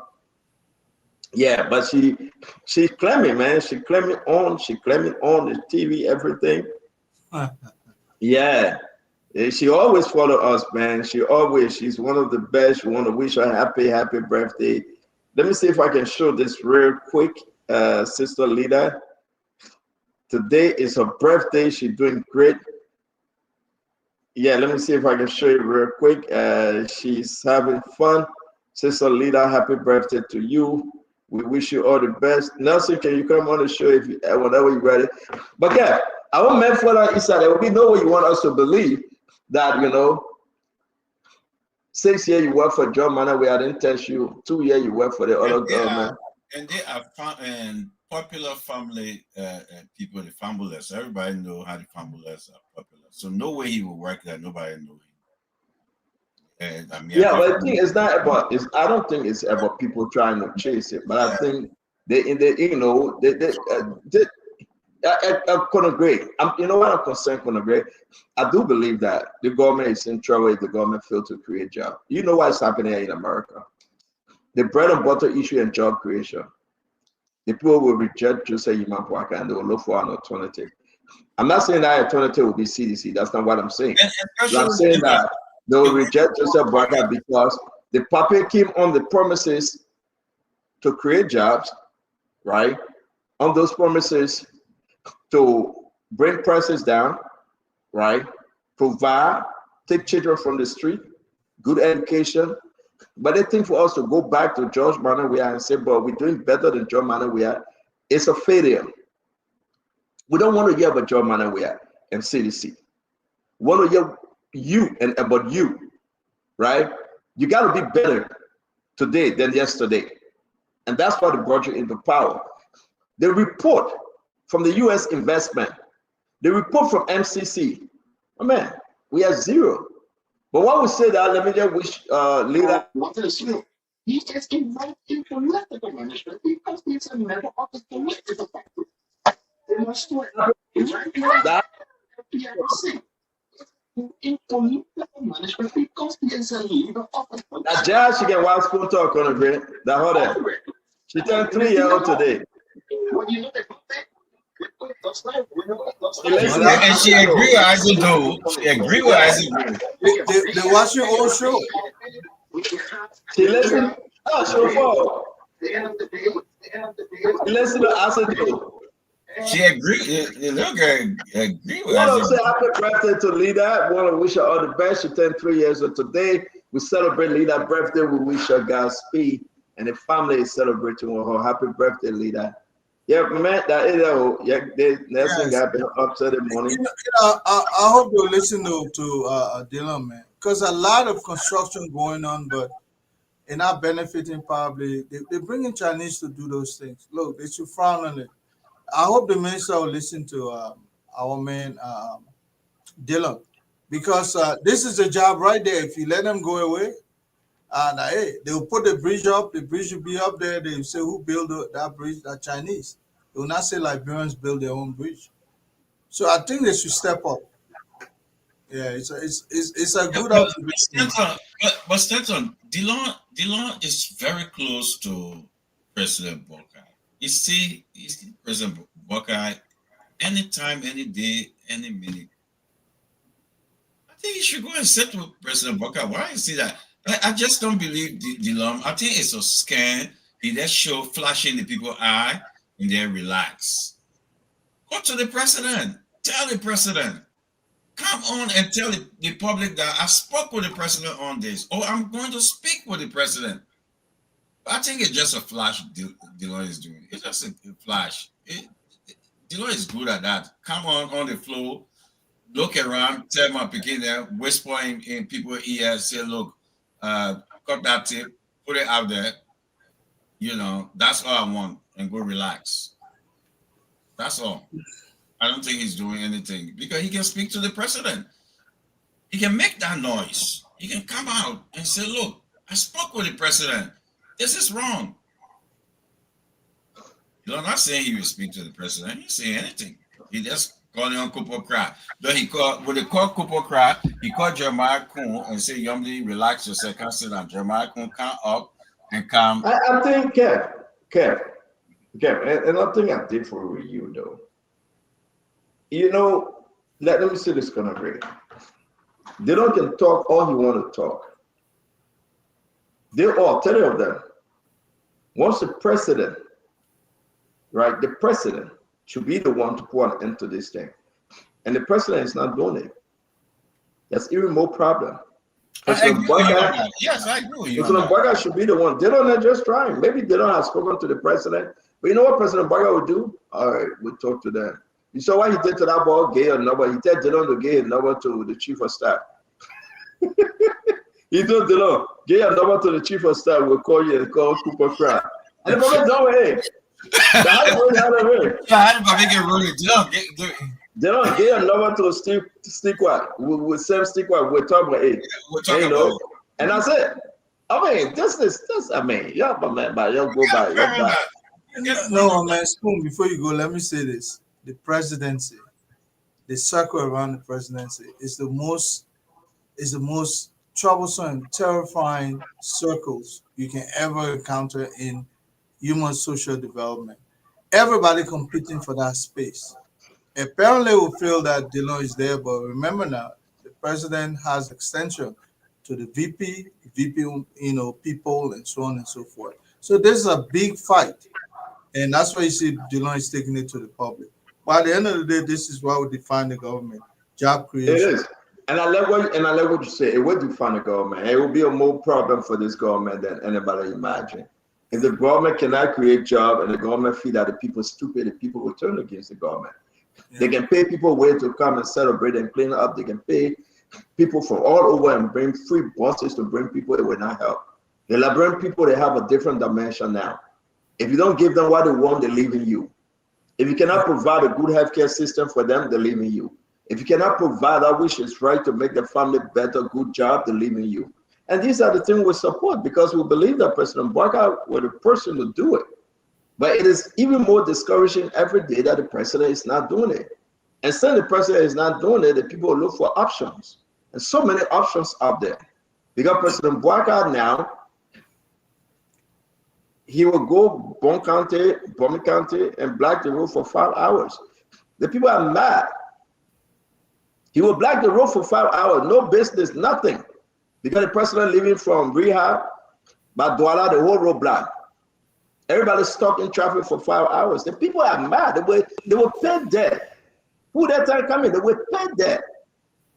You know, these are some serious issues. The people just not speaking, couldn't agree, but they are mad.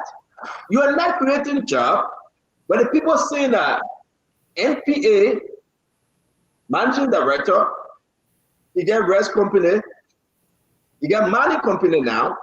We'll discuss that later. You get a mining company, the mining go, he involved all the businesses around, with the Chinese people. Then the people they are saying that what we brought you for to just enrich yourself. These guys then building the hotels, they're building the homes. Then the people sitting there and say, and what we bring you for? They are not focused on the people. You remember when CDC used to go ahead and say, Joe, we are 12 years, you remember? Joe, we are 24 years. They were forgetting the people that got them there. They turned their back on those people. They were looking forward to 12 years and 24 years. And the people rejected Joria. And what is about to happen? Jeremiah was not talking. They focus on Yellow Machine. Yellow Machine will not cut it. They said that Bay Road, the Bay One Road, they charge you millions of dollars. They will not cut it. They put money in the budget for themselves and not the people. Look at Gafwan. Gafwan came up today and said he championed woman for rape. When they raped a 14-year-old girl, what was Gafwan? What was Gafwan? The 14-year-old girl story left in blood. Whether it was done by Brian McGill or the loud Brian McGill, somebody raped the girl. Somebody raped the girl. You never saw Gafwan on the street. You never saw anybody.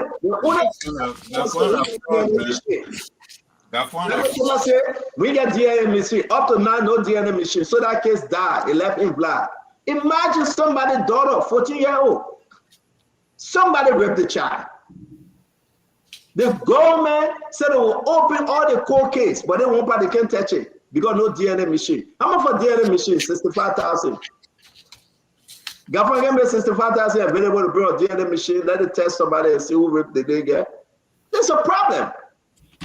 The government is in a serious problem. Unity Party got to fix it. You got Fagon building what? Casino. The Mercenary Casino. Go define casino. Any lottery game, gambling game that people will pay for at casino.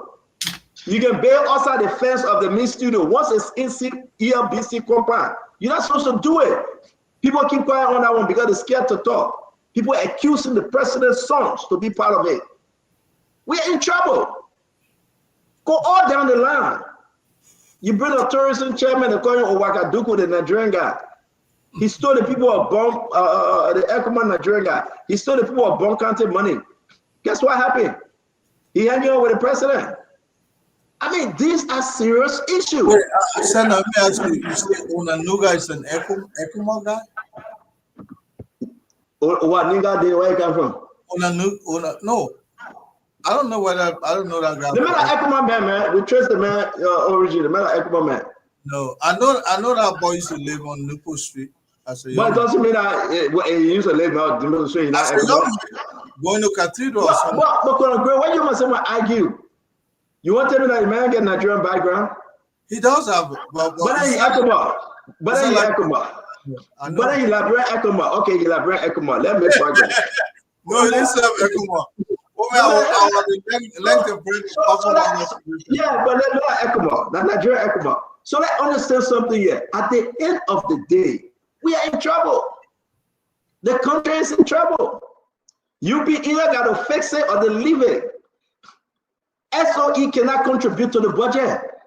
Where that money going? 30+ million. Honor Sekou Dukle, Freeport, where you going? Have you asked yourself where you going? I mean, this is an embarrassment for our country. You can go up, you can cause that your business. The Liberian people know that the day of reckoning will come. And the people, look at the nonsense speaker of Kunizo, insulting journalists and say he was jaded. Listen to that. You think that man will come back? You think people will go vote for Kun? He can truck all he want to truck. The people will reject him. You know that Kun is power drunk. From the time he attacked Yeke to get to breaking into his car, I just know that he's a power drunk guy. You know, He is. you can tell. They make a mess of that. He attacking, and nobody will talk because he's a region speaker. The other men will go on campaign fee and some out there. Brother, pound for pound. We're chasing. The time of election that people sit down and say, well, just let it go. That they can go get tempted out of people and say, can't vote for me.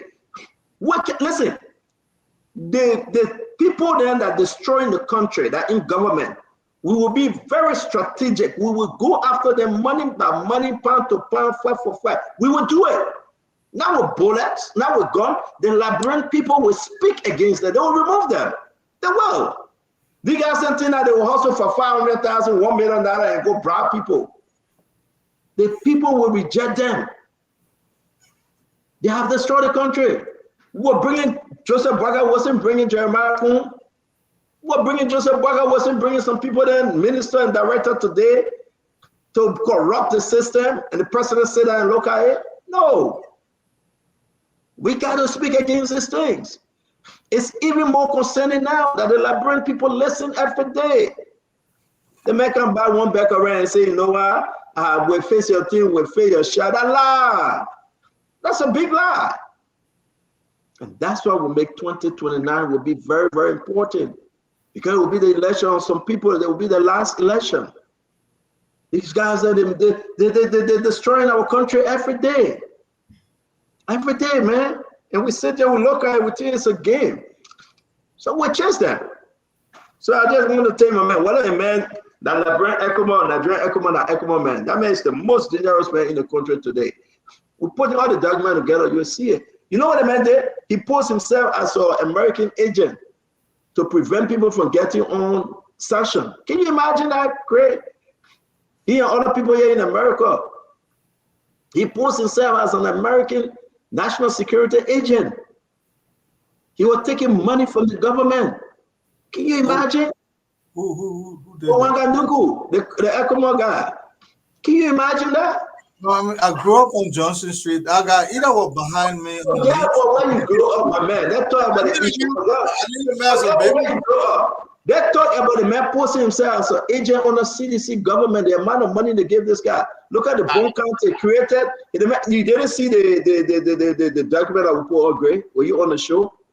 When the man created a fake company and they gave him 1.1 million, we put it up. The bone counted people, the caucus money is in the chat room.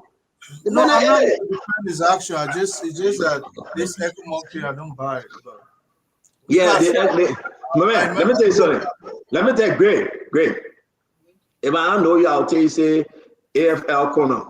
The man on Nigerian ECOMOG, because he's a Nigerian Liberian man, whatever it is, let's leave that alone. But let's see what he brings to the table. Yeah, Sarah Beslow gave the Ministry of Information $10,000 of her own money, like they said. They took that $10,000 and gave it to Chris Onanunga. The man promised to repair the roof. The company came on the show. The man went ahead and tell the people, say, you take 1 or 2 0 and cover and patch. When the minister and the deputy minister saw it, they get angry.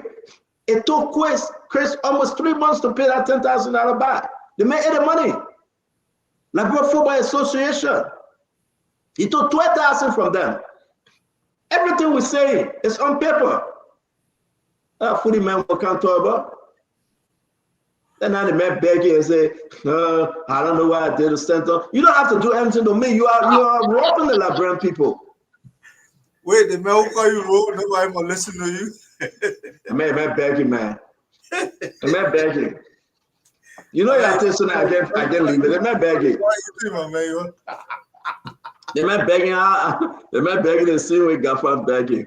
Gaffa is a bloody liar. Man, Gaffa can lie. Gaffa lie is not a joke. Gaffa can really lie. But I don't know what getting Gaffa is saying you will be poor. That's it. That's it. That's it. Can you get us 6 more minutes? That's it. Only 6 we ask you for. I'm begging. That's it.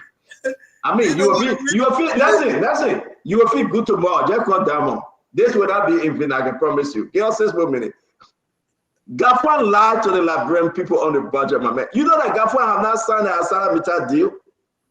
You know that they're still waiting for Gafwan signature? Do you know that? The 200 million, the 200 million. The 200 million that I have not signed it, yeah. Gafwan, so Joseph Boakai 3 weeks ago, Joseph Boakai promised Macron, right? I'm giving you the story. I wanted to keep it with more. Joseph Boakai promised Macron that if I leave from here and go back, we'll verify that deal with Sunday. As of today, Gafwan said because of his legacy, he refused to sign it. He has not signed it. Gafwan, the Prime Minister of France. Yeah, the president. The president Macron. of France. Yeah. And Joseph Boakai met him. Yeah. Yeah. Promise him. Assure him that they will sign this deal. They said we'll give to $2 million for signing ratification bonus. Gafwan have not signed it. Gafwan is a hellic. He in mind. He's thinking about 2029 election. He's a problem to Joseph Human Boy. I believe the president should fire Gafwan.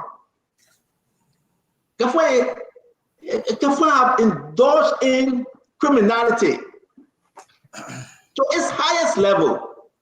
If you go to the Ministry of Finance and it's supposed to give you 50,000, Gafwan get a team of guys there that Bill might get Jones then. They would take 10,000, 15,000 out of it. So if you're going for 50,000, you know you got to put that 15, 20,000 there, make it 70,000. And these are the guys that are operating on the Gafwan. You don't want me to call name. I will not call name. I can't do that. I'm a professional person. I can't call name. These guys, they are terrible. 6 minutes is up, man. So. No, we got 4 more minutes, man. You just don't want me to talk. You got to talk about your man, Gafwan. That's it. You gave me 4 more minutes, right? And you watching the clock?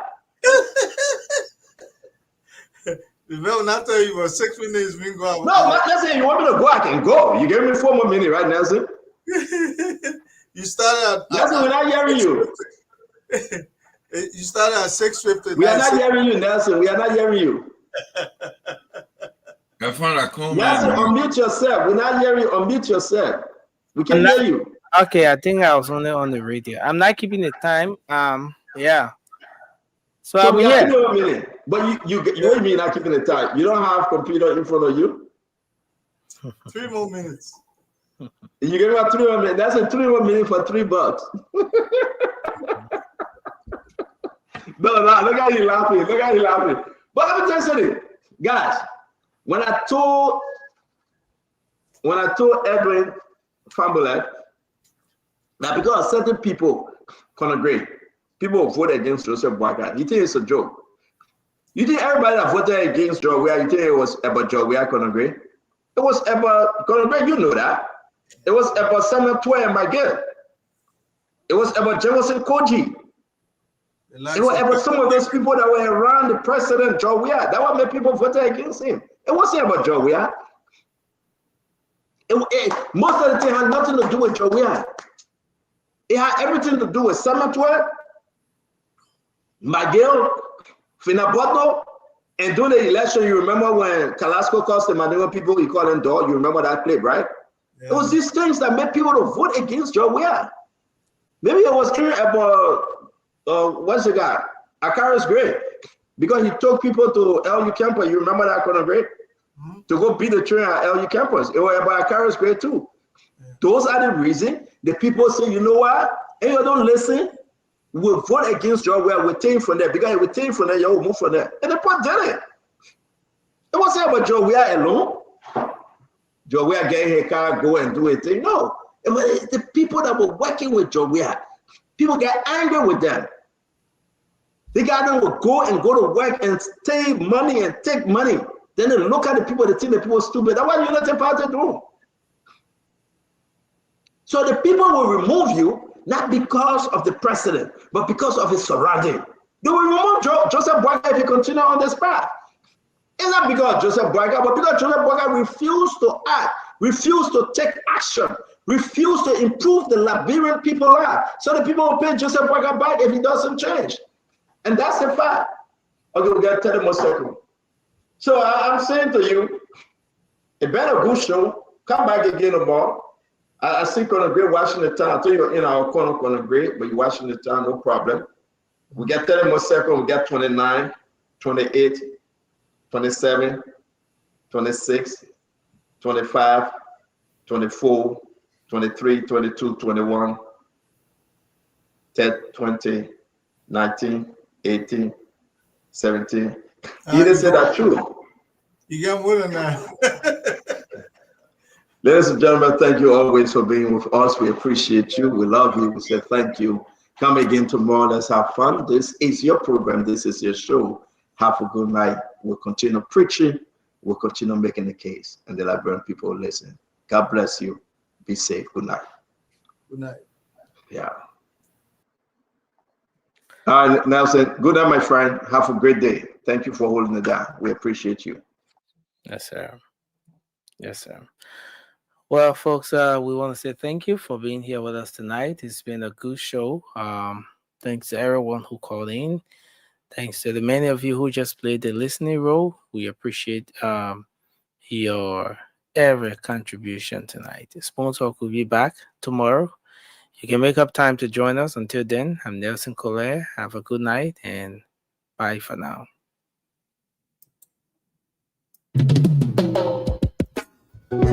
Yes, sir. A special one.